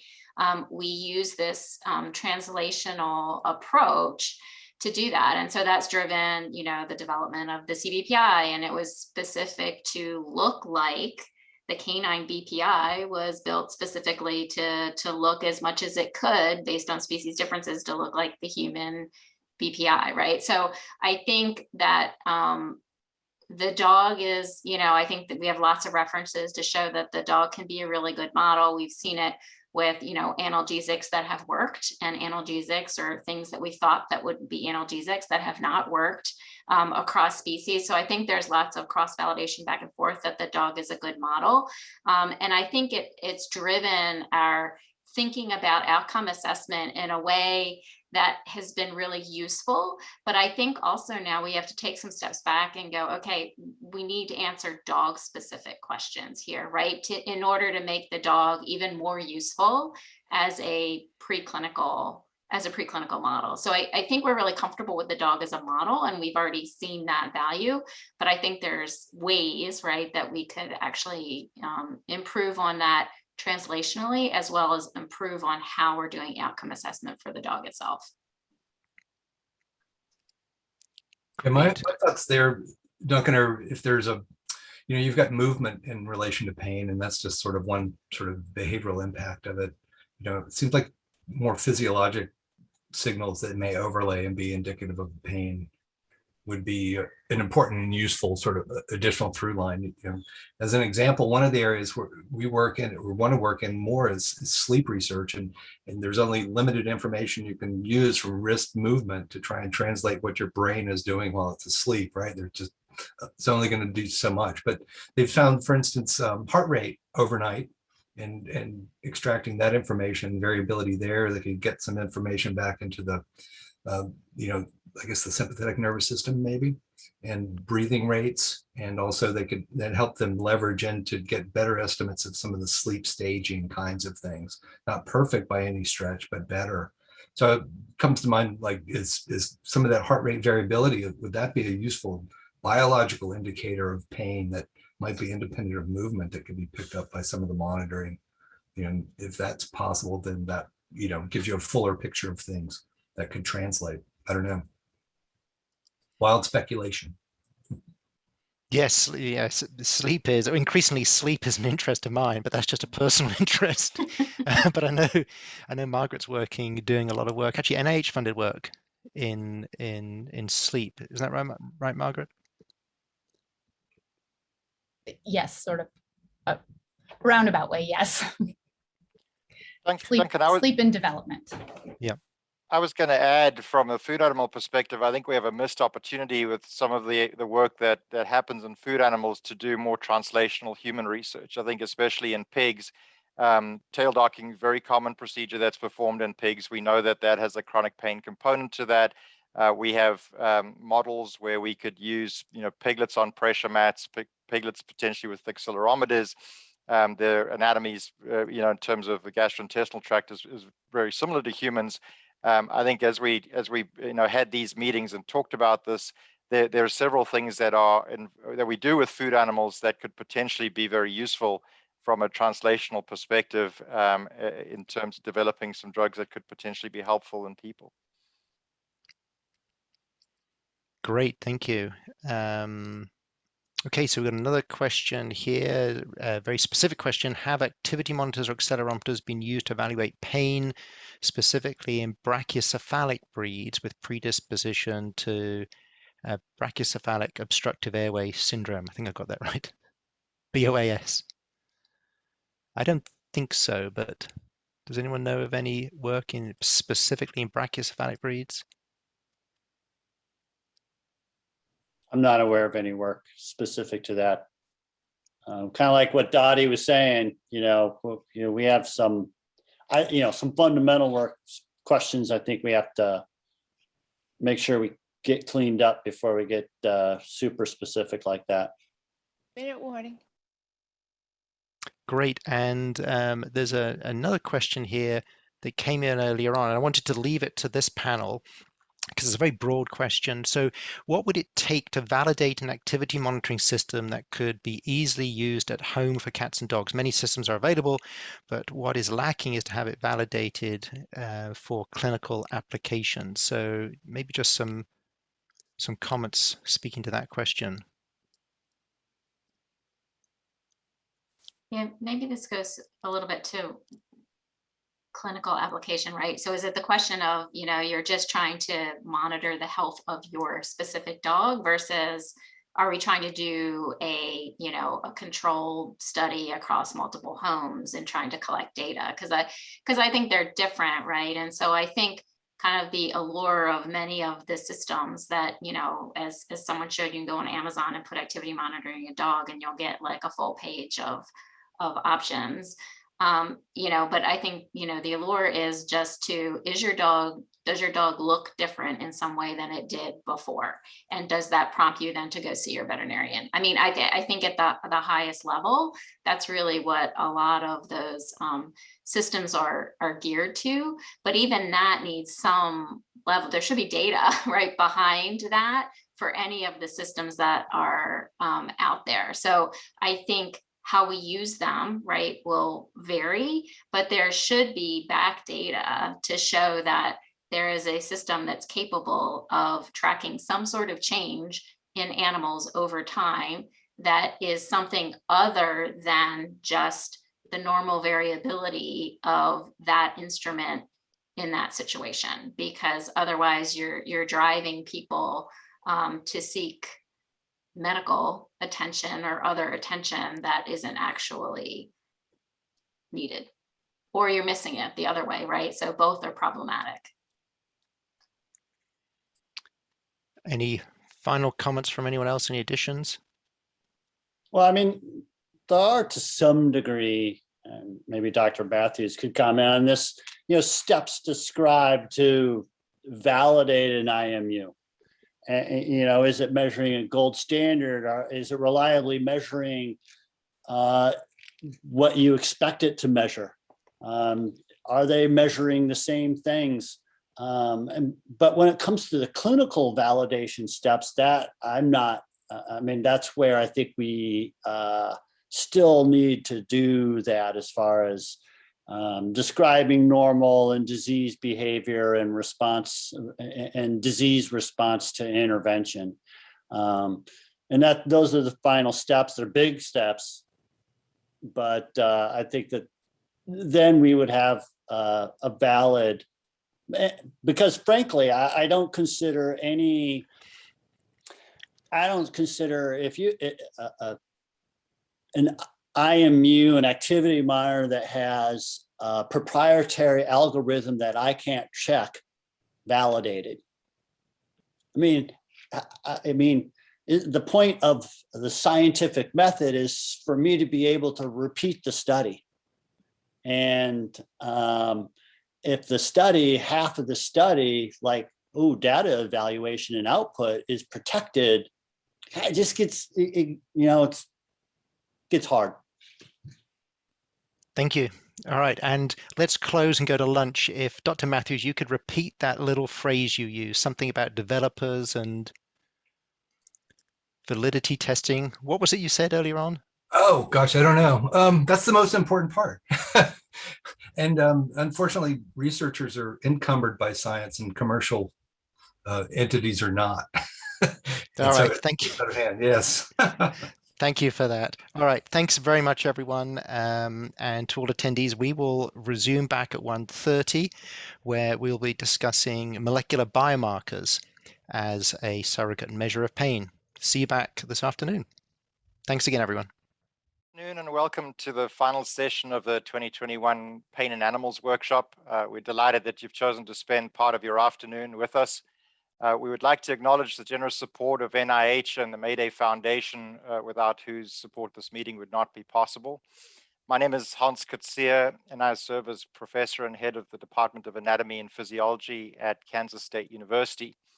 And I'm delighted to welcome 4 outstanding speakers to our program this afternoon to introduce some cutting-edge research examining the use of blood transcriptomic biomarkers to assess pain in animals and humans. I'd like to thank the speakers for taking the time to participate in our meeting. It's 1:30 p.m. in Indianapolis, where our first speaker is located, 8:30 p.m.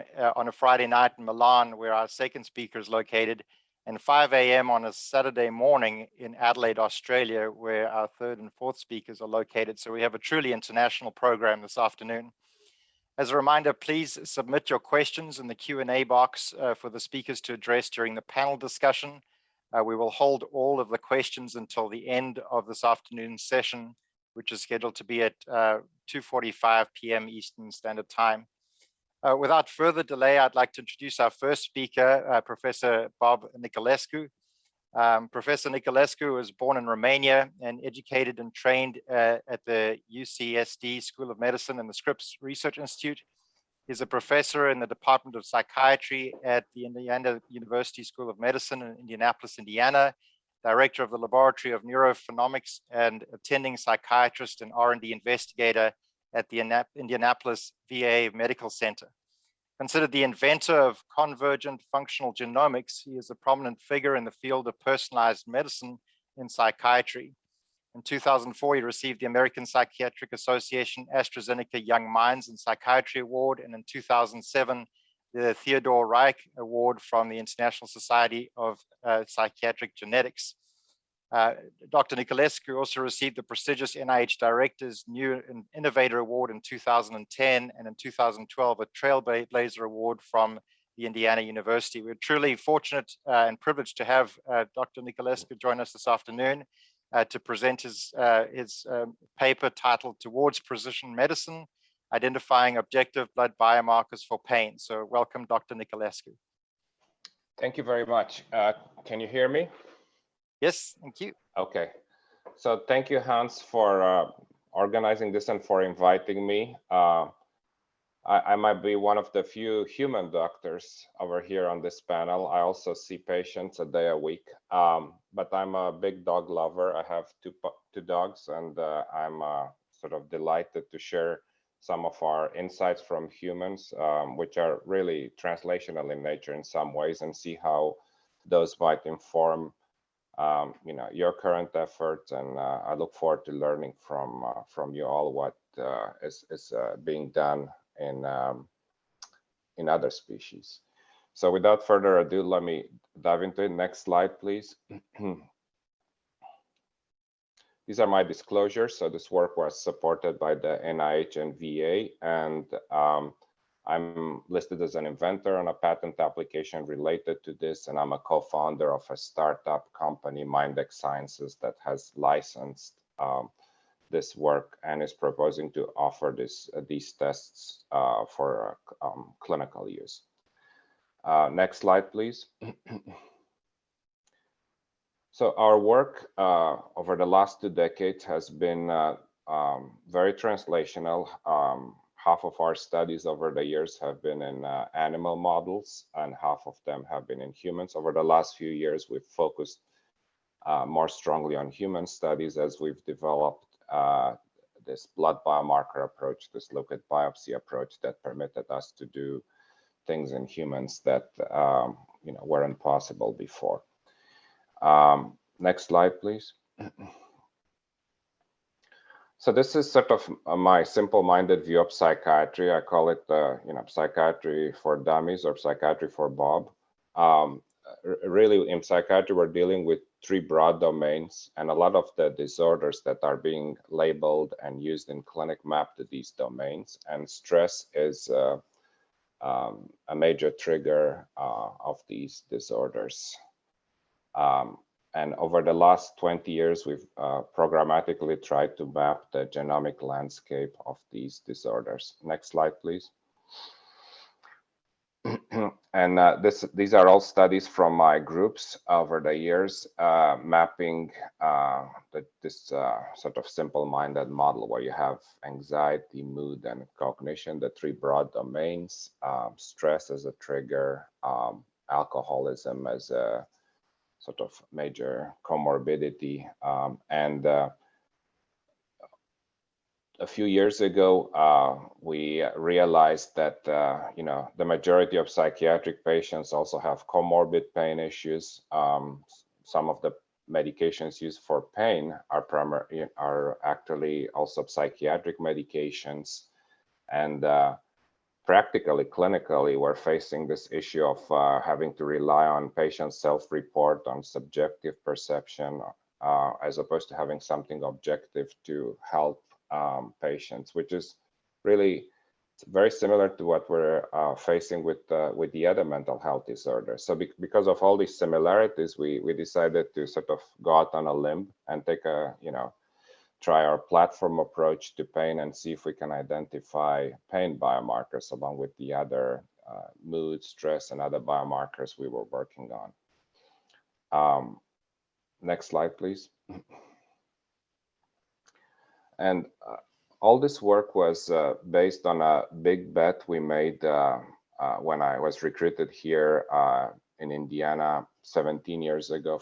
I was prior to that at UC San Diego, and the bet was threefold. First of all, we wanted to start a population cohort where we can follow over the years, really, and we follow them over all these years, people as they change from state to state.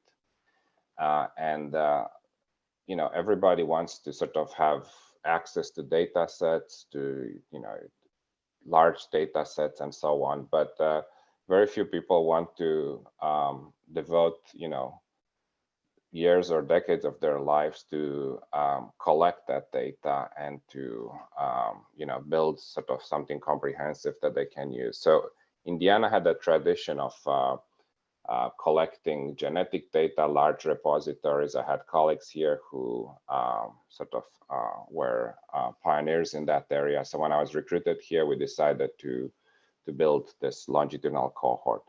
The second bet that we made was that a within subject design may be very, very powerful. So on the patients that we recruited, we didn't just go for a large number of patients tested once. We actually went for the opposite, which is smaller numbers of people that are followed over time. So we can do this within subject longitudinal design.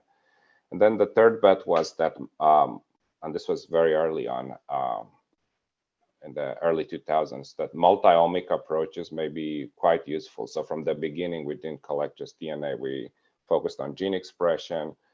We also collected samples for proteomics, metabolomics, and so on. And we were very careful about being quantitative with the phenotype study. So really, this sort of cohort and the hard work that my colleagues and I put into accumulating it over the years made possible our subsequent biomarker breakthroughs. Next slide, please. As mentioned, besides these human studies, we always were very translational. So we've done a lot of animal studies using, as we would call, pharmacogenomic approaches, where we put mice on different combinations of drugs that mimic or treat symptoms of psychiatric disorders. We've done some genetic studies in knockout mice, in inbred rat strains, combined studies, and we've also done some work on C. elegans, on worms, and some aspects of mood and aging. I won't talk about that today. So we're not sort of entirely naive about animal model studies, but we can certainly learn from you guys. Next slide, please. In animal models, you can, do brain, extract brains, microdissect them, look at specific brain regions. You can get the blood at the same time, look at brain-blood correlation to try to find biomarkers. So that's where we started. In humans, it was unclear that you would find a signature in the blood when we started this work 15 years ago, when we started to do our first blood gene expression studies in human. It was unclear that you would find a signature. There were some a priori reasons why that might be possible, primarily having to do with this bidirectional brain-immune interactions, which may underlie, our ability to see peripheral blood cell changes in gene expression. There's also a lot of developmental commonalities between the brain and the immune system. They are the two most complex gene expression pattern type systems in our body, and So we took a shot. We went for it in a very sort of careful fashion to see if we can find something. And it was really, keys under the lamppost, because, in humans, unlike in animal model studies, you can't biopsy the brain. So we wanted to find something, see if we can find something peripheral, as in human patients, brain biopsies are not an option. Next slide, please. So our approach was very systematic. We are big believers in reproducibility.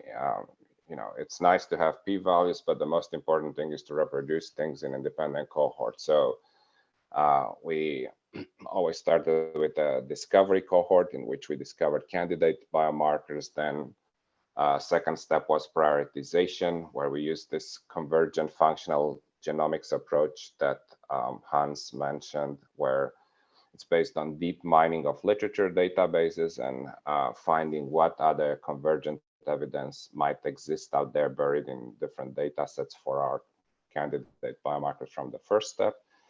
The third step was validation, where in an independent cohort of people who are clinically severely sick for that particular phenotype or disorders, we wanted to see if our biomarkers are even more changed.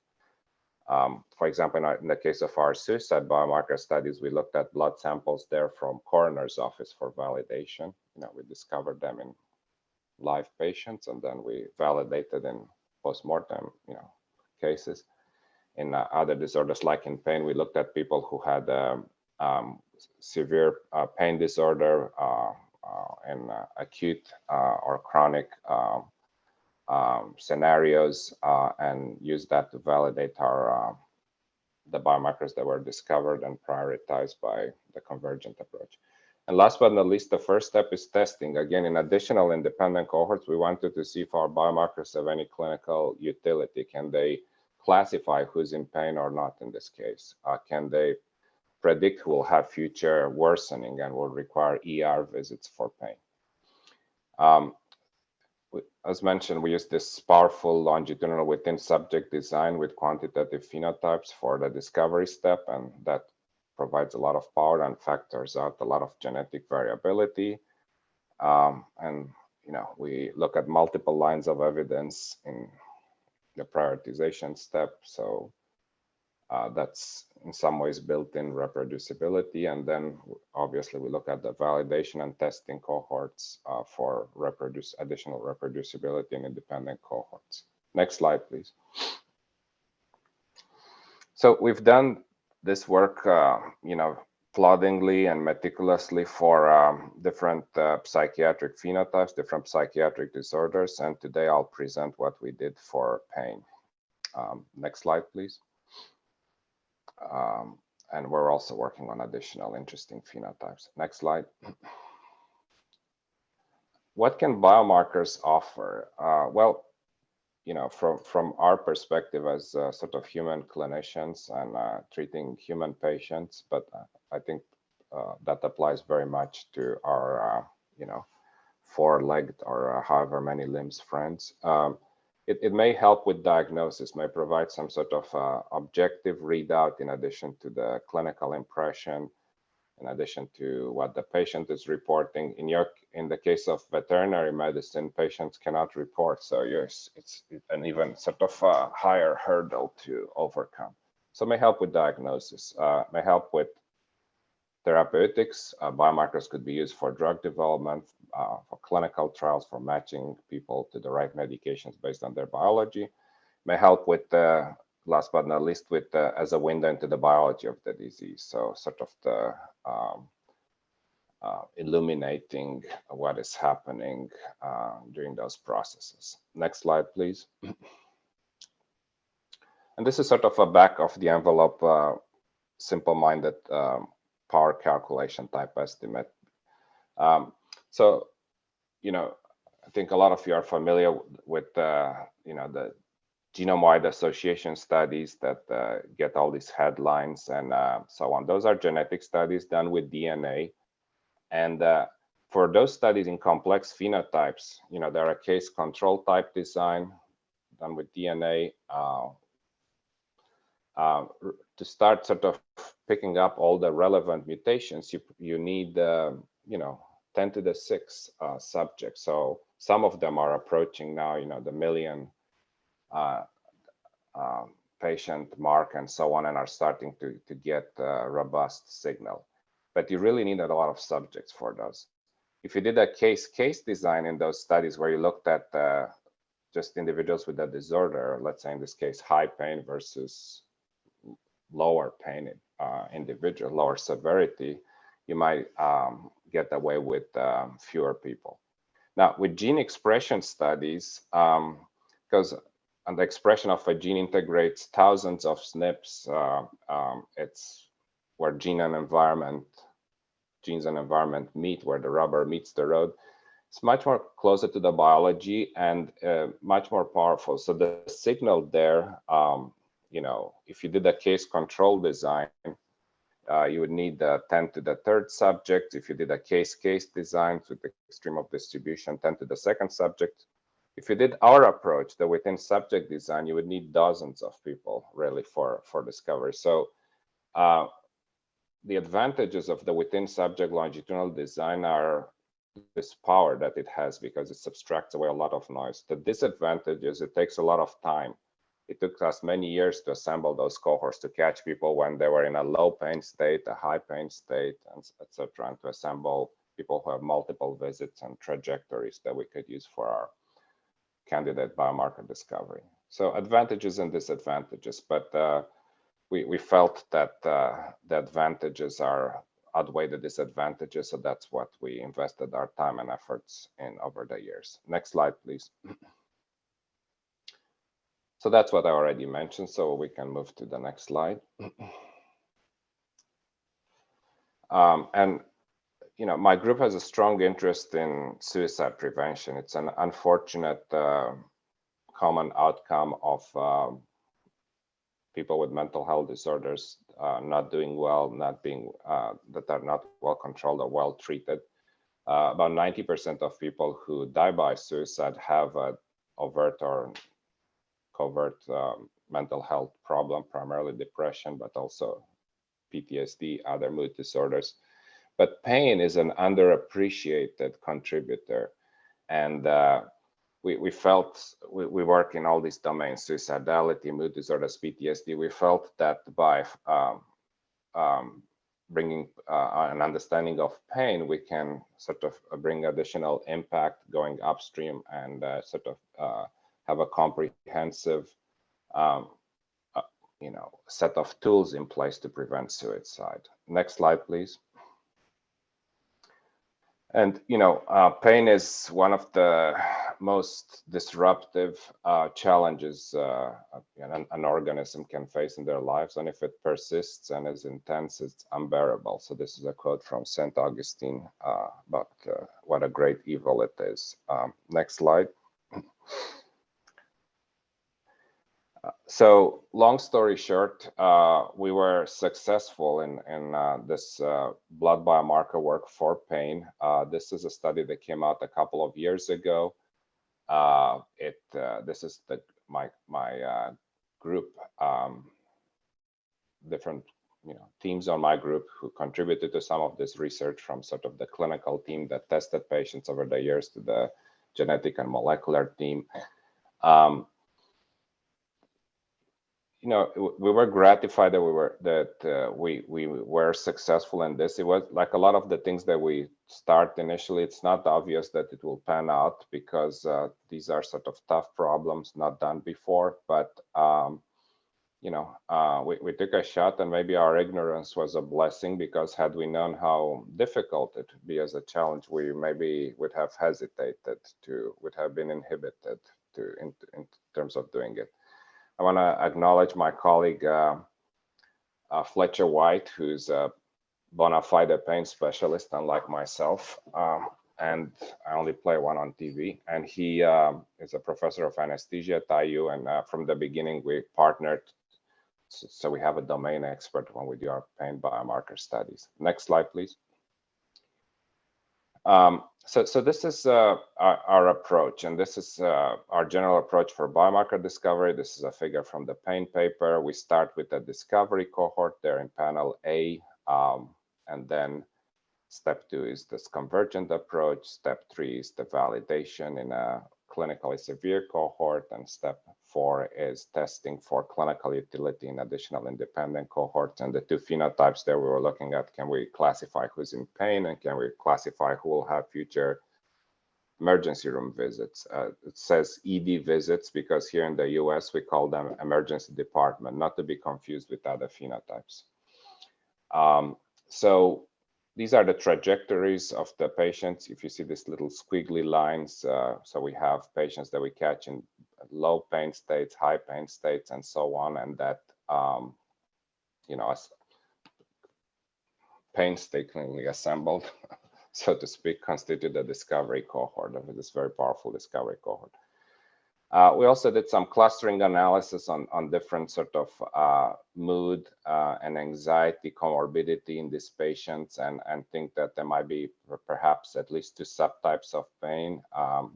One that's more peripheral and reactive, and one that's more central and sort of almost like misfiring or delusional in nature. But that's sort of like preliminary and speculative. Very interesting, but you know, I won't go into that now. So, so we went through our steps: discovery, prioritization, validation. We're showing here, for example, 2 biomarkers at the end of validation that were among the top scoring ones. How you go from the blue part of the histogram, which are the low pain patients, to the high pain patients in red, and to the clinically severe in black. So this sort of stepwise decrease that you have in this biomarker. This is a biomarker that decreases in pain, so a protective biomarker that decreases in high pain. And then another example of a biomarker that, again, along the same lines. Next slide, please. And this is the data from step 4 that really sort of, you know, the important thing clinically, which is, can we predict who is in pain? So state predictions, can we predict trait aspects who will have future clinically worsening for pain that will require ER visits? And let's sort of dig into this a little bit in the next slide, sort of more magnified. So this is the data for state prediction. On the x-axis are the different biomarkers that survived that first 3 steps. So we ended up with 65 biomarkers that we then took forward. 2 minutes left. Okay. So as you can see, a lot of them are nominally significant. Some of them with 2 asterisks are Bonferroni significant. So we have some good, decent candidate biomarkers, or at this point, they're not candidate, they're validated biomarkers for pain state. Next slide, please. We are also able to have some of the biomarkers are able to predict the emergency room visits in the year following testing. Next slide. And some of them are able to predict all future visits for the year in years ahead. And here, since the length of time of follow-up varied, we did a Cox regression. So the odds ratio are depicted here. Some of them are quite strong or significant with 2 asterisks, so Bonferroni significant, and some have very, you know, higher odds ratios. Next slide, please. So an example of sort of a new finding, and here, remember, you start with whole genome at the beginning, no hypothesis, was this microfibril associated protein 3, which was new at the time when we were reporting it a couple of years ago, not implicated in pain. It's decreased in expressions and high pain states, so we think it's a protective biomarker. Interestingly, was also decreased in expression in our work on suicide. So this sort of connection between high pain and suicide at the physical and psychic level may be very interesting. Next slide. This is a little bit about its biology. It shows up in chronic stress model, animal models. It shows up also in some human studies. A lot of sort of very relevant comorbidity and convergent biology. Next slide. We've looked at networks of our top biomarkers for pain. We think there are at least 3 networks. Next slide.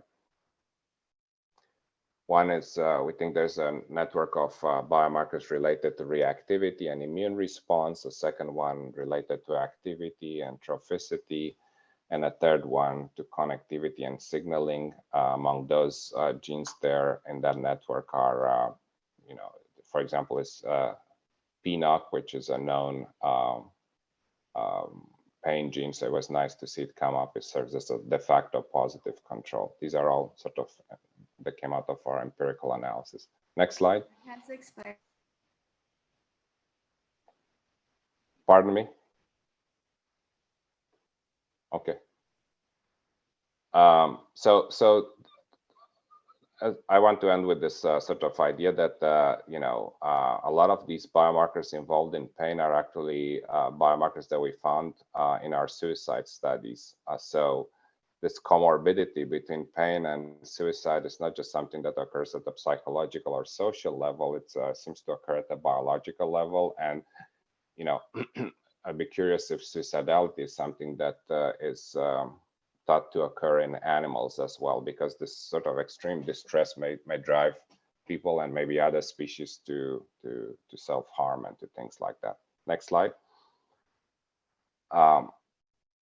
And we've done some pharmacogenomics and drug repurposing based on the biomarkers. I won't belabor that in the interest of time.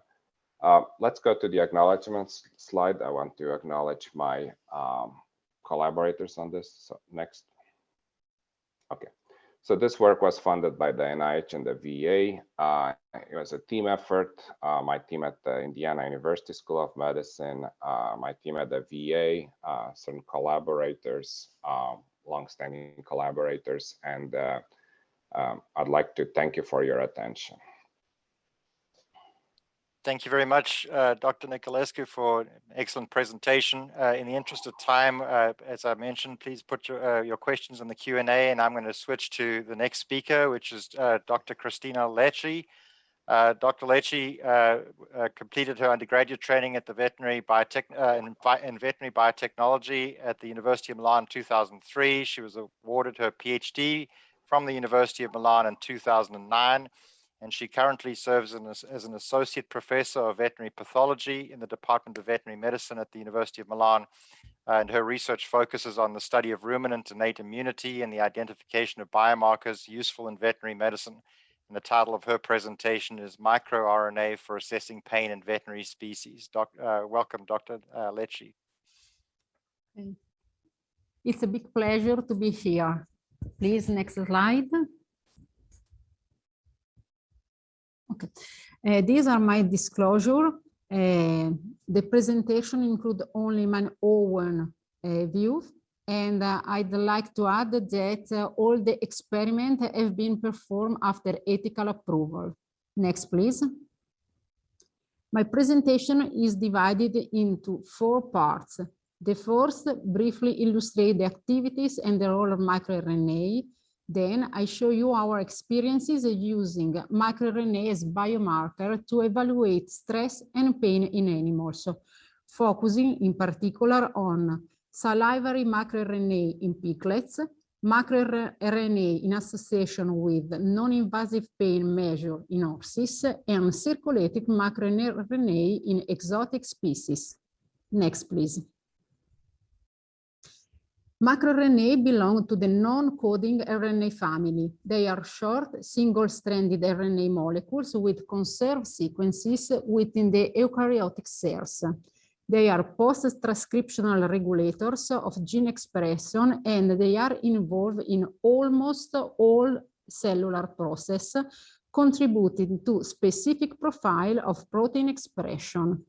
This regulation is associated to disorder and disease. Next, please.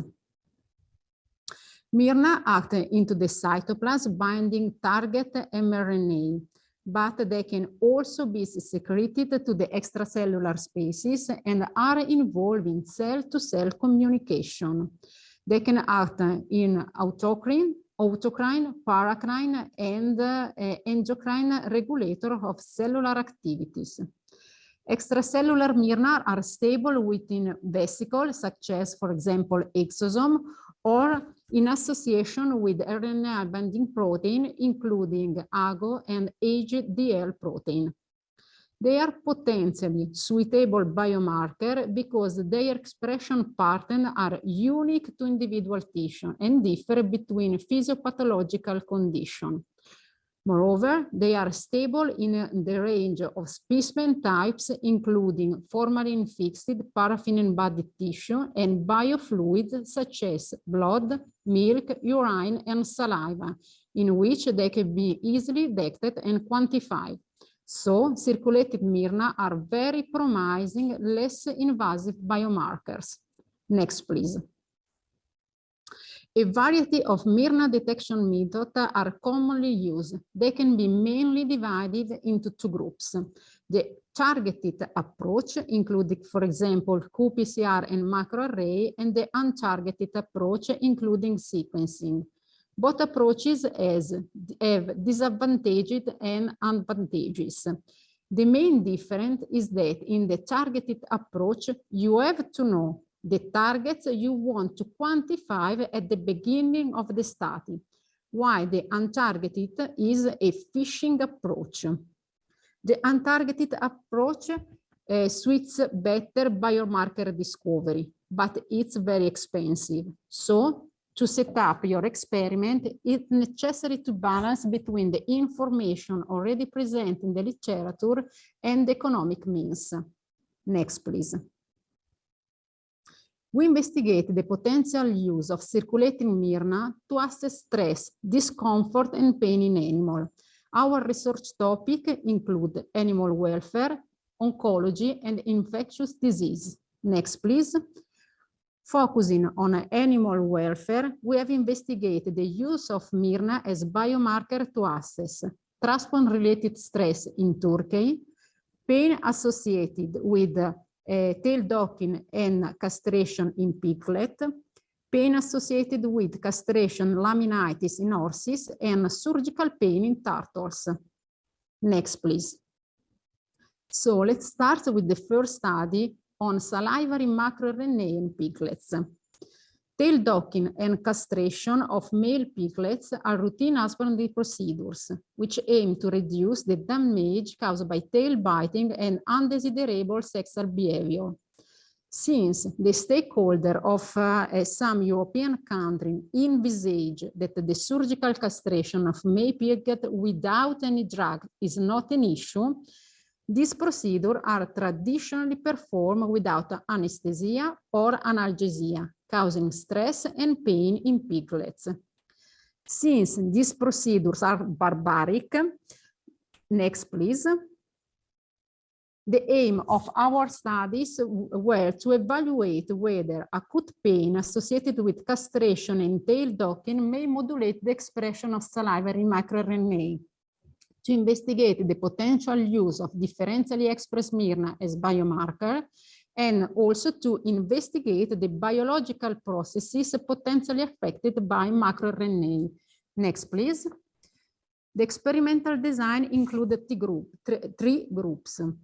In the first one, piglets were castrated and tail docked with the drugs, anesthetic and anti-inflammatory drugs. The second one included piglets castrated and tail docked without any drugs.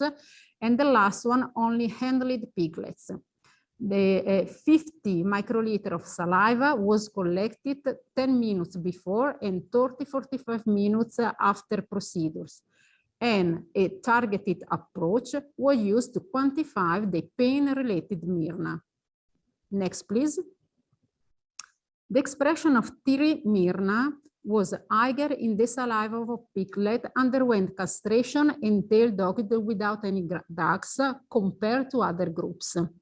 If two mRNA on the right namely MIR19B and MIR365, are combined using the weighted average of their expression, the differences are even more significant.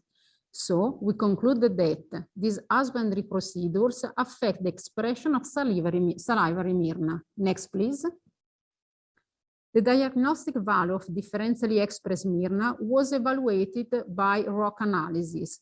The ability of MIR19B and MIR365 to discriminate between group with or without drugs was excellent, meaning that these myrna were effective in differentiated piglets affected by pain and stress from controls and from animals treated with drugs. These results support the hypothesis that castration and tail docking without drugs are an important issue and are an important husbandry issue, and effective pain mitigation strategies should always be applied. Next, please.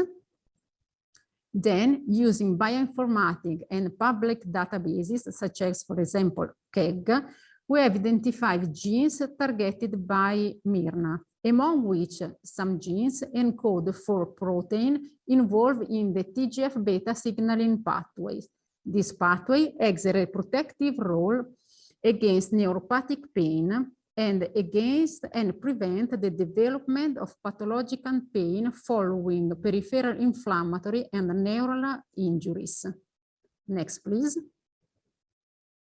To summarize, myrna can be quantified in the saliva of piglet, can be used to monitor stress, and can be used to identify the molecular pathway activated by husbandry procedure, pointing out potential target of therapy. Next, please. In the next study, we combine behavioral measure and myrna to assess pain and discomfort in horses. Next, please. We selected two pain models, castration and laminitis. Today, I will show you our result on laminitis. Next, please. 9 horses with acute laminitis and 9 healthy horses were enrolled. Each horse with laminitis underwent a routine treatment. Blood was collected at admission and 7 days after treatment. We used two strategies to collect behavioral measure: the composite pain scale and the horse grimace scale. Again, a targeted approach was used to quantify the pain-related myrna. Next, please. Result demonstrated that on the left, 3 out of 9 tested myrna were modulated between healthy and laminitis affected horses, and that in particular MIR200B increase its expression in laminitis affected horses and its expression decrease post-treatment. The rock analysis support this result, highlighting that a combination of 2 or 3 myrna improve discrimination between laminitis affected horses and healthy groups, and also that MIR200B discriminate pre and post-treatment group in a good manner. The behavioral scores are higher in the bottom right panel. So the behavioral score were lower in the control group than in horse with the laminitis. But in my opinion, the most interesting result is the correlation between myrna and behavioral scores. In fact, MIR145 and MIR200B positive correlate with both composite pain scale and horse grimace scales. Next, please. The analysis of the putative mRNA target of myrna identify glutamatergic pathway as the most affected pathway. In particular, the target genes for code for the excitatory amino acid transporter, for voltage-gated calcium channels, and from glutamine transporter, which may be important targets for pain management strategies. Next, please.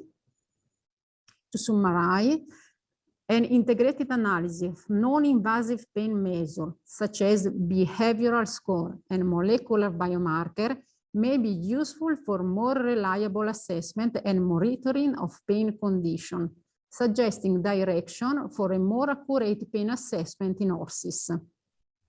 Next, please. So finally, I'm including in my presentation the work on surgical pain in turtle. The management of allochthonous species is a current issue in Europe, but the investigation on exotic species presents several problems, including subjectivity in pain assessment, inadequate knowledge of analgesic efficacy, and the unknown relationship between risk and benefit for specific drugs. Next, please. Tracheostomy scripta has been introduced in Europe since the mid-18. It has competitive advantages over native species such as European pond turtle, including lower age at maturity, higher fecundity, and larger adult body size. Turtle may compete for feed, egg line sites, or basking places. Thus, Tracheostomy scripta is included in the list of invasive alien species by the European regulation. Since non-official eradication programs have been established so far, we propose gonadectomy as a means for population control, but several obstacles limit successful pain recognition and treatment. In fact, it's very difficult to assess pain in reptile. Also, behavioral etograms are not completely reliable.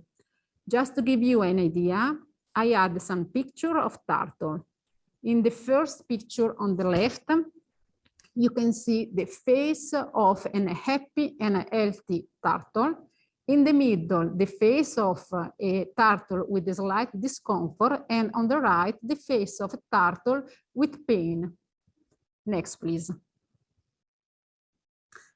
We investigate the use of circulating Myrna as biomarker to assess surgical pain in turtle using an untargeted approach.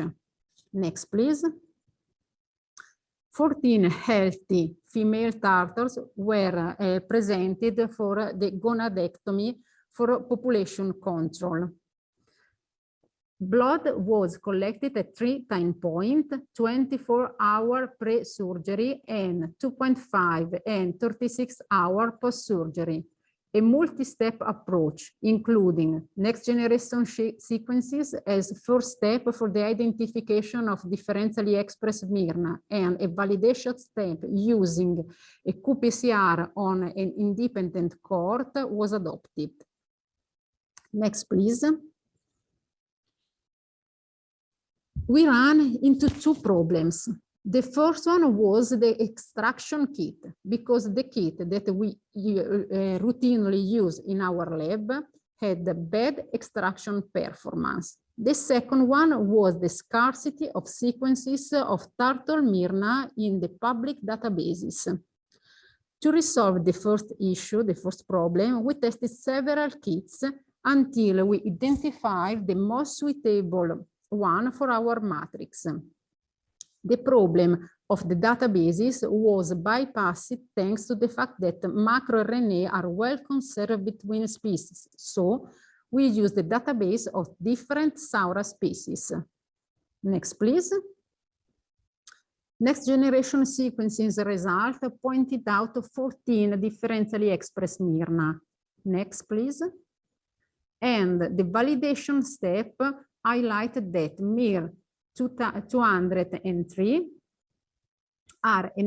is a negative biomarker of turtle welfare because its expression decreases over time, while MIR 499 is a biomarker of stress and pain in turtle because its expression increased 2.5 hours post-surgery and decreased 36 hours post-surgery.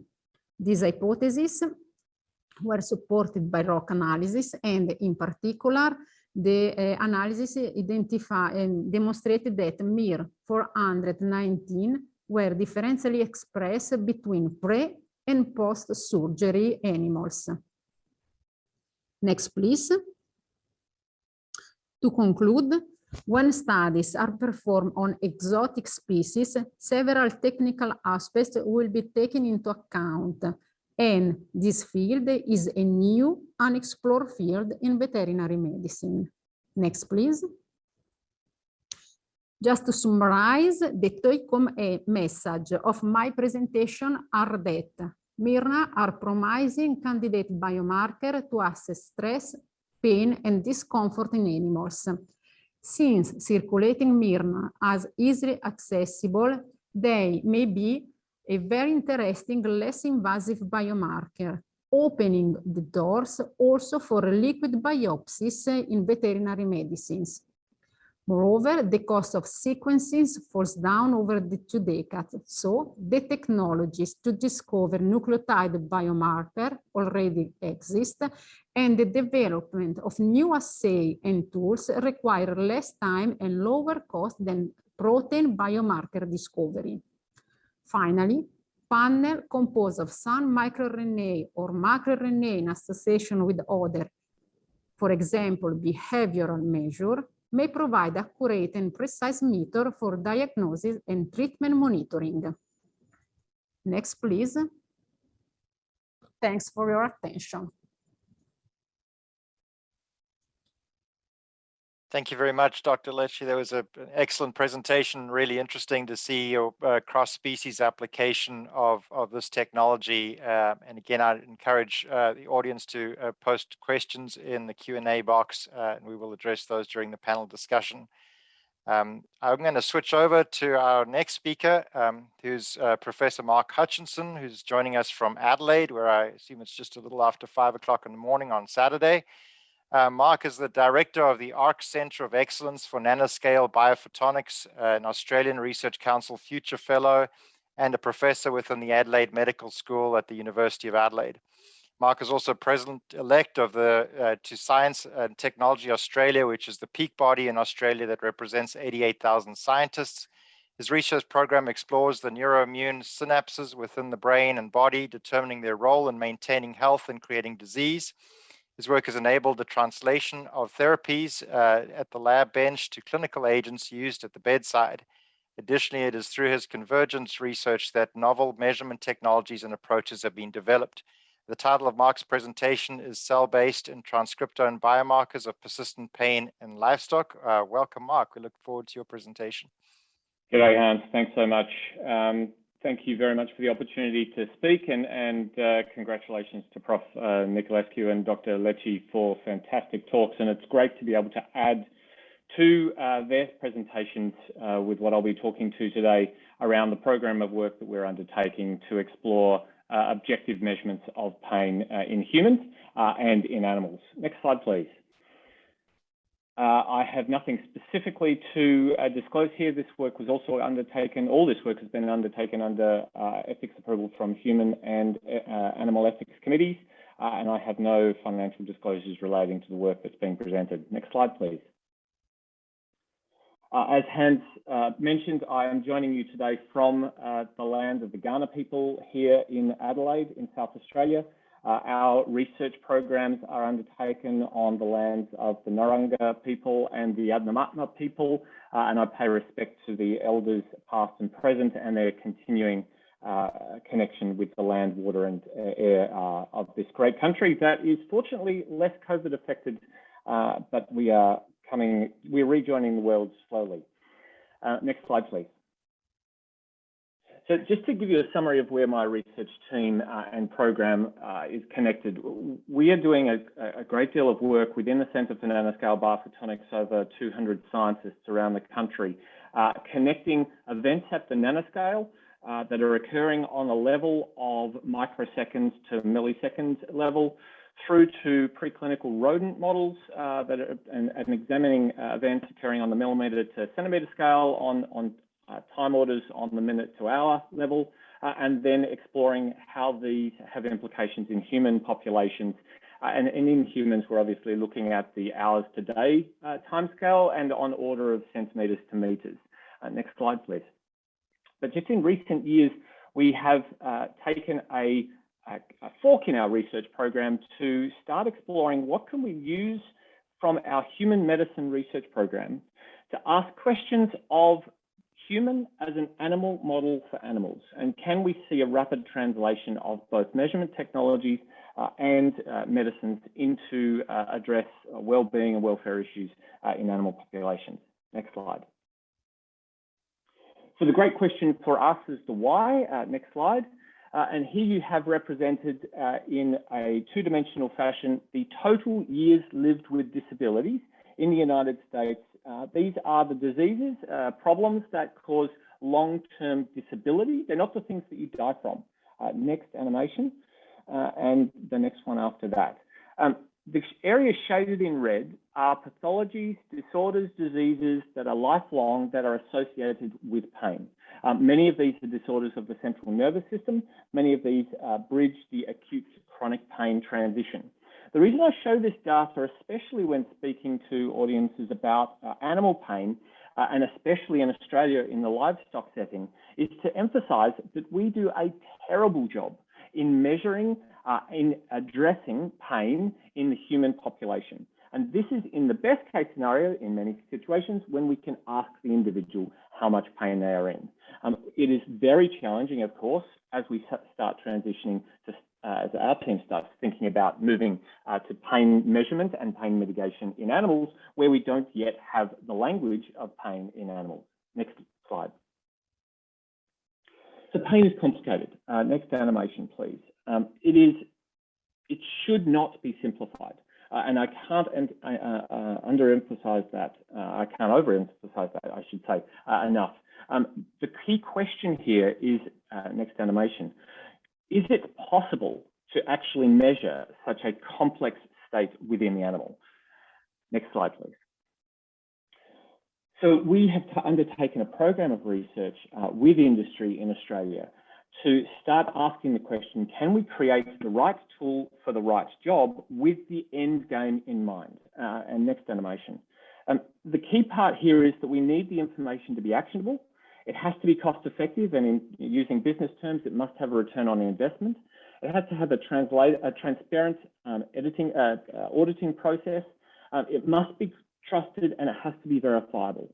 There are key other elements like operating within an abattoir, that these things have to be robust at low temperatures and operating at very high line speeds. Next animation, please.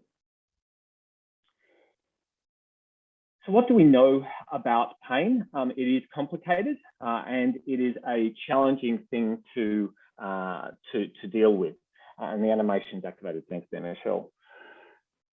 We know that pain from the models that Descartes described to us over 400 years ago, we understand that there is the transduction, conduction, transmission, perception, and modulation of a signal, which we then perceive as pain.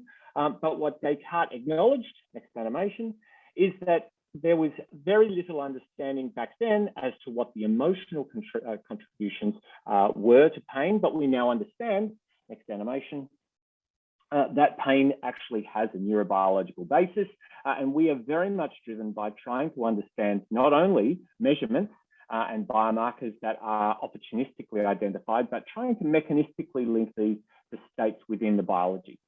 Next slide, please. So this draws me into the next key point around pain and the approach that we are taking. We believe, and the human clinical medicine demonstrates, that we need to think of pain from its biopsychosocial elements. That being the biological cellular systems, the psychological state of the individual, and the environment or the social context in which that individual is experiencing their painful state. This is easier to understand in humans, but we would propose that we do need to acknowledge the complex biopsychosocial state of pain in animals as well. And how, therefore, next animation, is it possible that we can generate a single measurement, which is likely to be a complex array of multiple biomarkers to generate this response? Next slide, please. So just a couple of animations, thanks there, Michelle. We are currently at a point where we have a diverse range of divergent measures. We are trying to condense these. Next animation, please. And the next one, that we are trying to get to a single refined solution that is cost effective, fast, easy to use, and provides actionable information, both for human medicine and in a separate case in the veterinary and livestock space. Next slide, please. Next slide. So how do we do this? Well, the approach that we're taking is by utilizing the science within the field of, as Professor Nicolescu alluded to, the bidirectional communication between the brain and the immune system, and what fundamentally was derived from an understanding of how do you know you are sick. Next slide, please. So the sickness response is a classic response that unfortunately many of the world have experienced as they have been exposed to viruses in most recent times. Next animation, please. But a key part here is that of the pain experience. So have we got a friend in our sickness response? If we could tap into this system to actually start creating a measurement of the painful experiences that our body has by understanding the components of the sickness response. And critically, the question we asked was, does this help us understand pain associated with sickness as well as diverse injuries? Next slide, please. The other part to this question was not only a binary question of are you sick, but how do you know how sick you are? Can we actually start getting information of the grading of the severity of the state from this situation? Next slide, please. And can this, of course, be a single pain measurement at the end of the day? So what we now know about brain immune communication is that it's not an ethereal disconnect of unknown mysterious factors. We now know that there are key molecular and cellular pathways via which our brain is modified by peripheral immune adaptations. Some of these are via movement of molecules from the periphery into the central nervous system. Some are neuronal sensing of those peripheral events, and in some cases, scary for neuroscience as a whole of thinking of the brain as an immune privileged space, which it is not, selective migration into the brain of peripheral immune cells in a non-neuroinflammatory, a non-neurodegenerative state, rather one that is of a normal, healthy brain state, peripheral immune cells migrating in. Next slide, please. We know that this occurs in higher order species like humans, such that if you time a vaccination with a brain imaging examination of what is happening within the brain and looking at fatigue and confusion in this particular study here by Harrison, they were able to identify that vaccination-induced increases in fatigue and confusion in humans were resulting in changes in brain activity in regions that you would a priori hypothesize would be linked with executive functioning. Next slide, please. So that's from the bottom-up perspective, immune to brain, and it's been great to see some of the questions in the chat about how do you actually disconnect the body from the brain or the brain from the body as to differentiate what states we are dealing with.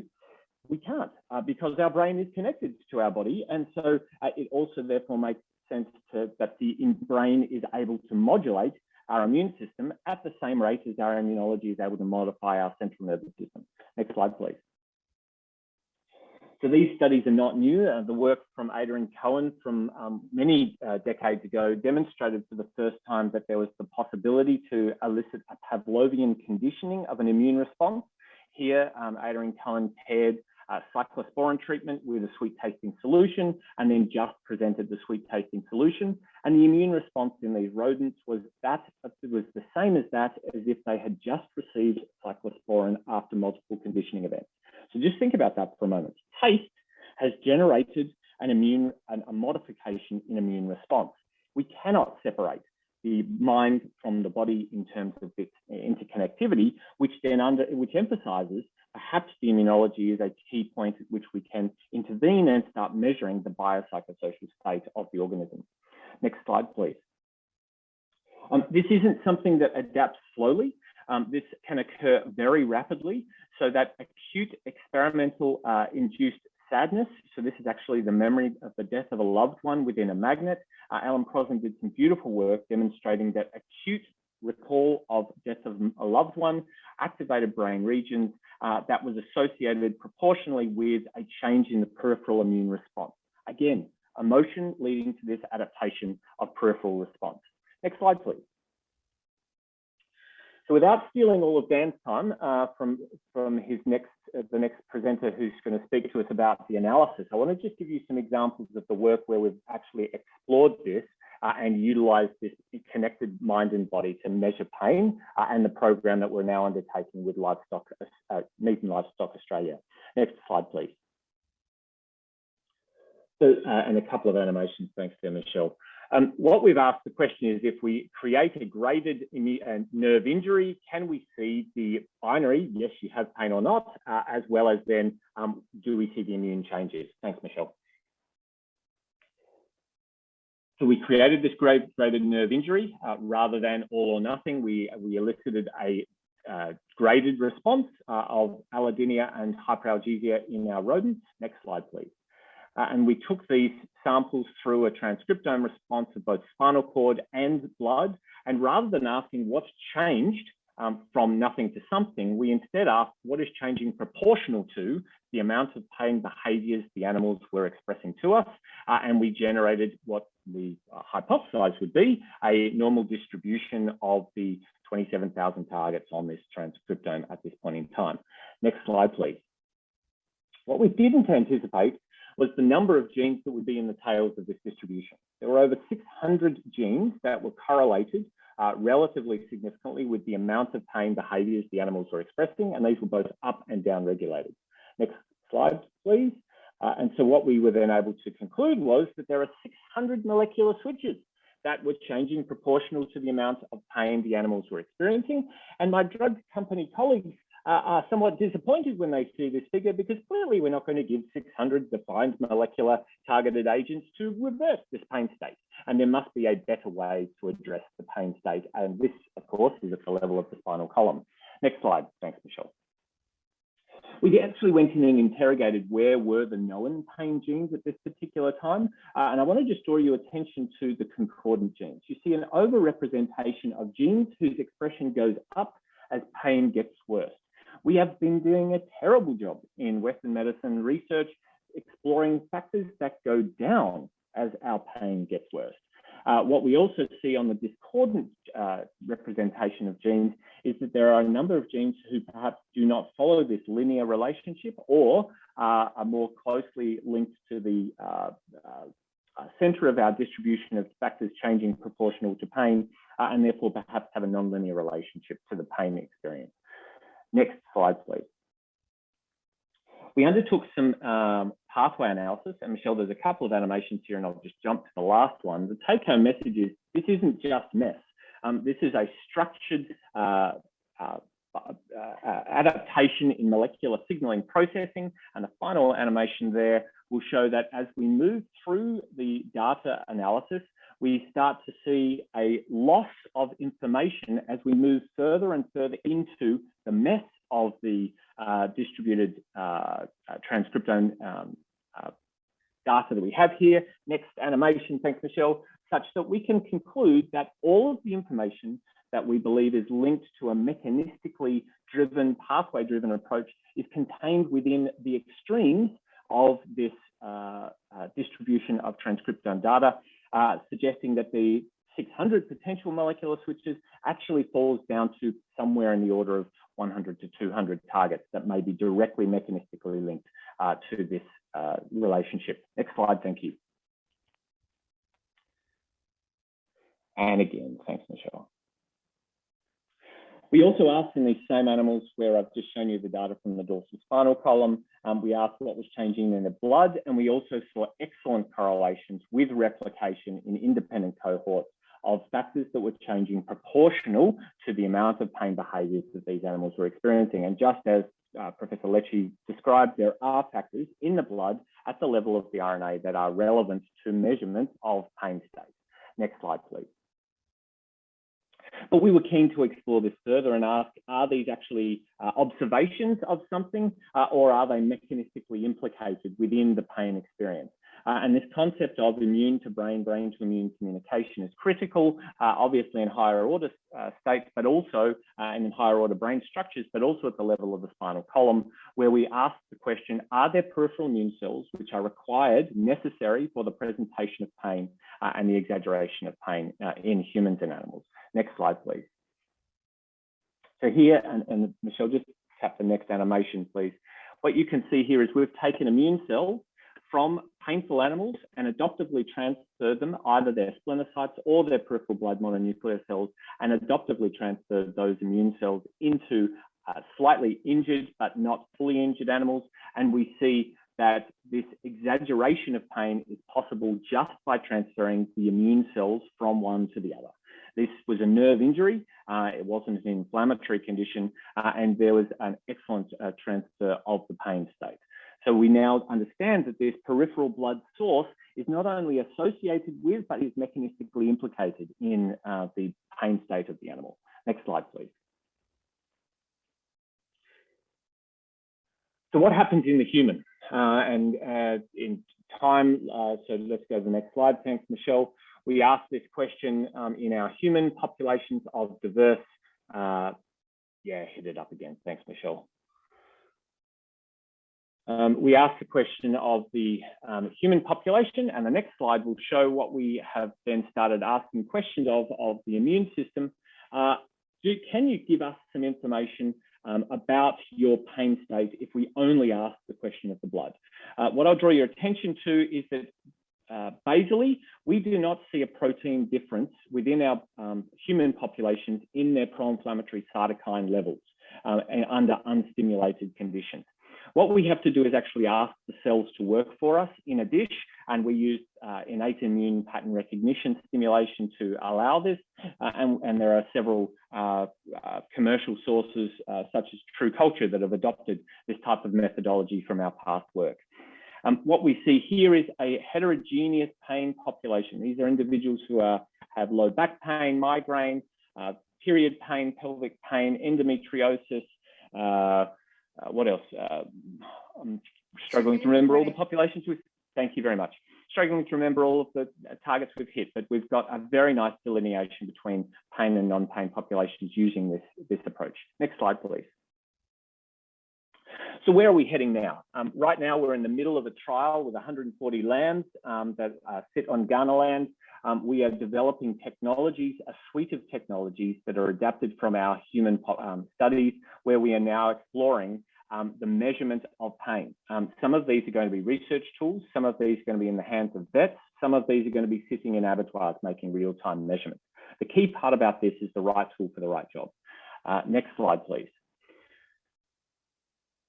So I just want to acknowledge the team within the Centre for Nanoscale Biophotonics, the laboratory team, and my funding sources from Meat and Livestock Australia, the Australian Research Council, and the South Australian Sheep Industry Fund, and pass over to Dan to tell you how we actually extract signal from the noise of the samples. Thanks, Hans. Thank you very much, Mark. An excellent presentation. Really appreciate the knowledge and information that you've brought to our meeting here. And without further ado, I'm going to introduce Dr. Dan Barrett, who works with Dr. Hutchinson. He's a postdoctoral researcher in the neuroimmunopharmacology and clinical pharmacogenomics and drug disposition laboratories at the University of Adelaide. Dan has 18 years of research experience in the field of precision medicine, examining mechanisms and biomarkers of drug response through the integration of multi-omics, drug disposition, demographic, and disease data. And his current research focuses on the discovery and development of pain and analgesic response biomarkers in humans to support precision pain medicine, and in livestock to support objective welfare assessment and development of new analgesics. And the title of Dan's presentation is Approaches to the Analysis and Validation of Transcriptome Biomarkers of Pain in Livestock. So welcome, Dan. Thank you, Hans. The introduction and the invitation to present today at the workshop. Next slide, please. So I have no financial relationship to disclose relevant to the presentation. Next slide, please. However, like Mark, I'm presenting to you today from Ghana land, but I also like to acknowledge and pay my respects to the Narungga people of York Peninsula and the Adnyamathanha and Nukunu people of the Flinders Ranges, whose lands and waters I have the privilege of enjoying with my family as well. Next slide, please. So now the previous speakers have convinced you that it's worthwhile looking for transcriptome biomarkers of pain in animals. My aim in the next 10 to 15 minutes is to provide an overview of the key steps in the identification, prioritization and validation of candidate transcriptome biomarkers, starting from the raw gene count data obtained from transcriptome arrays or RNA-seq. And so I'll be focusing particularly on how the intended biomarker context of use should play a key role in determining different analysis and validation approaches that should be employed. I'll also be reinforcing the importance, similarly to the other speakers, of convergent statistical and biological evidence in the absence of a ground truth for pain in animals, as well as some of the key checks along the way to help avoid false leads. Next slide, please. So those familiar with transcriptome analysis in general will be familiar with the standard differential gene expression analysis pipelines for transcriptome data analysis. And these depend on the presence of distinct groups, for example, different treatment groups at the top here, or different time points, or a combination of the two. Next slide, please. So starting from raw gene count data, there's usually some pre-processing involved, involving filtering out very low count genes and also normalization of read counts to account for things like variability if you're using RNA-seq in sequencing depth and library size between samples. Next slide, please. So at this stage, if you've had to analyze your samples across multiple batches, there should be a check for any batch effects. And if there are batch differences, then you will have hopefully randomized or evenly distributed your groups across batches, so you can then account for those batch effects in subsequent analyses. So that's an important step. Next slide, please. And then your main analysis is going to be a test for between group differences in expression for each gene, for example, with a negative binomial GLM, with gene count as the dependent variable and groups as the explanatory factors. Next slide, please. And so with this approach, candidate markers are identified and prioritized, usually based on a combination of a p-value and fold change between groups. And here we have a typical volcano plot of fold change against significance, with thresholds set for each to identify lead candidate markers. Next slide, please. So a quick side note on using fold change as a metric to rank or select genes, particularly in the context of potential pain biomarkers, is considering where that fold change actually comes from. So for instance, we have here marker A on the left-hand side, which has a relatively large fold change comparing group B to group A on average between the groups. That's due largely to quite low expression in group A. Whereas we have marker B, which has higher expression overall and so a relatively small fold change, but we see here a bit of differentiation between groups. And so the key point here is that when we're looking for pain biomarkers, a larger fold change on average does not necessarily represent a better diagnostic marker, for instance. Next slide, please. In addition, if we're doing longitudinal studies, so within animal changes, I'm looking at fold change from baseline and comparing that between groups as shown on the left here, it pays to check also where that fold change comes from. So for example, on the right-hand side, examining just the normalized gene counts directly, in this case, it appears this fold change appears to derive in fact from a baseline difference between groups, rather than a change in expression following a procedural treatment that we might be looking for. And so this might prompt you to investigate further where this baseline differences come from if you're not expecting it to be that. Next slide, please. And so depending on the context of use, you can apply additional selection criteria as part of your DGE analysis that match the properties you want to see for your biomarker to help further with that prioritization. Next slide, please. So for standard DGE pipelines, they're really asking the question, for which genes does expression differ the most on average between groups? And we should consider whether this is the most relevant or only question to ask in the context of identifying candidate transcriptome biomarkers of pain. Next slide, please. So for example, if we want transcriptome biomarkers to demonstrate target engagement, then a DGE approach makes good sense. But if you want biomarkers for diagnosis, monitoring, or as a surrogate endpoint, then it's less about the magnitude of average differences between groups and more about classification performance for a qualitative biomarker or correlation for a quantitative biomarker. Next slide, please. So for a qualitative pain biomarker, we have groups or different pain states at different times within animals that we want to be able to differentiate with a certain level of accuracy. Next slide, please. And so one of the first things we want to consider is if you are looking for a marker of a relatively rare event within your study design, the good thing to check is that your default pre-processing isn't actually filtering out what may be a great marker. For example, in the study design on the right, if we have an effective analgesic, only a small proportion of samples in the surgery group here will be associated with pain. And so a perfect pain biomarker that is only expressed during pain is potentially going to be filtered out for not meeting the default threshold for sufficient expression in enough samples, and so could be missed. Next slide, please. So then the key difference from standard DGE is to basically flip that analysis equation. And so we have pain versus no pain, for example, as the dependent variable now, and gene expression as the explanatory variable, using logistic regression, for example. Next slide, please. And so in this case, we can then prioritize markers or potentially combinations of markers. So some good examples from Dr. Lecce's talk there, based on prediction performance. So for example, using the area under the ROC curves or positive or negative predictive value and so on. And of course, because we're now framing this as a classification problem, we're now open to machine learning approaches as well, as long as those are going to be appropriate for the context of use. Next slide, please. So the third approach, which has been touched on already, that I want to cover today is the correlation-based approach.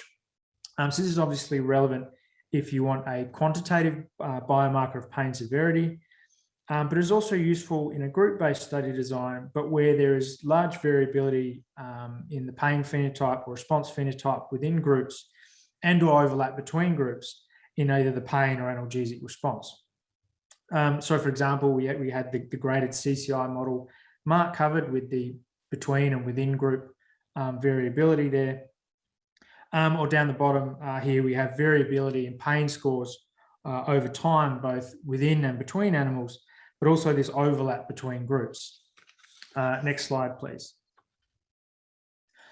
So rather than looking for group differences, we can look for direct correlations between quantitative measures of pain and gene expression. Next slide, please.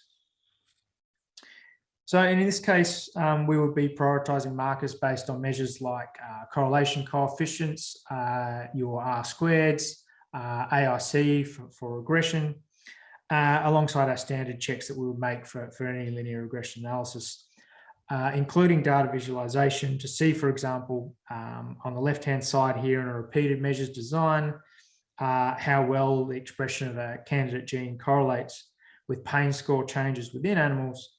And on the right-hand side here, seeing how the expression profile over time matches with what we would expect following a painful husbandry procedure. With good alignment against pain scores from different scorers, at least as good as the alignments between the pain scores of different scorers as well. So this, of course, highlights the key, I guess, caveat that this approach depends upon and is only going to be as good as our ability to approximate the ground truth for pain in an animal, which is, of course, not a trivial matter and of course has ongoing implications for the validation of these pain biomarkers. Next slide, please. And next again, please. Thank you. So in terms of further prioritization and cross-validation of markers within a discovery cohort, one of the obvious things is to use, as we've seen some examples of already, multiple analysis approaches where possible, and to look for concordance across those approaches or across different measures of pain that may be available to see which markers come up consistently. Other key questions are whether there are, as we've seen already, whether there are existing links between candidate genes and pain or other pathologies. If we're looking at microRNAs, is there correlation between the expression of the microRNAs and their mRNA targets? And obviously correlation between both of those and the pain. And is there some sort of biological or functional organization among the candidate genes? So a typical follow-on from a DGE analysis, as we've seen, are these sort of gene ontology pathway and network analyses. And critical for candidates identified from microarray data in particular is also validation qPCR, as we've seen, of candidate markers to confirm those array findings, because they definitely don't always agree. Next slide, please. But the real test for candidate biomarkers is external validation in new studies, and that is often a multi-stage iterative process which involves aspects of validation of an assay for the marker itself, and so that may be a transition from RNA-seq to targeted qPCR, as well as evaluation of biomarker performance in relevant settings, and really moving towards standardized procedures for sampling, analysis, quality controls, and interpretation of results. Next slide, please. And of course, the required types and extents of specific validation work and performance criteria will be determined by the context of use. So for example, whether it is a biomarker for determining group differences on average with a drug treatment as part of a controlled trial in a well-equipped research facility, or is it a marker that we need to be able to diagnose pain at the individual animal out in the field? Next slide, please. And so that's an extensive topic in and of itself, worth probably a few workshops. But I've put up here some good places to start for more detailed guidance than I can cover today on validation of pain biomarkers specifically, and also evidentiary criteria for biomarker qualification. In addition, there's also the FDA Biomarker Qualification Program website, which is a good resource as well. Next slide, please. So in summary, thank you. So in summary, approaches used for discovery, prioritization, and validation of transcriptome biomarkers of pain should reflect the specific and intended context of use. As has been covered already, a significant challenge is the absence of ground truth for pain in animals. And so this requires the use of convergent statistical and biological evidence to help identify and support candidate markers. And then finally, next slide, please. Alongside those statistical analyses, applying regular use of data visualization for those bloody obvious tests to see whether your candidate markers really do stick out like you know what as signal from all of the noise. The next slide, please. And that's all from me, and thank you for your attention. Thanks very much, Dan. I'll invite all the speakers from this afternoon session to turn on your cameras for the panel discussion, and encourage the audience, please, to post questions in the Q&A box if you have questions. We've received a few that we will start with, but I think the overarching theme for me on this in this meeting over the past 2 days is this discussion around the ground truth for pain. And we spent time yesterday looking at gait analysis. We spent time this morning looking at accelerometers, and we spent time this afternoon looking at gene analysis. So I'm curious, just as an opening question for all the panelists, to talk about where you see the future in terms of where these research lines are taking us in terms of 5 or 10 years down the road, what would you expect the future looks like in terms of determining this ground truth for pain, both in animal and human medicine?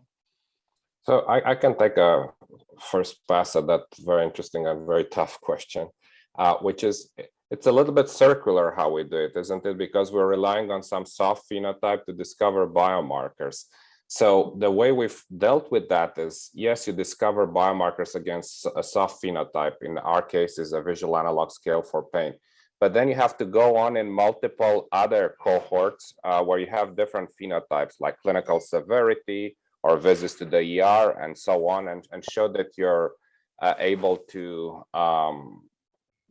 have predictive ability with those biomarkers. So replication in independent cohorts is a way to establish that you've picked up some signal that's not just related to that original cohort. So that's a thought. Hans, I can perhaps compliment Professor Niculescu there, is that in our clinical human trial work, we only ever use humans who have the wine tasting capability for determining their own pain state. And we want them to be able to be excellent differentiators of visual analog score between 4 and 6, and they need to know themselves. Then when we start transferring that to the animals, we have the ability to, of course, collect in our livestock setting the bloods from the animal itself as they are experiencing the pain, but we also have access to a great resource in the abattoir of central nervous system tissue. And so as we create a multi-dimensional data set of real-time blood sampling, perhaps some pathology samples from high-value animals, and then in the livestock setting, the end-of-life measures, we have an even greater resource in animals to understand fundamental pain biology. And then if we use the stupidity of humans as the animal model for animals, we actually merge the two together. And I think that we'll see in the next decade, as we are becoming a multi-planet species, as we head to Mars, we have to be able to measure this final frontier in neuroscience of pain and affect. And imagine if we can actually end up with the tool that's in the hand that can then say, how much pain do you have? And is this emotional and or sensory experience? Yeah, I mean, that will be sort of Elon Musk's probes into the brain from Neuralink. No, it'll be speaking of Mars, but until we get there, like in the here and now, I would like to sort of plug in something that was mentioned by myself and other speakers, the value of longitudinal designs, because the self-report is much more accurate inside the same person or animal when you catch them in different states. Whereas if you did cross-sectionally different individuals, the same number or measure that they report might be very different internal perceptions. So that the change within a subject is much more accurate at the phenotypic level and much more clean at the genomic level. So just a plug-in for longitudinal within subject designs. One thing that I had not anticipated from working now in animals is the difference between the predator and the prey response. And the learning not to express certain phenotypic behaviors in prey animals is a profound challenge that we face in understanding what they aren't intentionally telling us. And so I was fascinated by Dr. Lecce's turtle work, because I loved the discrimination or the lack of discrimination thereof of the pain experienced by the animal. Thanks, Mark and Bob. We have one question here, and I think this one's directed to Dr. Lecce. This participant would like to hear more about the microRNA changes you've observed after brucella infection in water buffalo. Oh, okay. Thank you for the question. First of all, I have to highlight that buffalo is not a cow. It's a very different animals with a different genomic chromosomes, number of chromosomes. So it's very different animals. But brucella is a bacteria which invade macrophages and immune cells and stay there also for a long time. So the problem, we have many buffaloes in Italy because we produce mozzarella using buffalo milk. And we have a very huge problem with Brucella and tuberculosis in southern Italy. So we collect blood and also vaginal secretion from Brucella infected animals. And first of all, we have performed untargeted approach using NGS to profile the myrnome of blood of Brucella infected animals. We didn't obtain very interesting results. If I remember, I'm not sure, but only 4 myrnas were differentially expressed in the blood, while most interesting results were by use vaginal secretion as a starting matrix. We pointed out several differentially expressed myrna with a very interesting or a very high rock AUC values. And we suggest you use that myrna to implement further studies in this field. We perform the NGS analysis on a discovery cohort and the validation on a different cohort. But it's quite difficult in Italy to collect samples from animals which are not related to each other, because the genetics is very similar. But the paper is published some years ago. So if you need more information, welcome. Thank you. And then there was another question about the time that it takes from the collection of the saliva microRNA sample before you have results, whether the pain microRNA are present or not. Just 1 working day, and if you have an automatic extraction instrument, also less time. So a few hours, from 5 to 7 hours to have the final results. Great. Dr. Lecce, would you agree that these current technologies are excellent research tools, but we need to have some rapid, almost instantaneous version created to allow us to practically use it in the field? Yes. Another advantage of microRNA is the possibility to set up tools that can be used in field, directly in field. So it's another field to explore.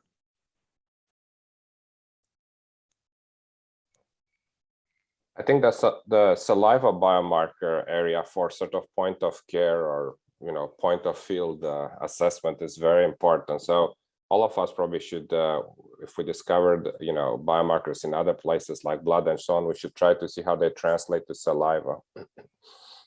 I think that the omics technologies open very interesting opportunity to investigate different matrices such as saliva, both in animal and in humans, but in animals also, for example, in milk or in the urine. The omics give a very huge amount of data, and I think this is the field of Dr. Barrett.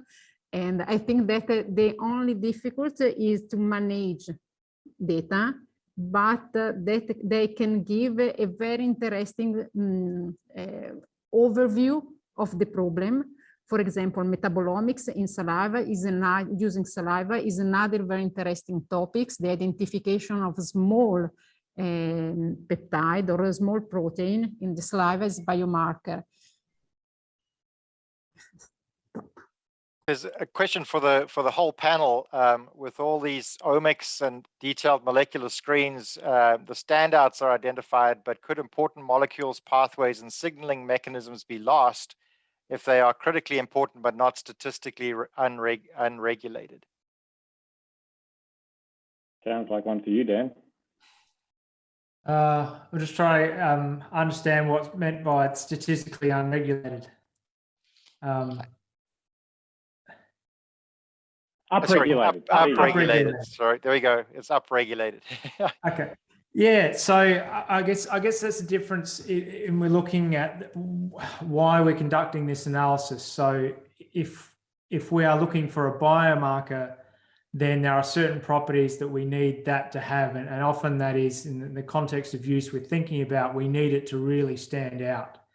And that's different from an approach you might say to understand the biology of a system.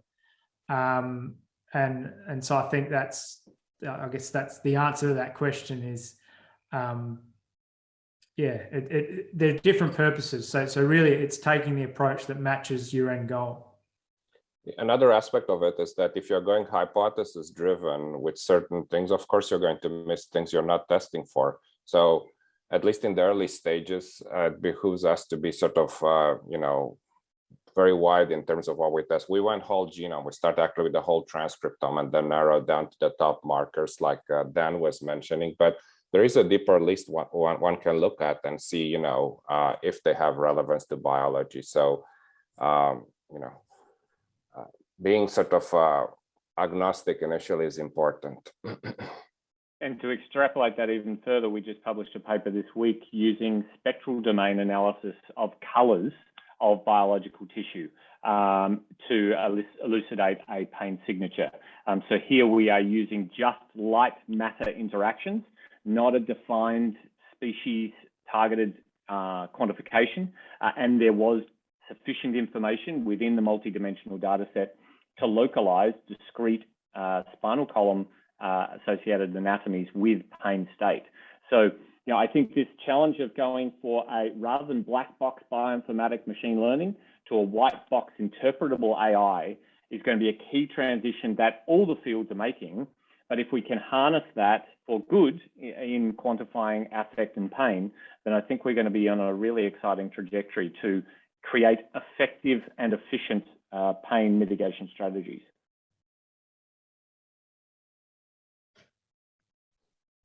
Thanks, Mark. There was another question here in the chat box about the use of an ethogram data from video recordings of laminitic horses, and referenced some work by MacDonald and others to demonstrate that CPS and HGS type assessments greatly underestimate pain in horses. Yes, thank you. And starting from this evidence, our colleague asked to my group if we can provide other molecular biomarkers to support the effective evidence of pain in horses. So we try to merge the molecular approach with the behavioral scores. If I can just add to that, Hans, in our study that we've been undertaking in lamb marking, one of our fantastic graduate students, Charlotte Johnson, has done some brilliant ethogram work on some of the sections of that cohort. And what, alluding to the statements I made before about prey versus predator, our sensory testing of mechanical sensitivity of the dermatomes that are affected demonstrate ongoing sensitization, whilst there is a complete decline and even in fact loss of state and pain behaviors at time points where we know it should still hurt, and this mechanical sensitivity says that it still hurts. Therefore, we really need, as we do in human medicine, we ask the person, we do functional testing, we prod, we poke, we explore multiple dimensions of assessment of our current empirically guided approaches to determine what is the state of the individual. As we then move into the animals, we must explore sensory inputs, functional inputs, state, pain behaviors, all integrated together, because I think where we start looking at the types of analyses that are being done, we will identify biomarkers which are linked to state, which are linked to pain, which are linked to behavior, but critically, those three factors are not intercorrelated because there is a learning experience associated with it, which means pain is complicated and we need to take this into account, and which drug targets what outcome and which part works. You know, good luck to us in the next 5 years when we start trying to build the policy and legal frameworks around, yes, this is an animal that is having a quality life because these measures change, but we can't do anything over on these ones yet. You know, that's a big challenge that our regulatory friends will have to help us adopt these technologies. I have a question actually for the panel. Do you think that pain can be simplified into two components? One is the perception of pain and the other one is the interference with functioning. Just those two sort of buckets there. It's a good question. I would argue that if we start, the additional dimensionality I would add there, are we talking about acute pain or chronic pain? Because the adaptive components of chronic pain, there is no reason for that. Right, but in terms of perception versus interference with functioning, as the sort of the two components to assess and track in pain. It's a fascinating concept. So how would we layer emotional elements onto that? Because I would say that the emotional elements would act as a buffering component to that. It's 5 o'clock in the morning and I'm not thinking straight, but you've asked a very, very good question. I'm going to consider that more and I'll get back to you, mate. All right. Thank you. Dr. Lecce, did you have a thought on your turtles? I have no answer. It's too complicated for me. Man, is the horse suffering or is the horse able to run? You know, I mean, those. So the horses has another problem that he developed during the last decade, to don't demonstrate any suffering, any pain, and they can also escape when they have a problem. So we have a huge problem to identify pain, and I think that this is also why the behavioral scores don't work very well or can't be applied with horses, or it's very difficult to apply because sometimes they don't show their emotional state, including happiness or also suffering. While, for example, dog and cats are a different behavioral systems.